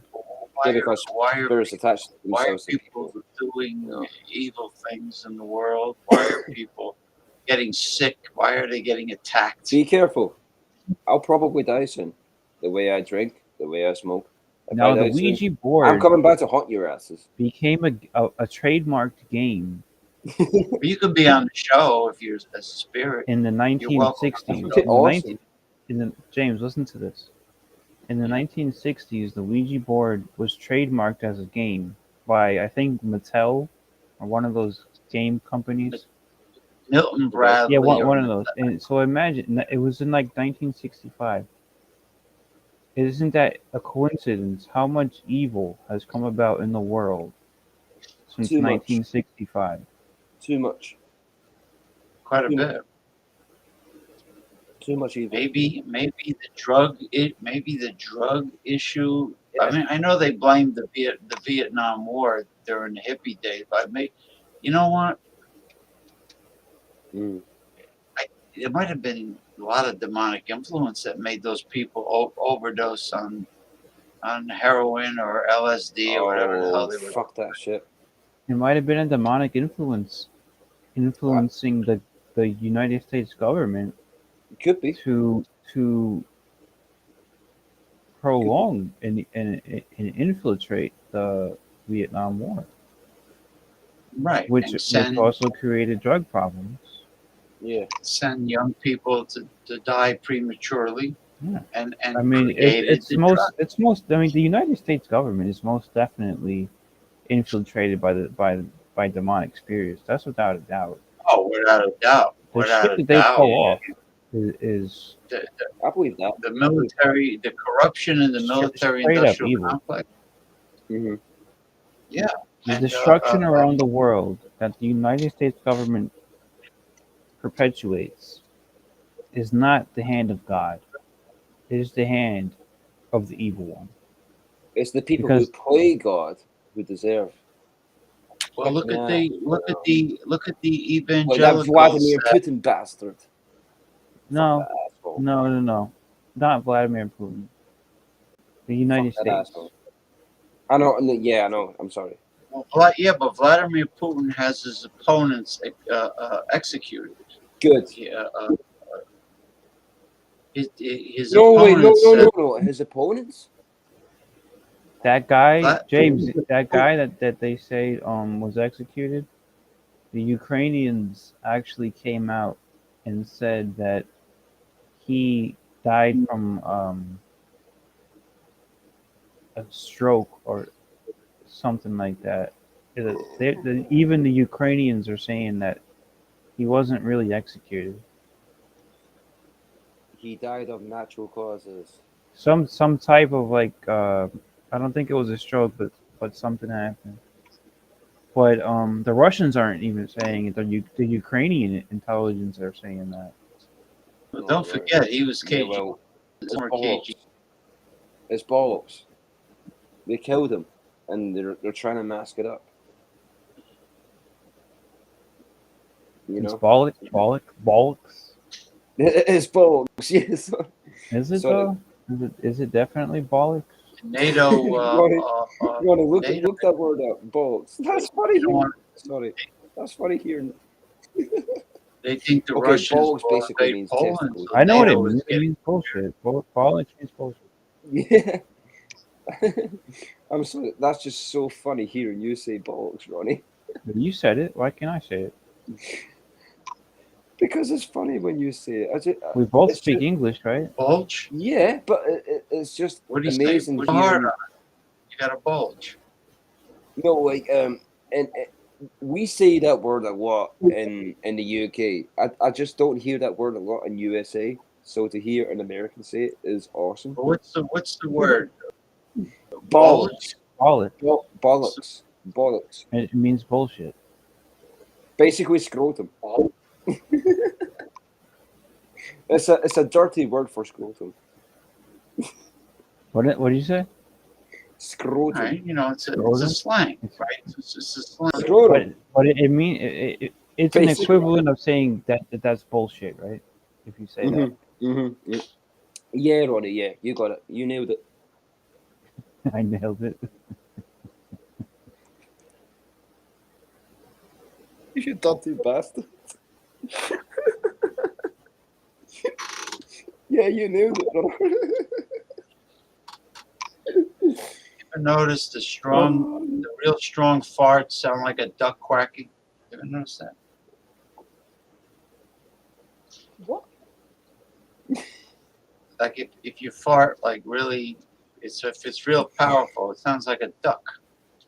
Me and Ronnie were having a heart-on conversation, and then you just come in and say, "Hey, do you know what a fart is?" Well, James didn't like that. That's why he changed the subject. No, I'm trying to understand. You said, "Oh, Well, you're not trying to understand. You're giving up on understanding. That's why you changed the subject. bollock." Is that the So word? there's a word that the UK people say. They say bollocks. You never heard that before? How's it spelled? I think BOLL. BOLLOCKS. Oh, see, so bollocks, just like it's spelled. That's how you say it. Bollock. And I've heard it many times before. It basically just means bullshit. Like if somebody says that's bollocks, that means in American English, you would say that's bullshit. I thought they say poppycock in English. I never heard that. Never heard that. Poppycock? Or boulder dash. Nah. Maybe in the '60s they said that. Oh, maybe Foghorn Leghorn used to say that. Maybe that's what. He was Southern. He wasn't English. Yeah, Ronnie knows what Ronnie has nailed it though. I'll say this, son. I ain't no. It's basically like when you go, oh, that's bullshit. We say, oh, that's bollocks. Bollock. Yeah. Right. Bollock. So James, you learned something new James, tonight. don't search on Google what bollocks is because you'll get some interesting images. So I guess the technical thing is it's actually a scrotum. I never knew that. Jordy just told me that right now. The technical term for bollocks is it's a ball sack. Ball sack. So, I didn't even know that. I didn't know that. Now where do the Scottish girls go out? Where are most of the nightclubs in Scotland? Where do most of the Scottish girls go out to? I'm sorry. I was so funny. Never gonna get an answer to that. Nightclubs in Scotland. Yeah, like where Glasgow, right? Glasgow. Glasgow, yeah. Is that the capital? No, the capital of Scotland is Edinburgh. I'm basically Edinburgh. Glasgow it's like a big city, right? Yeah, it's basically like 1 hour from Edinburgh. That's so where basically, all the whores hang out. Oh yeah, mate. This town is a joke. Honestly, we get junkies, we get whores, we get fucking. It's a horrible place. You don't want to come here. So you don't want to go there. No, Where, Glasgow? Glasgow's awesome. It's a beautiful town, but there's prostitutes in Scotland.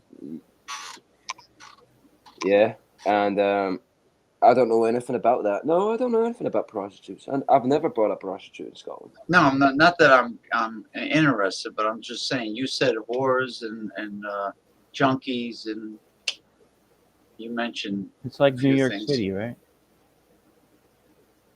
Yeah, New York City is a shithole. Without the migrant crisis.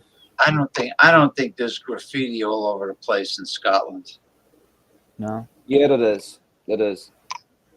You have graffiti? Yeah, yeah, yeah. I used to tag places when I was fucking 15 as well.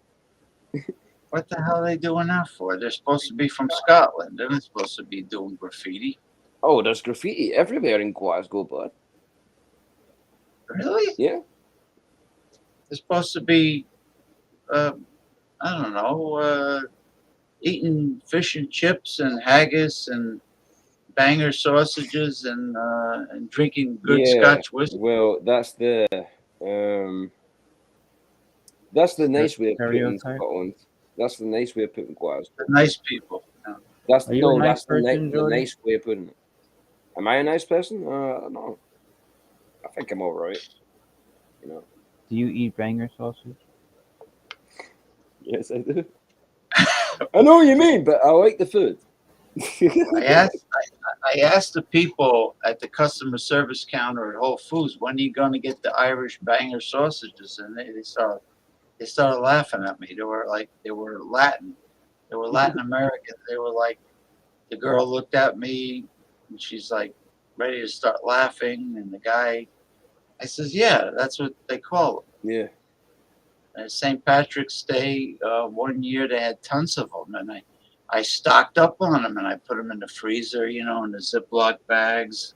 What we do is bangers and mash. Bangers and mash. Because I can't bangers all year round. I can't get them, but they only have it like around St. Patrick's James, Day. we have bangers and mash here. So you make sausages with gravy, with onions, red peppers, every single pepper. Red pepper, green pepper, yellow pepper, boom. And we have vinegar peas, and mashed potatoes. Peas. Oh, it's like a shepherd's pie except with sausage. Yeah, it's on the plate. When it's on the plate, it's all separate. So it's all separated. I mean, the peas are over here. The mashed potatoes are over there, and the sausages are in another area of the dish. Yeah, it's not all together. Yeah. Well, the good thing about peas and mashed potatoes is you can easily pick up the peas with the mashed potatoes. Yeah, that's nice. I like doing that. Yeah, you pick it up. Yeah. Mm-hmm. You dip them.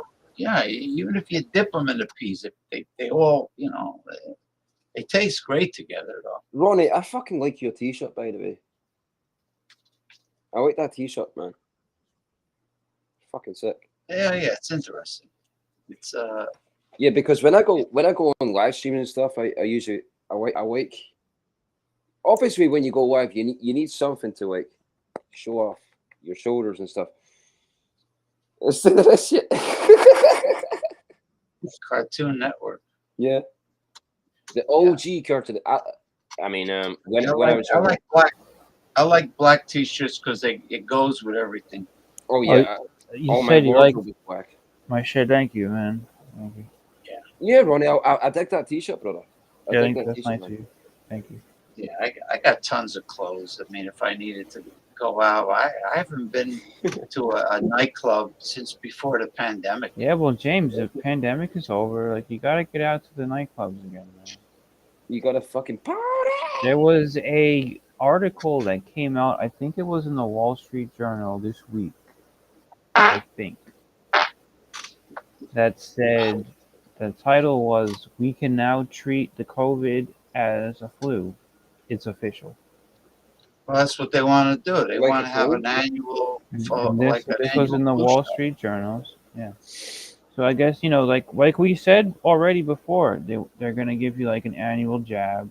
You take it or leave it. It's like the flu.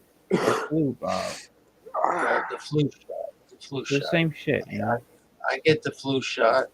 So since like 2021, this is what people have been saying for a long time. Nobody cares about variants, and I think Moderna came out with. They were calling the extra ones boosters, right? Omicron? No, the extra shots they were calling them boosters. So Well, the last variant is the Omicron. that was a while ago, right? Was that the last? No, there was the other ones after that, I think, but nobody was really paying attention anymore. I still think the Cleveland Guardian should have James, used why are you changing the subject? That's a Cleveland dramatic variant. change of subject. or the Washington variants. Oh, The Washington variants. no, I don't. I know there had to be new variants I like because the viruses. Washington football team was a good one. Yeah, but is it? They should have left it like that. But you see what kind of cheap stencil W they have on the side of their helmet? You know what that is? That's like the cheap stencils that they sell. I don't know. Like, yeah, it's like so boring, and it's like. I don't know why it's they worse- ever changed the name to the Commanders. Or why? It's weird. Why did it have to It's be the worse. Command? It was a football team. It's before. worse than the Cleveland Why Browns couldn't having you nothing. leave the football team? They have nothing on their helmet. There was nothing wrong with calling them the Washington football team. And then they changed it to the Commanders. They were called the football team for 2 years. That's like, why did they have to change it? Why don't they just call it?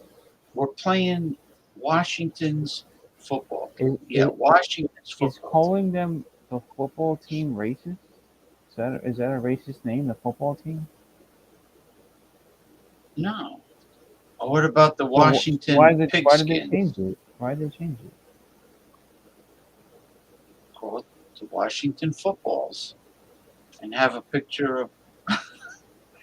Right. So The James, Washington- obviously I'm being facetious here. I hope you can tell that. Helmets. Call it the helmets, and have an image of a helmet on the side of the helmet. Right? I don't know. But whatever. You can't It's call better than that anybody horrible- an Indian or something like that. It's better than that horrible W they have on the side. Or actually, the Cleveland Browns have a better helmet than Washington. It's just like a tomato. It's just orange. What do you got there, Jordy? Jordy. Yo, sorry guys. Let me ask Jordy, you a you wear question. your sunglasses at night. How's your I workout? wear my sunglasses at night so I can. How was your exercise program doing? My exercise program? I ain't been, dude. James, I've not been exercising in a while. I'm Jordy getting, just I'm getting drinks skinny. beer. Look at me. Look at this. Fucking skinny shit. Jordy, Well, do you drink beer and what's your diet like? You got to I eat eat more healthy. protein. I do eat healthy. I love vegetables. You're not eating enough protein. No, I don't. I don't eat enough protein. I love my green vegetables. James, do you like green beans? I love green beans. I'm not a big fan. I like peas. Peas in a pod? Oh, remember last time I showed you I got those edamames from the. Oh, edamames are very high in nutrition. I love those. Beautiful, beautiful. And you got to go. Is there an Asian market in Scotland? Yeah, in Glasgow. Yeah, in Glasgow. But There's Asian people there. Look for edamames. yeah, I love edamames. It's a young soybean. It's a very young soybean. Yeah, it's soybeans in a pod. Sorry, In a pod. I'm rolling a smoke. I'm rolling a smoke right now, but I'm still here. No, I like them. I like edamames. I'm rolling a smoke. I'm rolling a smoke. Go ahead. I got a lot of tofu on sale, organic tofu, right? They were on sale, and I looked up on Google. I didn't know you can freeze tofu because tofu doesn't last that long in the refrigerator. Isn't tofu a dessert? No, it's fermented soy. It's made from soybeans. Isn't tofu like a cake though? No, well, it it's hard to say. It looks like Yeah. it looks like a hard pudding. It looks like a solid. Okay. Yeah, it's it's kind of jiggly. James, have you tried haggis? Have you tried haggis? I never had haggis, but I've had meat pies. I've had meat pies. James, I don't know actually if you will like haggis. But I can't being get Scottish, yes, I love haggis. Being Scottish, I do. Have you had black pudding before? Black pudding. I've had black pudding many times. Well, basically, haggis is like that. Haggis is it's the same texture. Haggis is the same texture as black pudding. I like black pudding very much. I've had the German variety with bacon, with pieces of smoked bacon inside. Oh yeah, that sounds nice. Yeah, I think black pudding in Ireland and Scotland has barley inside. Barley, parsley, and blood. Basil. Yeah. And blood. Peppercorn, cayenne pepper. Cayenne pepper, yeah. Yep. I know how to make it. They like, I hear Indian food is popular in England because, if you live in the north, you want to warm up. So I guess they took a liking to Indian food, to curries. I use curries when I cook.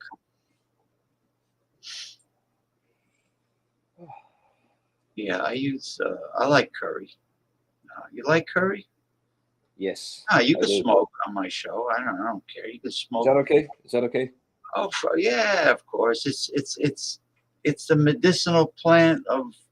Hey, is that all right to smoke in here? Is that all right to smoke in here? No, that's medicinal. That's You know God's what? medicinal plant. It cures glaucoma. I believe it. Not only that, it cures many other things. It's a great cancer treatment. Yes. It's You a know, natural, it's an organic herb. Why the fuck? Why is it illegal? Why? Legalize it. Legalize it. Don't criticize it. Tell me something. Do you have a water pipe like a bong or a hookah? Do you have one of those water pipes? Yeah, I do. Hold on. You ever use it? You ever use it? Fuck. I'll use there it. you go. I'll use it right now, man. Hold on. I'll use it right now. Yeah, isn't it amazing how smoke can pass through water? Isn't that amazing? It's all to do with scientific shit. Smoke on the water. Water. Dun, dun, dun, dun, dun, dun, dun, dun. Dun, dun, dun, dun, dun, dun, dun. Yeah, Okay. I was a kid when that song came out. That was the 70s. Yeah. I like the gurgling sound. There you go. Is it working?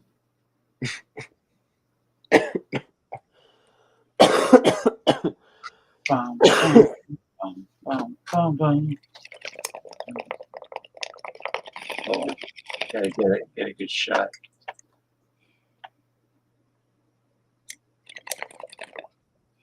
Oh, goddamn. Oh, yeah. Good man. Yeah, that's the bong I've got. It's just a tiny bong. It's a tiny bong. Yeah, it works though. Oh, motherfucker. He was just smoking his bong, his water pipe. Hey, James, instead of the this view, can we know. put it so that we're all widescreen? There we go. That's better. the best I can do. I like that. I prefer that. Like if a fourth person came on, then I would be rectangular. Mine would be rectangular. But this is better. Well, yeah, I'd say it's better. Anyway, Jordy was smoking his bong, his water pipe. Yeah. Okay. Bum, bum. Oh shit! Ronnie missed it. I'm not. Oh fuck it. Why it went out? You have to keep lighting it. No, Ronnie missed my bong hit. I'm gonna do another one anyway. Fuck, I'm gonna do another one. Yeah, let me know when you're gonna light it up again. Hold on. Down. Oh, gone the water. Bum, bum, bum, bum, bum, bum, bum, bum, bum, bum.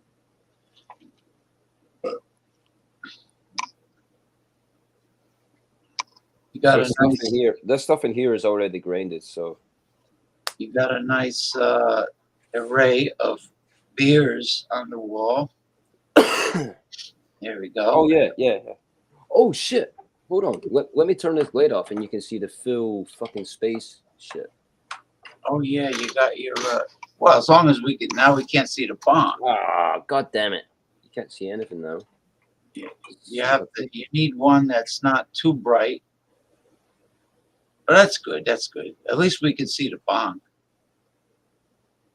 Okay. Bong, bong, bong, bong, bong, bong, bong. Alright, I think I'll have to go, guys.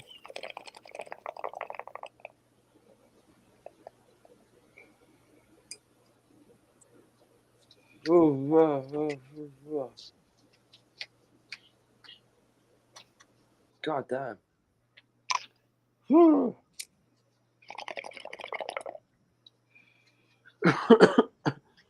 This is a very good way to close the show with Jordy's bong. Excellent, excellent, excellent, excellent. Oh, holy shit! Smoke on the water.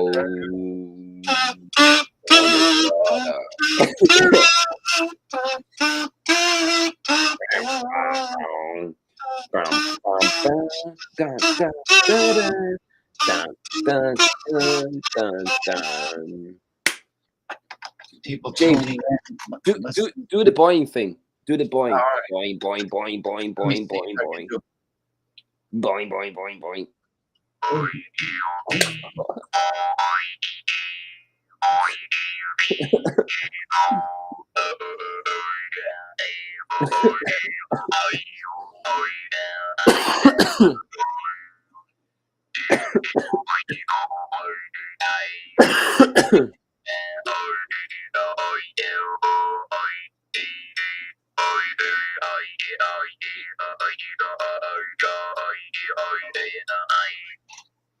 James, what is that instrument called? What is that instrument? jaw. A what? A jaw. Jaw. Oh yeah, no. I mean the boy thing you were using. It's the very. boy.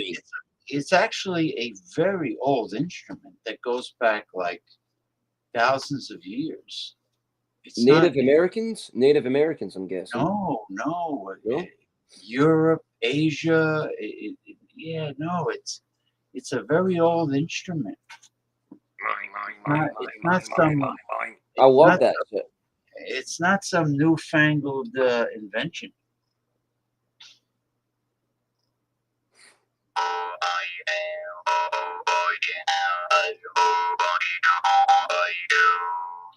It's so fucking cool, man. It's so cool.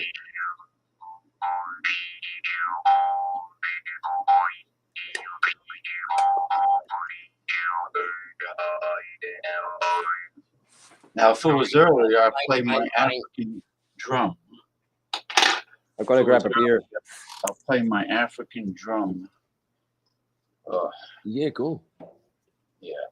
Really? But not now. I'm not going to play it now. It's too late. Oh, Daryl Messias from Northern California, sir. He says, "Wow, you guys are still on the air." Yeah, not for long though. I'm getting tired. Yo, what's up, bud? Yeah, Jordy was smoking his bong, his water pipe, and Ronnie S has been with us. I'm ready to bang it up. It's actually Sunday over by Daryl, what's his name? Daryl Messias. Daryl Messias. Hello, bud. He's How in you Northern doing, Jim? California. And then Here, the flooding, Jeez. stopped, Daryl. No more floods. Peace, love, and happiness, brother. Peace, love, and happiness, brother. Okay, now he's. Oh, you got a pooch? Ronnie. Oh, I didn't know Ronnie had a dog. Yeah, Ronnie, what's going on, brother? What happened? I saw him on the bed, or I saw a little dog next to him. James, I think it was a dog. I'll finish this beer and then I'll leave. Yeah. One more beer. Oh my God. One more beer. Daryl One more beer. Daryl says, "Do a couple more hours." No, I gotta take me vitamins. Oh, man. James, are you drinking tonight? Or are you chilling out? No, I don't have any. I don't have any booze in the house. No? I gotta get some a Brooklyn Brewery lager. They have a very good craft. Oh, that's a good beer. Brooklyn Lager. Yeah, that's a good beer. I've had that. Brooklyn Brewer. It's a craft beer, and they make an IPA that's decent. Okay, so I like lager. I'm a fan of lager.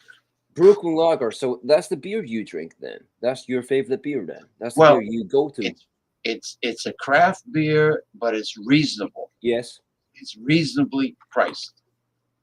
Yep. We get that in Scotland too. Hold on. Brooklyn Lager. You get Brooklyn Brewery? You kidding me? Yep. We also got the East Coast IPA as well. Really? Yeah. What about California, Sierra Nevada? Yeah. Oh, we used to get that. But I've not seen it in years, dude. It's good. It's a good company, and also Where did Ronnie go? Flying. What is it? Flying fish? Flying dog? What? Flying dog. Flying. I think it's out of Delaware or Maryland. I forgot. This shit. There's so that right there. There it is. With the B, with the fancy letter B on it. Yeah, try it. Yes. Try their lager. I have. It's very refreshing. It has a really nice flavor to it. It's like very crisp. It's like, not too bitter. It's not weak. It has a really nice flavor to it. I like it. I think it's like sorry, James. Between 5 and 6. Computer's been a dick there. It's like between 5 and 6% alcohol. Yeah, 5.6%.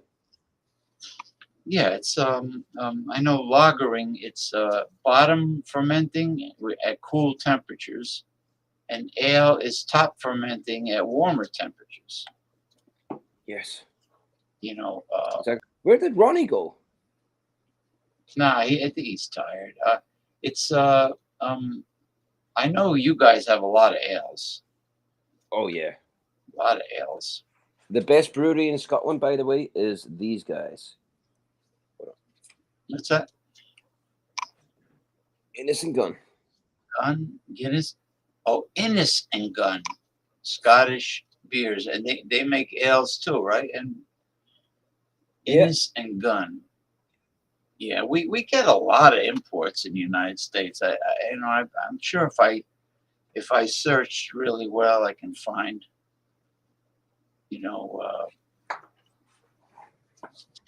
Anyway, you got a nice wall of fame there. Yeah. Every time you try a new one, just. I am the Scottish booze hound, the Scottish beer hound. Beer hound. Cut the cardboard of the, and pin it up. Yeah. And hey, that's my favorite. That's my favorite.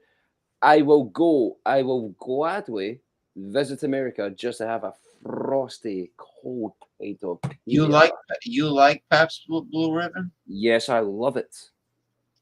I love PBR. Honestly, I do. I do. I You think like it's Canadian beer, like Molson? yeah, Molson Canadian beer. Yeah, I've had that. Molson Ice. And what about the Modelo companies, like Modelo Especial? Modelo Especial. Yes. The thing you were talking about, Molson Canadian. There we are. I got it. Molson Canadian. What's the other one? Dos Equis and Bar. Dos Equis. Oh, Dos Equis is amazing. Okay. Me and my best mate, we were in Edinburgh, and we were just chilling out, visiting places, sightseeing, and we came to this Mexican import shop that sold Dos Equis. I got a 6-pack, and me and my friend drank the 6-pack on the train home within 20 minutes. It's an easy drinking beer. It's so smooth. It's so nice. I love Dos Equis, but it's hard to find in Scotland. You know, the same with yeah, it's hard to find. It's hard to find that. It's hard to find that too. And Modelo, Negro Modelo, the dark beer. Yeah, Negro Modelo. Or Modelo Negro, Modelo. I don't know if they put the Negro first. Or he wants me to get the African, the djembe drum out. Not at this hour. It's late. You know, I live in an apartment building. Get the what out? What is that? The African drum, the djembe drum. James, do it, please. One we have. I'll show it to you, but I won't play. Show me. That would be awesome. Okay, maybe just do a little boom. Okay. One little hit. Okay. Yes, awesome. He's getting it out. He's getting the drums out. How are you doing? Daryl? Hope you're having an awesome night, brother. Cheers. He's got djembe. He's got the djembe. Oh my God, man! Bongos, bongo time. Oh God! It's made of mahogany and goat skin. I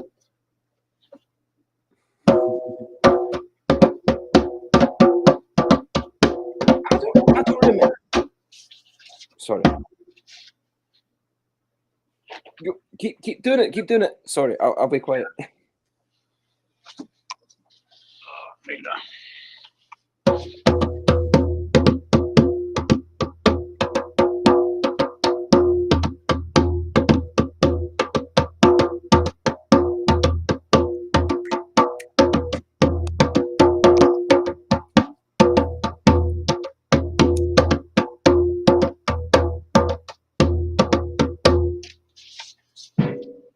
That's it, my friend. Oh, look, Daryl posted. What are these? Hands? Oh no! Wait a minute. Hands. Little djembes. He got one in December. Yeah, I was just goofing around with one hand. If it was earlier, I mean, I could go live and if I had a stool, like a bar stool, then I could play and people would see what I'm doing.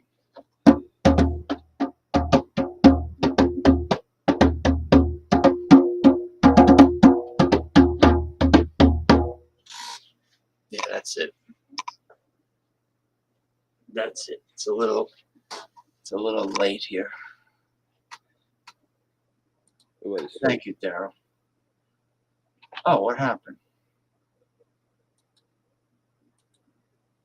Oh, he took himself out? Oh no, he's still here. I just I maximize my screen. Oh, good. You go to bed, James? Are you going to bed, brother? I'm gonna take my vitamins first and talk to this Japanese girl that I know, and Nice. then I'll go to bed. I'll brush my teeth and go to bed. Yeah. You know, you remember Mr. Hanky the Christmas Pooh never left the sewer without bringing his toothbrush. Mr. Hanky, the Christmas Pooh, he lives inside of you. He never forgot. And he had very pearly white teeth, Mr. Hanky. For a piece of shit, the guy brushed it. He never left without his toothbrush. Yeah. Anyway, James, I'm going to go anyway, brother. Yeah, I'm gonna go. All right, listen. God Thank bless you for having me. brother. I appreciate you coming. You know, keep whenever you're able to. I'll catch you tomorrow. If not, you know, I'll catch you next time. Bye bye. I will not be drinking tomorrow, but yeah. Cheers. Yeah, you know, come on and say hi to the Commodore. I will. All right. James, thank you for having me tonight. Thank you. I appreciate it. I'm very happy. I'll see you later, brother. That you were able to come. Have a good night. Thank you. All right. You missed Mick Von Raven. He split. He split right before you came on. All right. That's it. Daryl Messias. It's time for me to expedite the premises. I played in the Catholic Church before the pandemic. I played with the other musicians for Christmas songs, and my main job is to do Little Drummer Boy, Rap-a-pum-pum.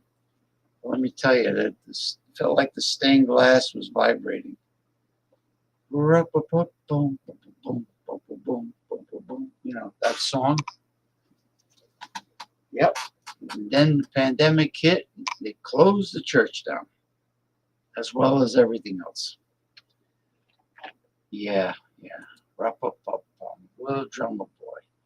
Little Drummer Boy didn't have a big djembe. He had like this little cheap ass drum. But I know Carlos Santana. I think they use congas, right? They use congas. Maybe bongos and congas. Tito Puentes, right? He might have used congas. But this is pretty loud. Djembe is a loud drum.